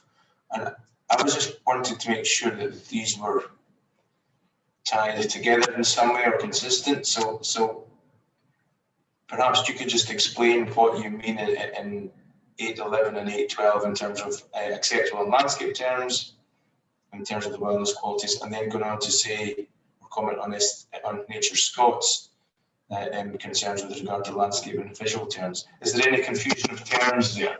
I don't think so, sir, but it may be that I'm using wildland is not a designation, but it's a mapped interest, you might say, and mapped interests, including designations and wildland, are referred to as landscape designations. So where I refer in 8.11 to landscape terms, I'm meaning from a land use interest point of view. So if we were talking about a national scenic area, it would be the effect on the designation overall would be a landscape effect, because the designation is treated as a landscape resource. Now, wildland is not a designation, but with that caveat, it would we would still normally assess it in an EIAR sense as a landscape receptor.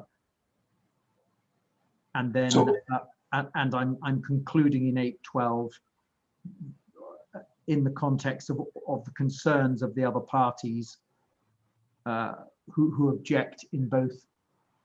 I guess they object in relation to the park and the wildland area as a landscape resource, but it is a visual impact that has led to that conclusion. I'm sorry if that sounds a bit obtuse, and I'm quite sure that you could ask Ms. Anderson the same question, but from my point of view, it's a landscape resource that we're talking about here. So in terms of your paragraph 8.11, from effects identified on the wilderness qualities of WLA 19 to be acceptable, if you put a full stop after that, then there'd be no confusion. It's really the wilderness qualities that you're concluding on there. Yes, sir. I'm happy if you wanted to strike out in landscape terms and. I just wanted to be sure what you're concluding on, so you're clarifying to me that it is the wilderness qualities, and you've thank you. Added in landscape terms at the end. So I'm sorry, sir, I've lost you there. I'm quite happy that you've explained that it's the wilderness qualities that you were concluding on. So yes, it's fine. Any other questions I did have, I think, have been asked in one way or another. So I don't have any further questions. Mr. Trinick, for re-examination, are you happy just to press ahead with that? Thanks, sir. Just got 2 points. Mr. Welch, you were asked questions by Mr. Finlay about the Kalaki decision. I wonder if you'd mind getting it up again. It's CD 939 from memory. Have I got that right? 937. I have that. And there was good discussion between you about the extent to which the reporter, Mr. Seaton, draws overall conclusions. And indeed, Mr. Finlay very kindly invited me to re-examine you on that point, should I see the need to do so. So perhaps I'll take up his invitation and go to electronic page 11 of the decision. And if you can go to paragraph 56 onwards, and having read it through, give your appreciation as on this point as to whether or not Mr. Seaton did reach overall conclusions on well, the overall effect on the WLA consideration there. In paragraph 56, he agrees with SNH's estimate of 7 square kilometers of land being lost as a consequence of the development, which he agreed would amount to the immediate surroundings in which there would be an effective loss of wild land. Yes, I see that. I asked you to read on to 57, 58. I'm sorry. And to give your appreciation on this, so only at one point, please, as to whether or not, in your view, he does come to conclusions on the overall effect of the development on the WLA. Yes, he does at the start of paragraph 57, the first sentence. Well, does he come to the conclusions on the overall effect of the development on the WLA?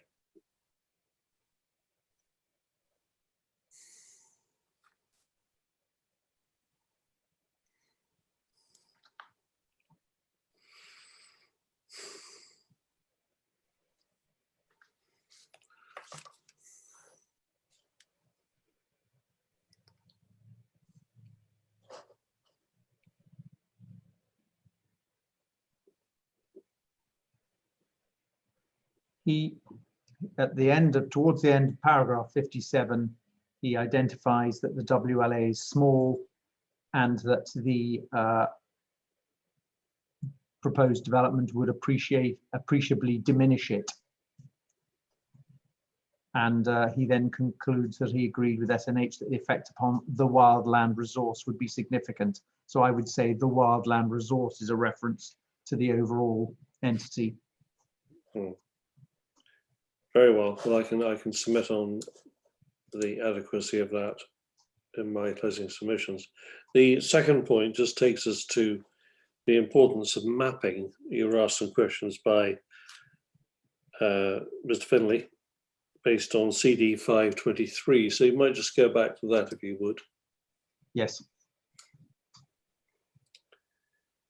And if you go to section 5 of that document at electronic page 17, I'd ask for your view, having read what it says on the importance of mapping and the use of mapping in a development management context.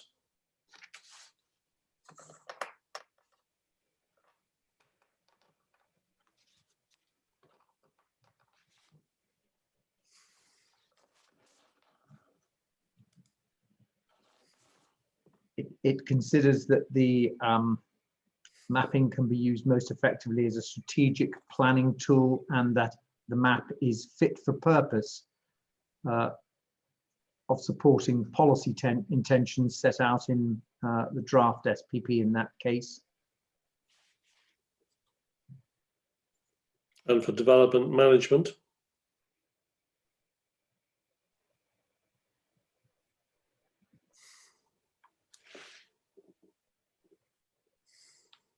That the map provides greater clarity and certainty in the development management role. All right, we'll leave the reporter to read the rest of it. Thank you very much, Mr. Welch. Thank you.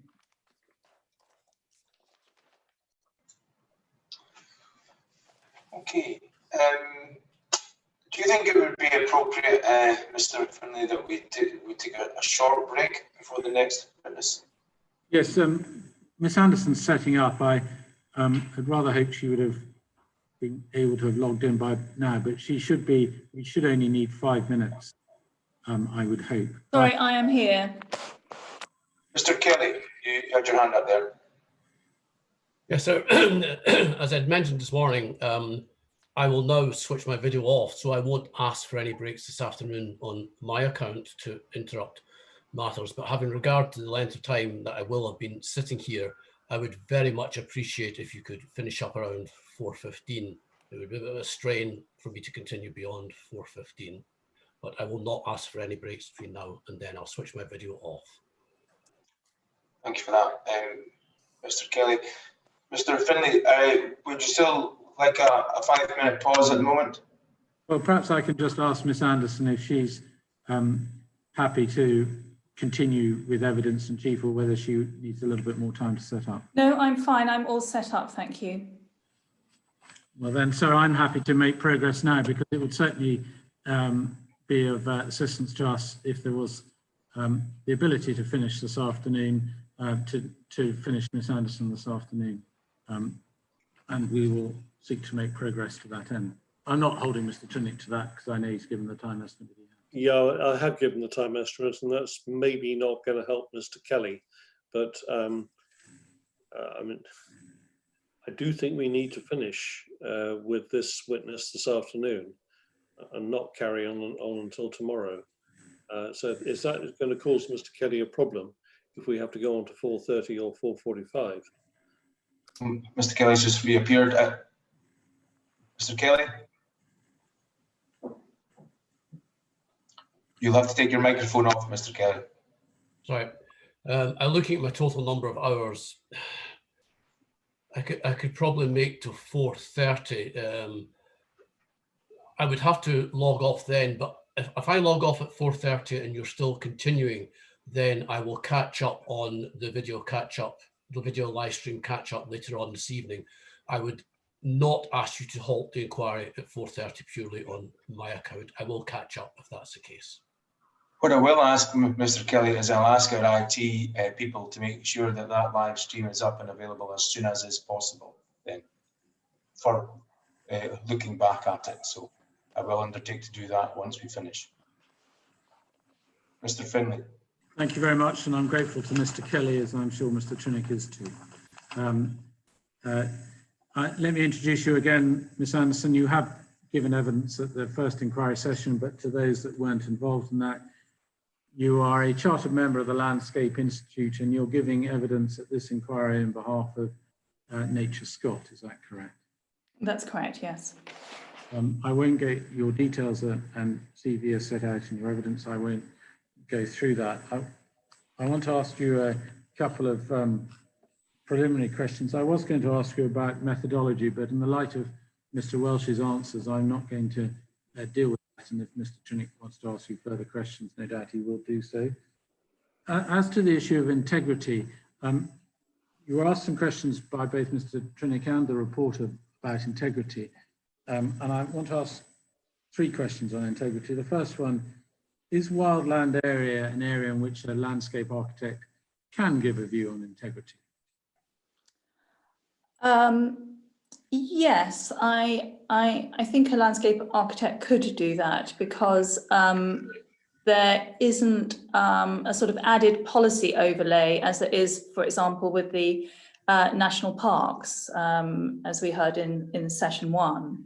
And I gave evidence on that. So yes, I think a landscape architect could give a view on integrity of a wildland area. Again, this may not be as contentious as it was given Mr. Welsh's answers on it. You haven't given a view on integrity. Perhaps and reporter Mr. Trinick in particular, why you didn't feel it necessary to do so. Mr. Finlay, I can't quite hear you. I think you're breaking up slightly, and I don't know if it's the connection in this room or something. Can you hear me? I can hear you loud and clear. I shall try again. You haven't given a view on integrity in this case, although you say that a landscape architect can do so. Why have you not given a view on integrity? I haven't given a view on integrity, and that's largely because there is no requirement, there's no sort of policy test really in SPP relating to wildland. And also there isn't a requirement to form a view on the integrity, effects on the integrity of a wildland area in the 2017 SNH guidance on assessing effects on wildland. And I haven't got the reference for that, I'm afraid.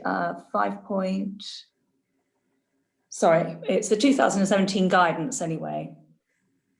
And lastly, on integrity, and I would ask you to include a comment on Mr. Welsh's last answer about the importance of the low-lying central area of Glenroy in this wildland area. In your view, first of all, what is the importance of that area to the wildland area as a whole? And do the impacts of that engage questions of integrity in this case, in your view? I don't know that I would use the word integrity as such, but the perimeter areas, if you like, usually the outward facing slopes and the high points and ridges of this wildland area are subject to sort of human influences, particularly wind farm development. Whereas the Upper Glenroy, Loch Spey area is not, and it has fairly sort of minimal human influences within it, in my view. So I would say the proposal would result in a significant diminishment of wildness, the experience of wildness in that sort of valley area. And I think it's actually important in terms of the cohesion, perhaps, of the wildland area. And maybe its integrity, it could be described as integrity, because it's one of the few areas where you do not get views of large-scale infrastructure. So it's important in that, in terms of its strong sense of wildness experience within it. Thank you. Now, in respect, you and Mr. Welsh have given your own assessment of the impacts on the qualities. I put it to him that there was no, whilst you've identified different sub-areas, both of you could understand each other's sub-areas and understand the conclusions drawn, even though you might disagree with them. Is that an accurate statement of your position? I think that is accurate. We've both taken a similar approach in that we've defined sub-areas, and though there is the slight difference, Mr. Welsh has got 4 sub-areas, I've defined 3, and there are slightly different boundaries. It's still possible to correlate our findings. We largely both form similar views on the effects, significant of effects within the Upper Glenroy, Loch Spey sort of area, in that we both conclude that there would be significant effects on some qualities of wildness. We both agree that there wouldn't be significant effects on the hills and glens that lie to the northwest of Glenroy, in that part of the wildland area. But we do differ in terms of effects on my sub-area A, which I've called the Southern Mountains. Mr. Welsh's sub-area is different in that respect, because it includes the whole of the perimeter of the wildland area. So it differs from my own. I conclude that there would be significant effects on wildland quality 1, but he doesn't find a significant effect within that area. So in general, I think there is quite a good degree of correlation in the approach that approaches we've taken. there are some differences in terms of our interpretation of the wildland qualities and how we address them within the detail of the assessments. Grateful. That's all in. I wanted to ask you about general matters. I just wanted to take you to viewpoint 4.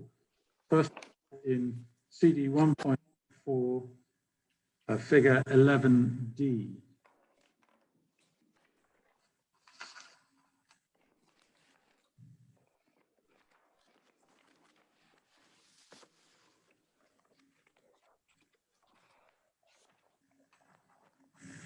And when everyone, see you've got that, I think everyone else is there. One can see the track that I identified with Mr. Welsh as to the, as one area of dispute as to forming a disagreement between you. And I think one can see beyond that the loose area of forestry we were discussing too. Is there anything that you would like to say in terms of influence of the track or the nature of this particular location and the impact of the turbines that one can see on this photo montage?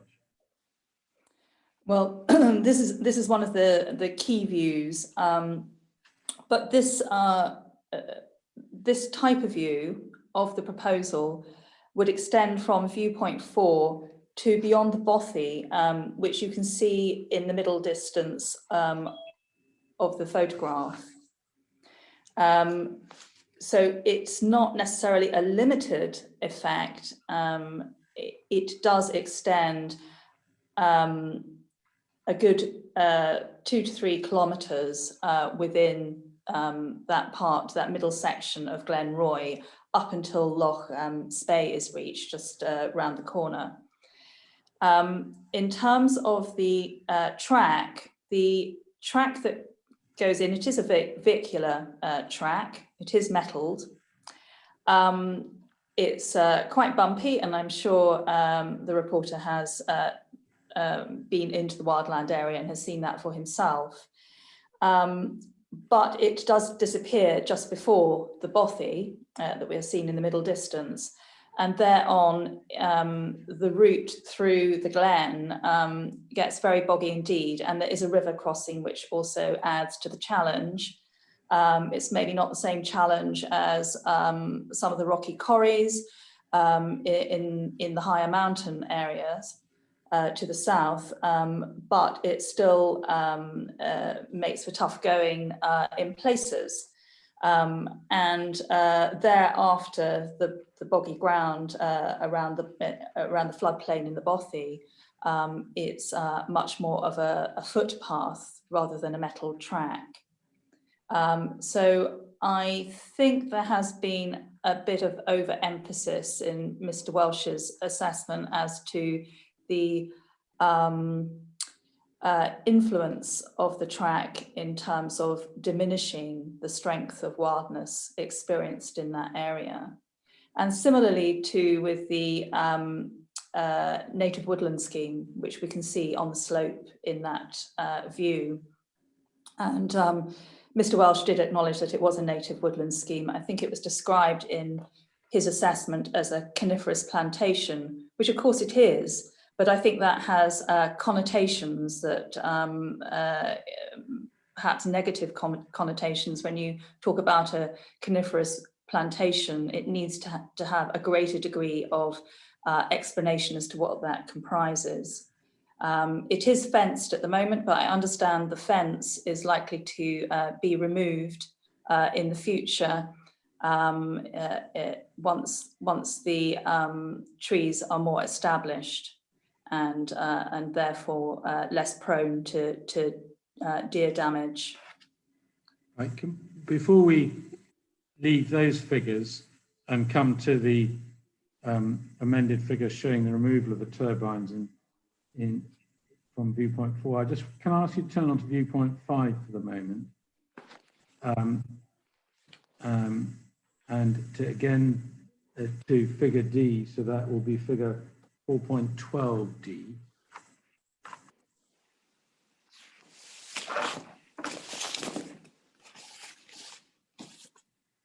And correct me if I'm wrong, but this is a viewpoint where one can actually also see the Bewley-Denny line running through the floor of the glen at this location.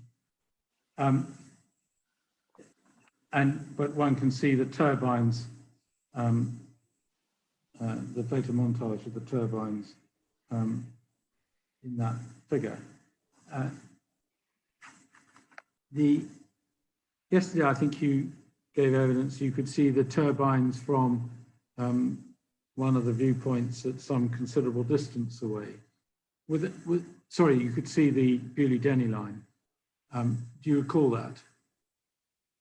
Yes, I think it was in relation to viewpoint 9 in the Cairngorms National Park in the Dromocta Hills. Grateful. Was that portion of the Bewley-Denny line the portion that one can see in this viewpoint or a similar, or was it in any particular location to make it more or less visible? It was not this location because the line is set low down at this point, and that reduces its intrusion. What I could see, and it was very difficult to see, and in fact my walking partner could not see it, I could see four towers of the Bewley-Denny line as they traverse a high point on the Corryarrick Pass. You can also see them from parts of the wildland area, the northwestern hills, my sub-area C, and there are just these 4 towers. The point I was making is that the towers are between 50 to 60 meters high, and I think I could see them at about 36 kilometers away. Even though they were backclothed by sky, they're grey, they're more transparent than a turbine. So my point was really made about distance. And my apologies. I was going to ask you, 50 to 60 meters, how does that relate to the blades? One talks about blade tips, but the blade length in these turbines.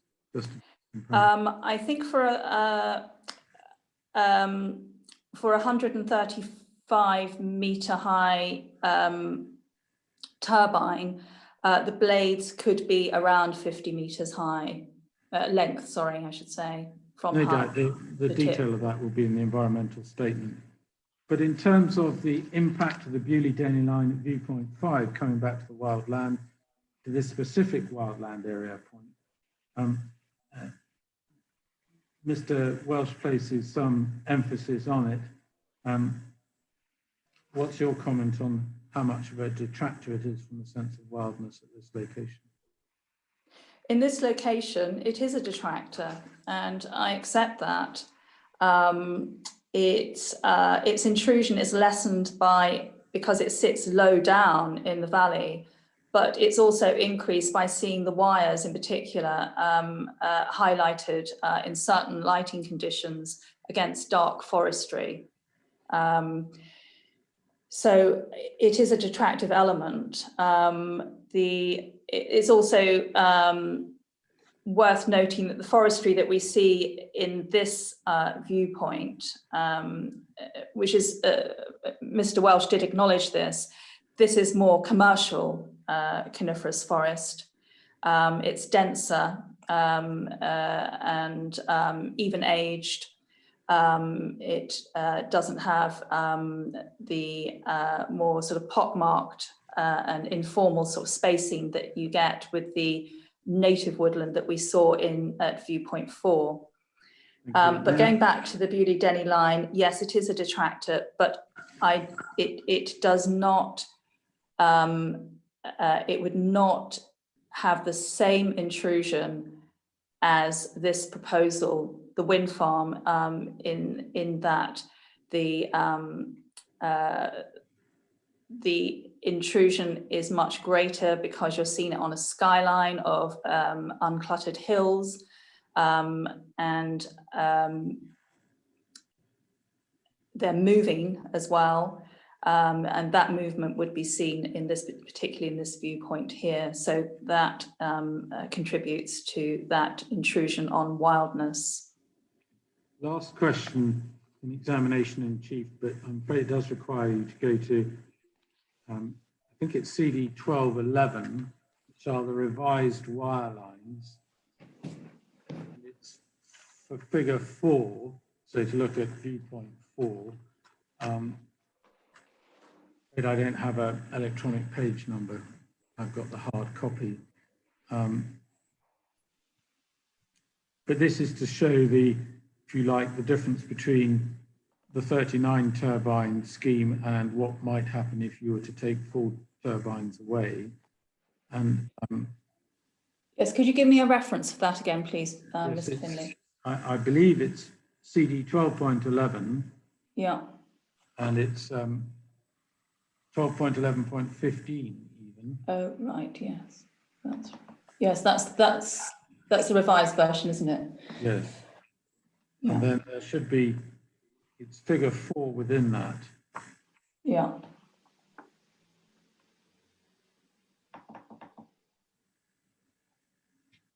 Sorry, I'm just enlarging that.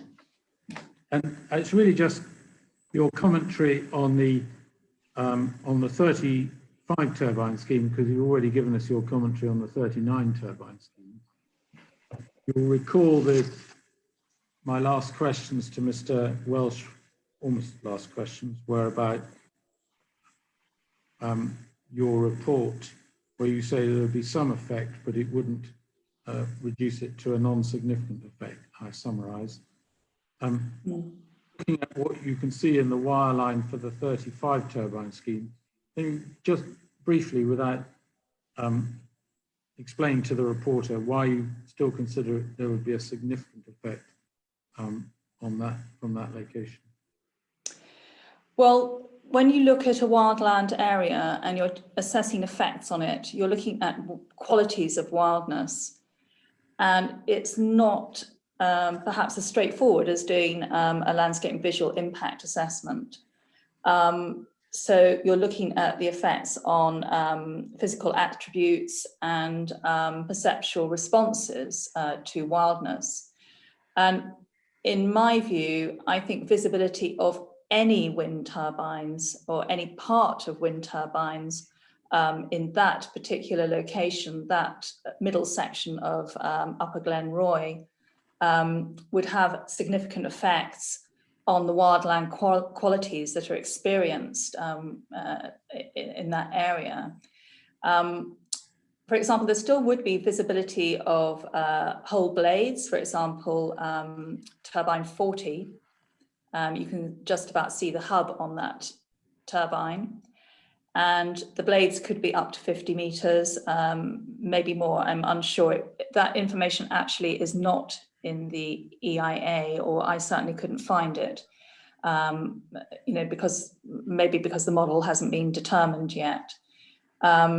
So that's really my view on that. It's the principle almost of any development of that scale and nature being seen on the skyline of those hills in that location. Thank you. Those are all my questions for evidence in chief. Mr. Trinick has made it clear he has some questions for you.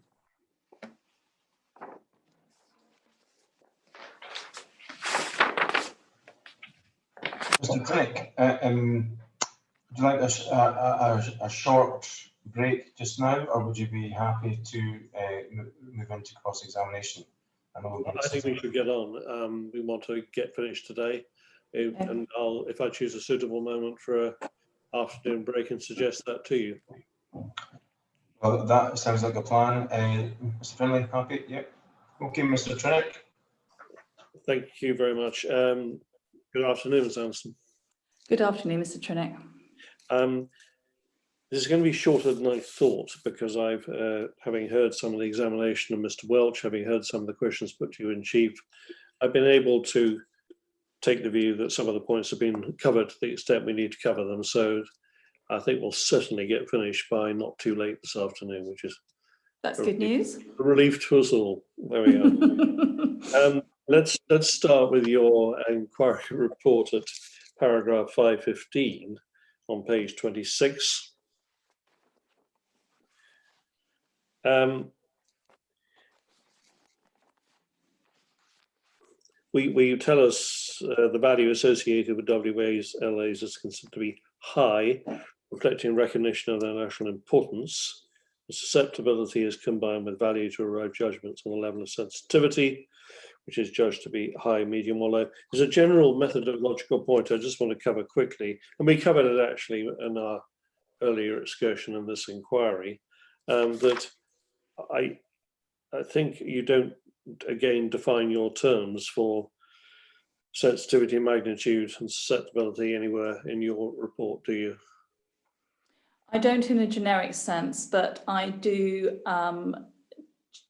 provide justification as to why I've come to conclusions on susceptibility, sensitivity, and magnitude of change in the tabular assessment itself. All right, well, let's just go to one of the tables, table 5.1, which is an electronic page. Oh, gosh, I get this wrong, I think. 31, I think. It's the second page of table 5.1. It's where you draw a conclusion in relation to quality 1, last 2 lines. Page 31. Electronic page 31. Oh, right. Okay. Yeah, I'll look at the electronic version. No, don't. If you're looking at the physical version, it's page 29. Okay. 29. Okay, sure. It's the second page where you of table 5.1 at the top right, in the right column. You say magnitude change would be medium and would result in a moderate and significant effect. You see that? Mm-hmm. Yeah. Yes. Now we know the value you attribute is high. Yes. But we'd be correct to say that we don't know, except in your reasoning, which appears before this conclusion, what you mean by a medium magnitude of effect. You don't use a descriptor for that generically, do you? I don't, no. On your reasoning. All right, well, we know where we are there. That's a general point, which goes wherever it goes.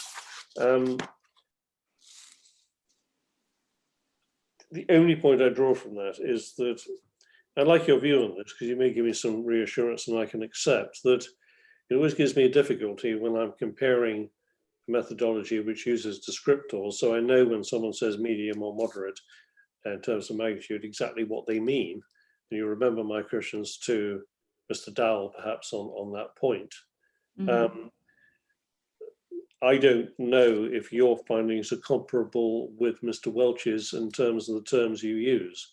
Your medium might be his medium low for all I know. What are your views on that?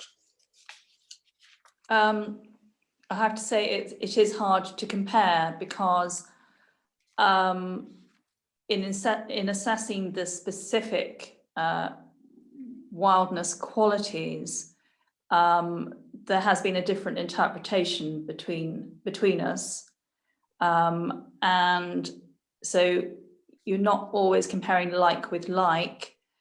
In terms of medium moderate, I would say we are compatible, and in terms also of the threshold of what determines a significant effect, I consider those to be moderate major. Mm-hmm. That would be significant. I consider that we are similar in that approach. Yeah, I'm going to accept your answer, because I wanted to test you on that, because you might have given me a different answer, but you said that the findings are probably comparable.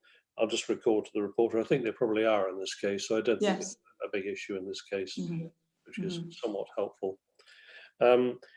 If we go to your inquiry report of 516 on page 26,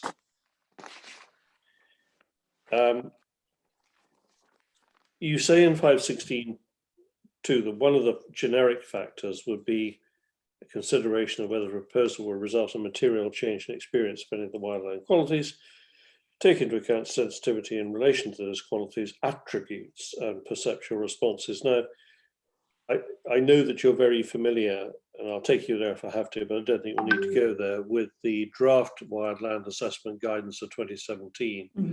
And in that draft guidance, and it's not repeated in the final guidance, was a paragraph that said that effects on attributes from development outside WLAs may be the exception. Do you remember that draft advice?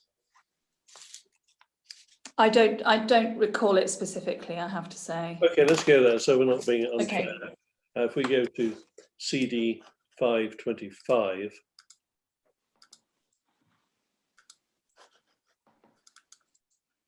bear me while I get there. And we go to electronic page 4 of that. Yeah.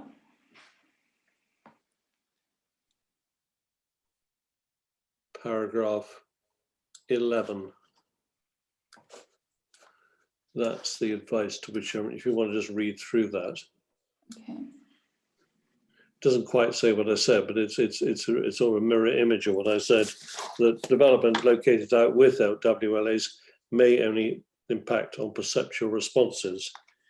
And you will remember that we picked up and ran with that at Limekiln when you represented whoever it was you represented on the Drumholliston inquiry, and I was appearing for Limekiln. So we're on different projects, but that advice is not in the final guidance of 2020. Can we agree that development outside a WLA is clearly not going to directly impact on its physical attributes, but it may well affect the perceptual responses to those attributes? Is that a reasonable way of putting it? It's difficult. I have thought about this, and certainly in relation to Drumholliston, and I was appearing for SNH at that time. Physical attributes, I did think that there might have been an instance where you might have had a quarrying operation that is located just outside a wildland area, and the noise from that operation, dust, etc., could potentially affect physical attributes of tranquility, though you could also describe tranquility as a perceptual response. So I think it depends on the particular development involved, and its proximity, and the nature of effects that it might have. Let's go to CD 538 to see if we can agree this a little further. CD 538, which is the updated assessment guidance, very recently issued, and go to Annex 1, which is on, oh God, electronic page something or other. Annex 1, anyway, if you can find it. On page 8, is it? Page 8, yeah. Thank you. And you've got the physical attributes, generic ones listed there. Okay, in this case then, is it your view that, looking at the operational period, if you would, not the construction period, which is very short-lived, but the operational period of the development, that you take the view that any of the attributes could be directly impacted as opposed to perceptions of those attributes or perceptual responses to those attributes?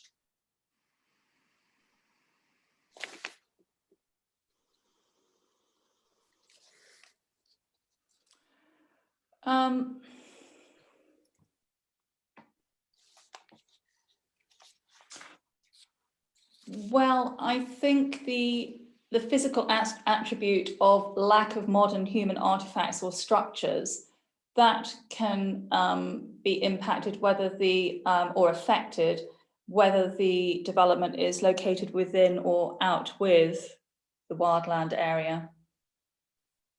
That's probably where we have a disagreement then, because I would suggest to you that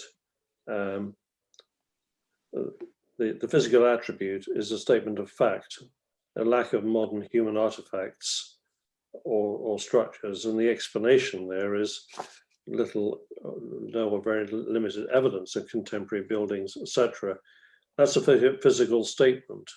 And clearly, if you were proposing Kalaki, say, i.e. within a wildland area, then that attribute could be directly infected because you're bringing into the wildland area artifacts or structures. My suggestion to you is that it's not really possible to affect that attribute from a development outside a WLA, but of course it's possible to affect the perceptual response to that attribute. I think that is probably correct, particularly as it says in the explanation that there's no or very limited evidence of contemporary building structures or engineering works within wildland areas. So if something is out with the wildland area, yes, it would principally affect the perceptual responses in terms of sense of remoteness, solitude, sanctuary, those types of perceptual responses. We have no difficulty with that answer at all. And in terms of the other attributes, looking at this case rather than a quarry or any other development, I suggest the same thing, that while of course there can be impacts on perceptual responses, that is what I think we're debating at this inquiry, that direct impacts on those attributes are not going to happen from the development at Glenshero. Not Glenshero, but it might happen with other types of development or other wind farms. And I'm just looking at remoteness and or accessibility. That is a physical attribute. So, you know, you could have access tracks, etc., that bring that reduce the sense of reduce the remoteness, the physical remoteness from vehicular roads or something. Yes. Sure. But not in the case of Glenshero, I think I've heard you say. It's principally on perceptual responses. It's the effect on the perceptual responses. That's a really helpful answer, and thanks. I think we're not really in dispute on that particular point in that case. If you go to your inquiry report at 523, which is at page 37,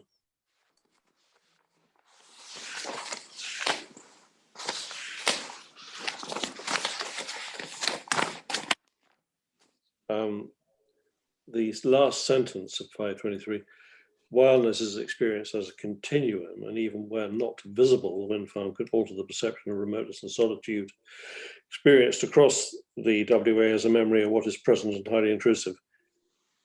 I guess what you mean there is that you start with the visual sense. You've seen something, you retain the image of that visual sense as you move away. Is that what you're saying? Yes, yes. Yeah. It clouds your perception, yes. But the primary stimulus is visual. It is to start with. You need to know it's there and have seen it usually, and that will affect your perception. Even, you know, when you're traveling through the wildland area and you don't see it, you know it's there. Well, that's probably where we part company. I can see, I get the image, I understand the image, and it happens to all of us that we retain a visual memory of what we've just seen.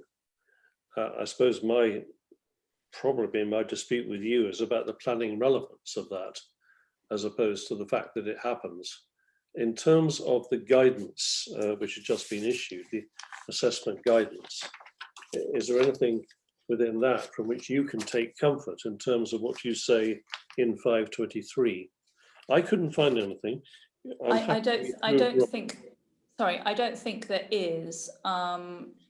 It is guidance.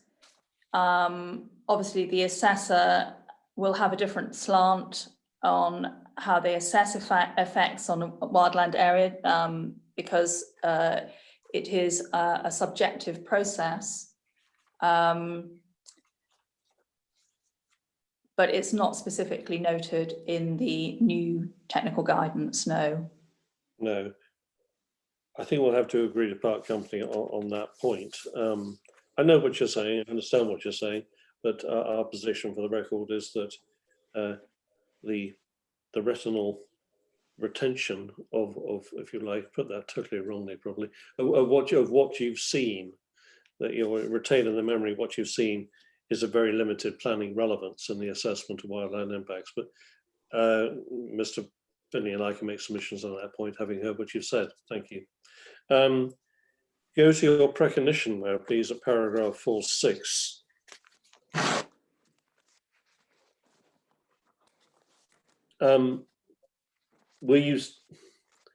You say, Mr. Welch questions the strength of wildness experience within the Glenroy area in relation to the 2014 Jenks analysis. And you say, whilst detailed evidence can be provided by Mr. Brooks at the policy hearing session, in my view, desk-based GIS wildness mapping has limitations and the starting point, etc.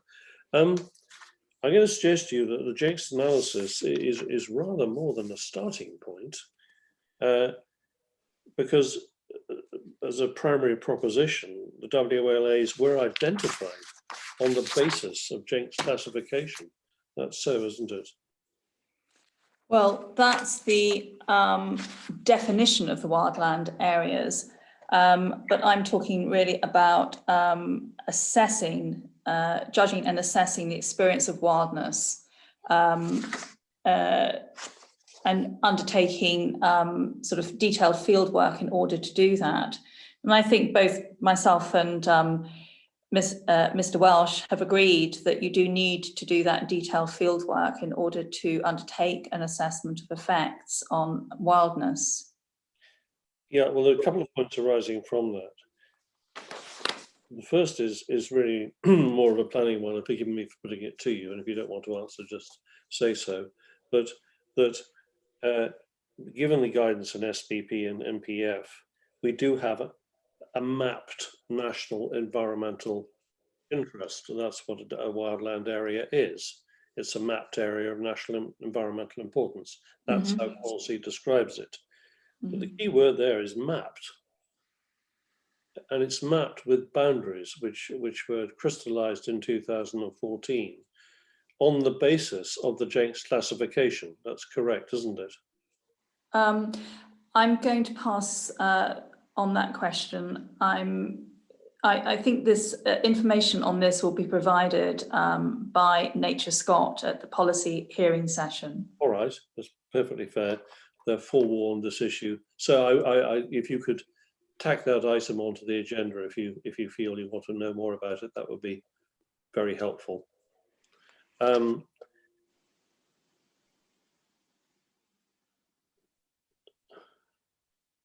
Yeah, so let me just take this point. Now I'll come back to it if I have to. If you say it's for the policy hearing session, I accept that, provided we do actually discuss it. If you go to your inquiry report at 3.3, electronic page 5. We've sort of been here before in the context of National Park. It's about the visibility of the development. Nature Scott also considered the extensive visibility would occur at WLA 19, with a substantial area where the proposal will be the only wind farm visible. Can we go to JW 14, please? This is in CD 12.3.2.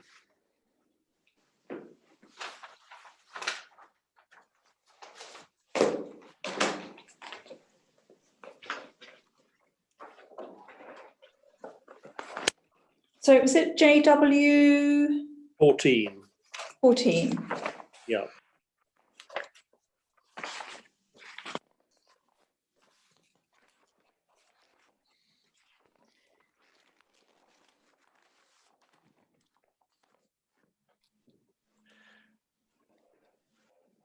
You there?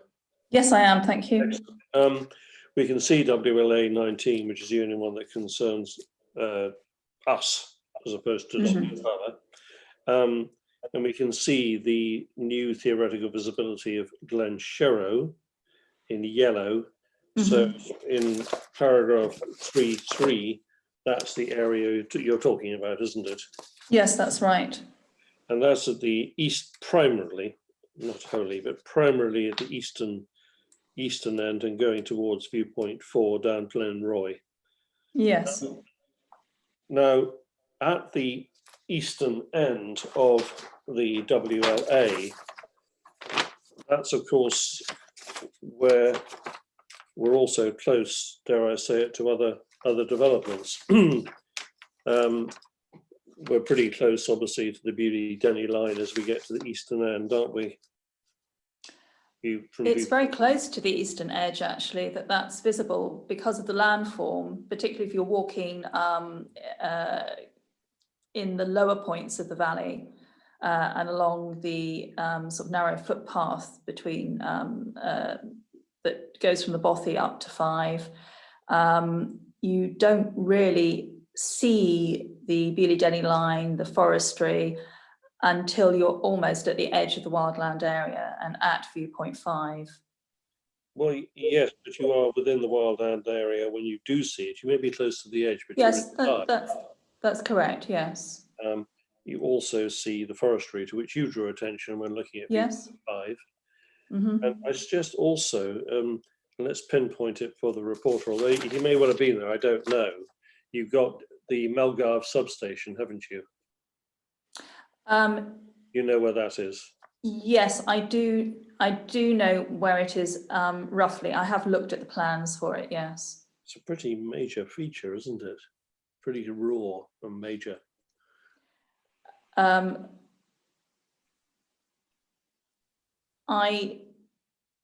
Well, I didn't see it when I was at viewpoint 5. No, I'm not sure you would see it from viewpoint 5. You don't see it, you see it from the wildland area. I think the evidence, well, I mustn't give evidence. Do you feel that you would see the Melgarve substation from within the wildland area, never mind from viewpoint 5?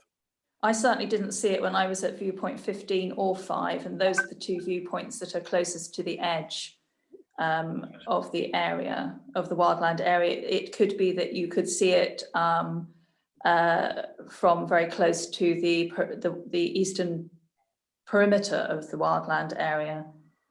Have you been to Melgarve substation? I haven't been to it, actually to the substation, but I've seen it from afar.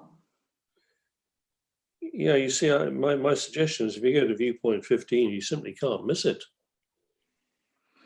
It's right in your view. Sorry,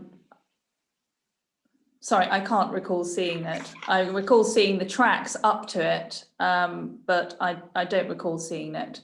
I think my attention was taken by strong leg when I was up there. Okay, well, I'll leave that as a point for the reporter to check, but my suggestion is that if you are at viewpoint 15, you will have the clearest view of that substation. Anyway, we'll leave it. You've got your answer. I've made my point, but you haven't actually been to the substation itself. No. No. And you haven't therefore directly observed the tracks leading to the substation. I've seen the tracks because you can see them near Spey Dam. Yes, I've seen the tracks. I mean, it's a fairly major feature, isn't it? All the way from the Spey Dam up to Garver Bridge and on. It's quite a major construction, isn't it? Yes, it is. You see, my point is that I believe that although the areas of new visibility for Glenshero, I won't say substantially, but they include areas at the eastern end of this WLA. Those areas are now impacted by a variety of fairly new development, the Beauly-Denny overhead line and the Melgarve substation and the tracks relating to both those developments. Well, actually, sorry, I think that your question, Mr. Trinick, right at the start was about the yellow area where it's Glenshero only that's visible. Sorry, but you also then jumped around and went to viewpoint 15 where you would see Strone Leg and other wind farms. Yeah, fair point. So if we're talking about the yellow area, yeah. I think the visibility of the Melgarve, Mulgrave substation may not be as visible from some of those areas. They're lower down areas, but I don't know, and we haven't got a ZTV of the substation, so I can't tell. Well, a lot of these points I'm putting to you are obviously for the reporter to note, and if he feels he wants to go make a further inspection of that. The other thing that I would like to point out is that there is a difference. Yes, I accept that the substation and the Beaulieu Denny power line are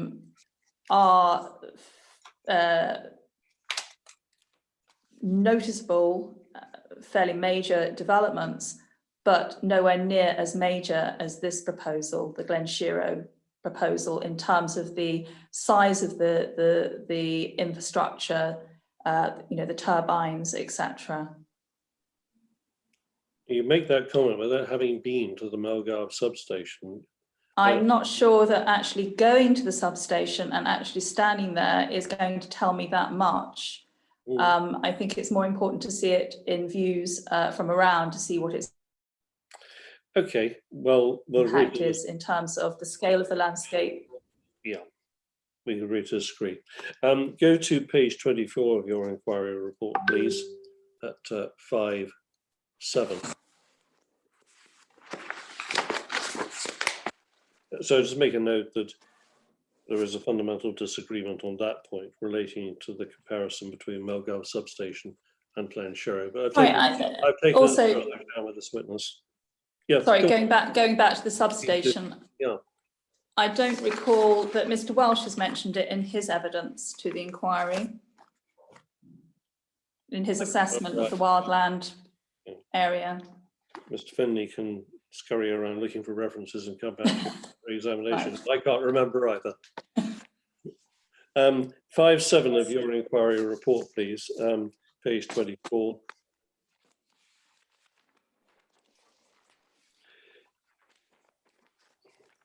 This is where you refer in this 3 sub areas, and you're referring to the NatureScot internal advice note, which states that effects on WLA can be separated into effects on the less visited lower lying areas within the interior, where there are a wide range of qualities strongly expressed, and effects on the more elevated and popular locations where external features are generally more apparent.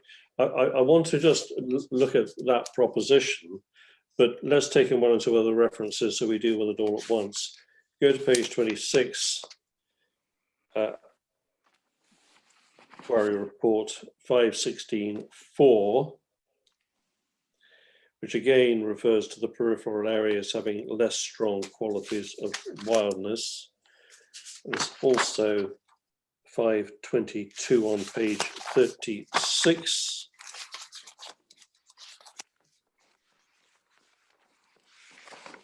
Which you're dealing there with sub-area B.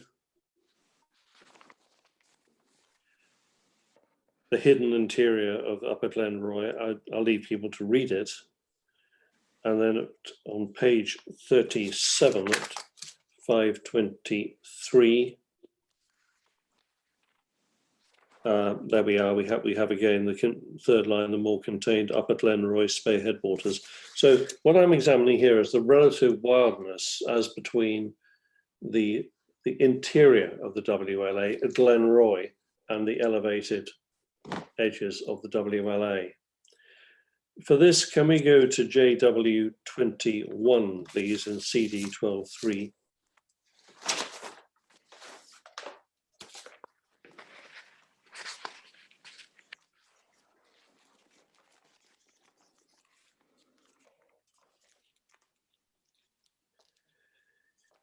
I've noted what you've said about Jenks classification being a mapped basis as opposed to experiencing wildness in the field. I understand the difference that the distinction you draw there, but looking at JW21, it's a relative wildness map based on Jenks, obviously.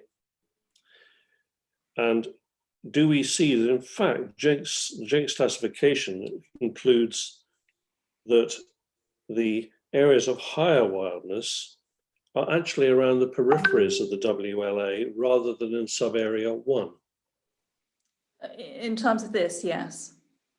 And if we go to JW22, which is a very direct Jenks classification map, make the same point that the areas of higher wildness are generally to be found on the peripheries of this, on the elevated parts of this wildland area, rather than in Glenroy.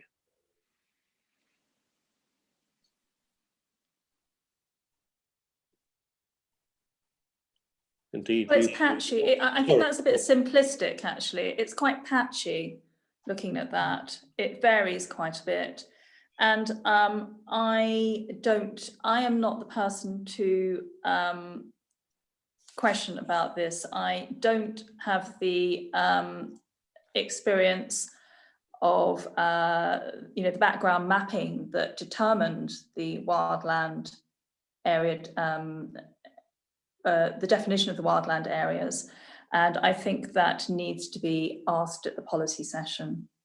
Well, I'm not quite sure I agree with that. I will deal with the basis of the mapping in the policy session, but I know you're an expert on wildland impact assessment, and I respect your experience and qualifications to do it. So I'd assume that you would have made yourself familiar with what the Jenks classification was.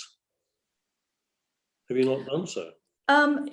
Yes, I mean, I know the background to it, and I have looked at these maps, but I think it has to be remembered that that the mapping was done in 2014 and perhaps before, and since then the guidance that's been issued by Nature Scott in terms of assessing impacts on wildland areas, I think that acknowledges that you need to undertake detailed field work to determine and verify wildland qualities.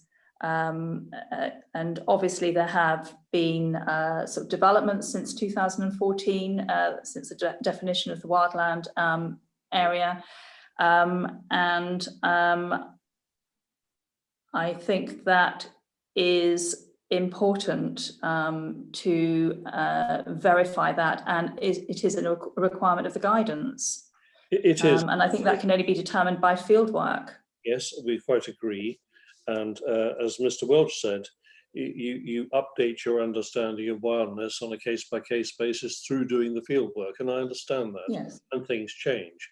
Whereas Dr. Carver says you undertake some GIS mapping process, Nature Scott and Mr. Welch both says, no, you don't. You actually go out in the field and you experience it. I understand that fully. However, I don't want to let go of Jenks because that was the basis for mapping. And if we look at this JW22, can we at least see that the highest classes of the Jenks classes 7 and 8 are principally to be found in the higher areas, not in not your sub-area 1, Glenroy? Well, in terms of this mapping, yes, yeah. That is correct. Why do you think that is? I think it's the layering of ruggedness and remoteness, but then I think we have addressed already about the limitations in the mapping, and that's quite clear in, sorry, I've forgotten the document. I think it's the methodological statement, the non-technical sort of summary of the methodology for the 2014 mapping. It's quite clear on the limitations of the GIS-based sort of mapping in terms of distance from public roads, for example, and how that has that could potentially skew the values accorded to remoteness, for example. And then the other aspect is ruggedness and challenge in terms of potentially difficult terrain, and how lower lying boggy areas are not taken into account in the mapping as much as steep slope and rocky terrain. Okay. Well, we'll have to debate the importance of the Jinx classes further in the policy hearing session. I can't take that further with you. I respect your answer on that, and Mr. Brooks or whoever appears for Nature Scott can do that on that occasion. That is, sir, an issue I think we do need to debate.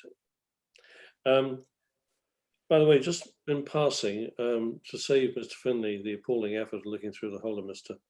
Finlay's inquiry report, he mentions Melgarve substation at these points: 737, 746, 87, 827, table B1, 888, 890, table B2, 897, and 809. I think it's 15 times actually, so I think he has covered the point, hasn't he? And is that in relation to the wildland area, or is that in relation to the Cairngorms National Park? Well, the whole of section 8, the 880s and the 87, from 87 onwards, will be in connection with the wildland area, which are most of the references. So I had been scurrying around as invited to Dr. Trinick and done the same word track search and found the same answer. So I can confirm he's not misleading. He has I'd like to keep you busy, especially in the afternoon. Do you think convenient moment? Yes. A convenient moment. A convenient moment. 3:30 is a short break of 10 minutes. Okay? So, do you know, because we're getting through this very quickly, a subject which I think we both understand pretty well, I've got about 15 minutes left. So if we have a break for 15 minutes, give ourselves the luxury of that, we're going to finish in plenty of time. Okay, I'm happy that we come back at 20 to 4 then. Will that be fine? Thanks, sir. Okay, 20 to 4.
Okay, it's time to start again, I think. And it looks as if Mr. Kelly is listening in, it looks as if we will be finished in time, so it may not be necessary for our IT department to send him any details or to upload the live stream any quicker.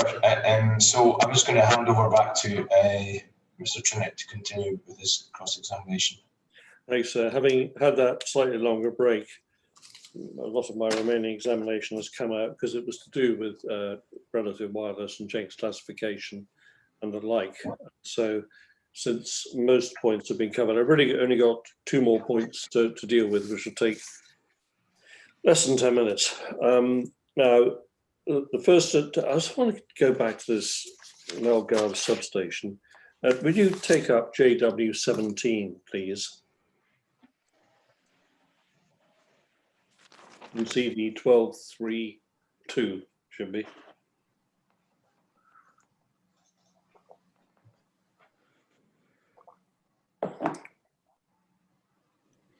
Tell me when you're there.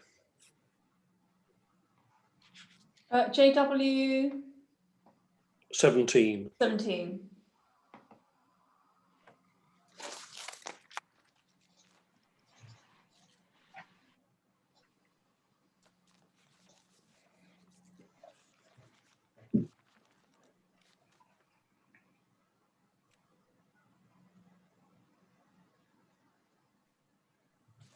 You there? Yes. Good.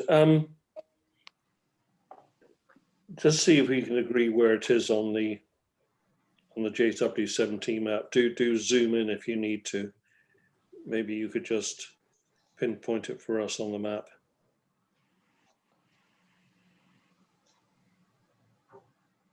It's quite faint, but it's to the left of viewpoint 10.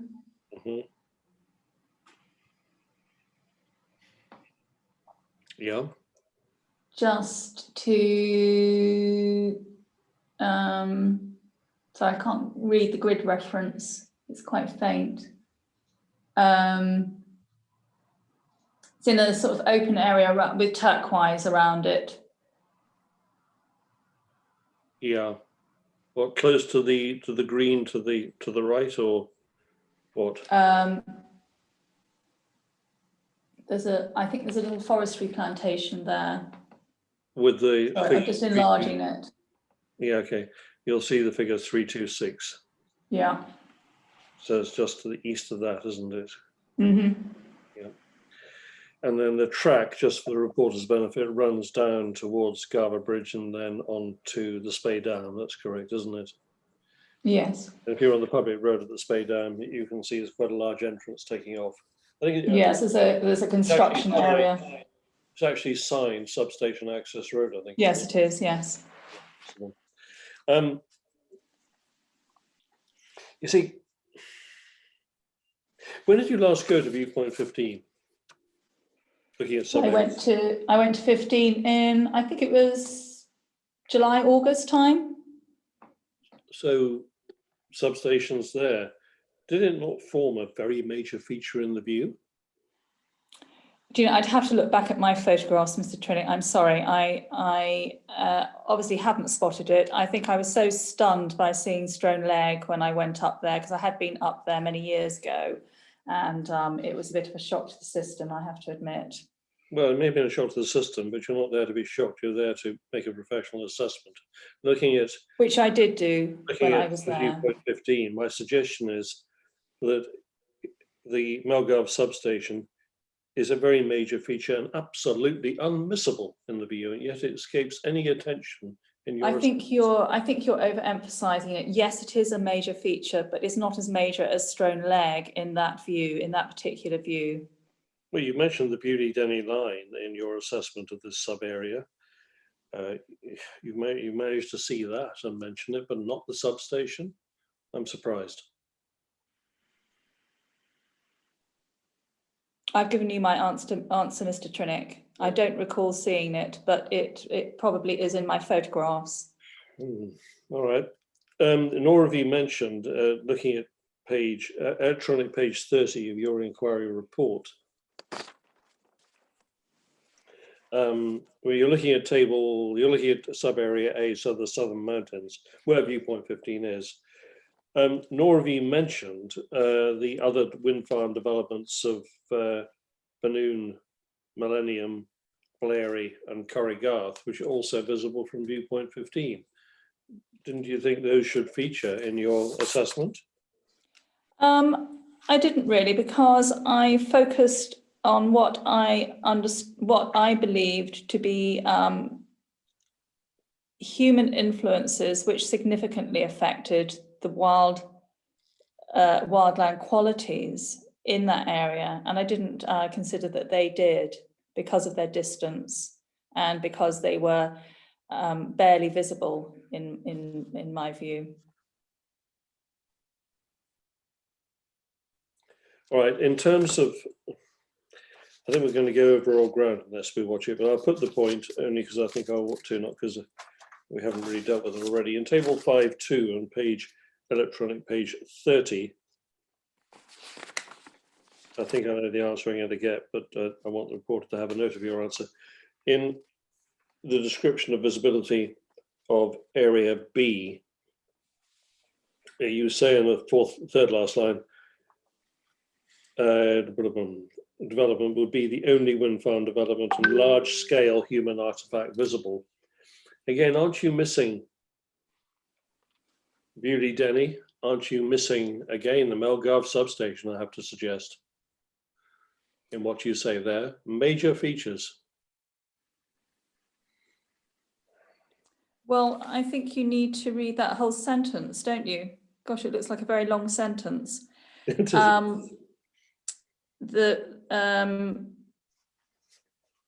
I'm talking really about the open basin where the bothy is located. Mm-hmm. I do say to the eastern boundary of the wildland area, but what I mean is just that point. I did note before earlier in my cross-examination that it's only when you get very close to the eastern boundary of the wildland area that you're aware of the forestry plantations. It's when you round the corner past the Loch Spey, the Spey Loch rather, and that is when you get to viewpoint 5, very close to the boundary, that you see those developments, those other developments. What I'm talking about in there, what I'm describing is that section between 5 and 4, which is quite extensive in the middle part of upper Glenroy. Well, may I misread your sentence, but it says between an elevated pinch point just east of the Falls of Roy across the open basin where the lower Connell Bothy is located, and to the eastern boundary of the WLA where it would form. I thought you were talking about the eastern boundary there. You're not? No, I'm talking about the section between. Oh, I see. All right. Ms. Anderson, thank you very much for your answers. I have no more questions. Thank you.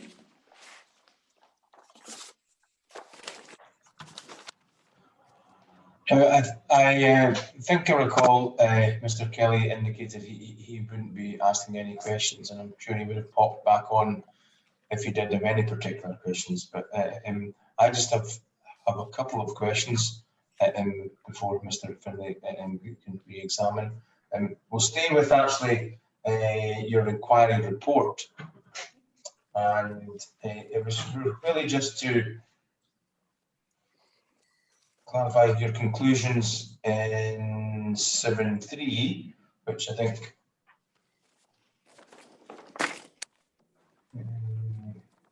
page number I didn't take a note of. My apologies. 7.3, sir, yeah, was it? Electronic page 41, and then I'm going to go back up to the tables. It was just I'm just wanting to get absolute clarity for myself that you've found significant adverse effects in 2 sub areas in your tables. I just want to clarify if if you're treating them with equal measure in terms of your significance, because some of the wording's just a little bit different. Maybe if we go back up to the tables, I think it's sub-area A and B, and with wildland area quality 1 in sub-area 1, you've reached the conclusion of significant adverse effect with a magnitude of change of medium, and then in sub-area B, you've reached a conclusion of significant adverse effect with a magnitude of change with moderate. I just want to make sure that I'm to take your evidence on these two qualities in the different sub-areas with equal measure. Or is there a difference yes, in the level of significance? On wildland quality 1, just on that particular quality, sir, is that what you're meaning? Yes. Yes. Can I just check that? Perhaps I can intervene just briefly to say I think this was one of the errata on wildland quality on sub-area B under wildland area quality 1. The moderate magnitude of change should, I think, read medium. Medium, yes. Well, there we go. I was obviously not reading it in conjunction with the errata, so thank you. Sorry, was that the question? Right. Okay. Yes. That was actually yes. Unfortunately, I used it interchangeably, and it should be. It is the same. Yes. So there's the same level of significance. Same level of significance yes. in both the sub areas on that. That's right.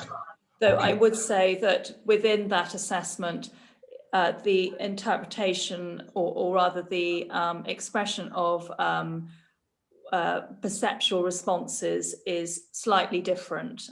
So the effects are slightly different, but they're still the same level of significance. But in terms of your assessment, there's no difference in the level between the two sub areas on that quality. Okay, I just wanted to get that clarified, and apparently it had been clarified in the errata. So thank you very much for that, Mr. Finlay. That's actually my only query. Mr. Finlay, would you like to ask any questions of your witness in re-examination? So I don't have any. The only point I wish to just hold open is that there was a significant amount of questions about the Melgarve substation, and Ms. Anderson said she wished to have a look at the photographs she took when she went to Carnlea in August, because I was there with her. It's just if she, on reviewing those photographs, wishes to add a response, I would hope I will seek leave at the appropriate moment to introduce that, obviously giving Malone for Mr. Trinick advance notice of it. But it's just in that one issue I'd like to leave open. Otherwise, I have no questions. And that's the end of our evidence on this inquiry session. Mr. Trinick, do you have any comments to make on that point? Well, it's not normal to reopen evidence once it's been closed, but I think in the interest of helping you to get the best information, if there is a further observation to make on Melgarve substation, I'd be happy to receive it, provided I have an opportunity to respond. That's fine. I mean, I've been to that viewpoint. I've also taken photographs. I've seen what I've seen. So I don't necessarily need it for my information, Mr. Finlay. So I've been there and I have seen it as well. So I'm not necessarily saying that I need it, Mr. Finlay. So okay. Well, so that's very helpful. I'd still like to just reserve our position on that, but it may well be we put nothing in. It's only if Ms. Anderson's, it's not a test of recollection as such, but Mr. Trinick's got his point that she hasn't mentioned it in her report. But I'd just like to leave that open, but it may well nothing further happens, and I will let you know, certainly by at the latest on Tuesday, but I'm sure we'll raise it with Mr. Trinick before then if we are going to say anything.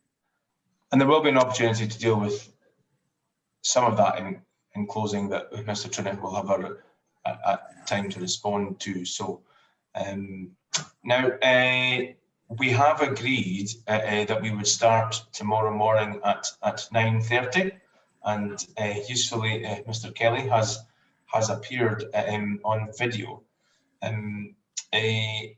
Mr. Kelly, had you caught that we were going to start at 9:30 tomorrow morning? Yes, I was aware of that. Thank you. Thank you. Okay. Now, if there isn't anything else to go through this afternoon, we can bring this afternoon to a close. I think that would be an appropriate point to stop. Mr. Finlay. Yes, sir. Just it would be useful to get. It may be useful for parties to give some idea of timetabling for tomorrow. At present, I don't have any questions to ask Mr. Carver, Dr. Carver, and if that's of assistance to you, it may be of some assistance to those attending from Nature Highland Council and to know roughly how long tomorrow's session is likely to take, but in terms of cross-examination, but I'm simply asked that as so that we can plan our day, but if that's all. Mr. Trinnick, have you any revised estimates? I've cross-examined Dr. Carver before at Limekiln. On that basis of that experience, it's going to be 2.5 hours.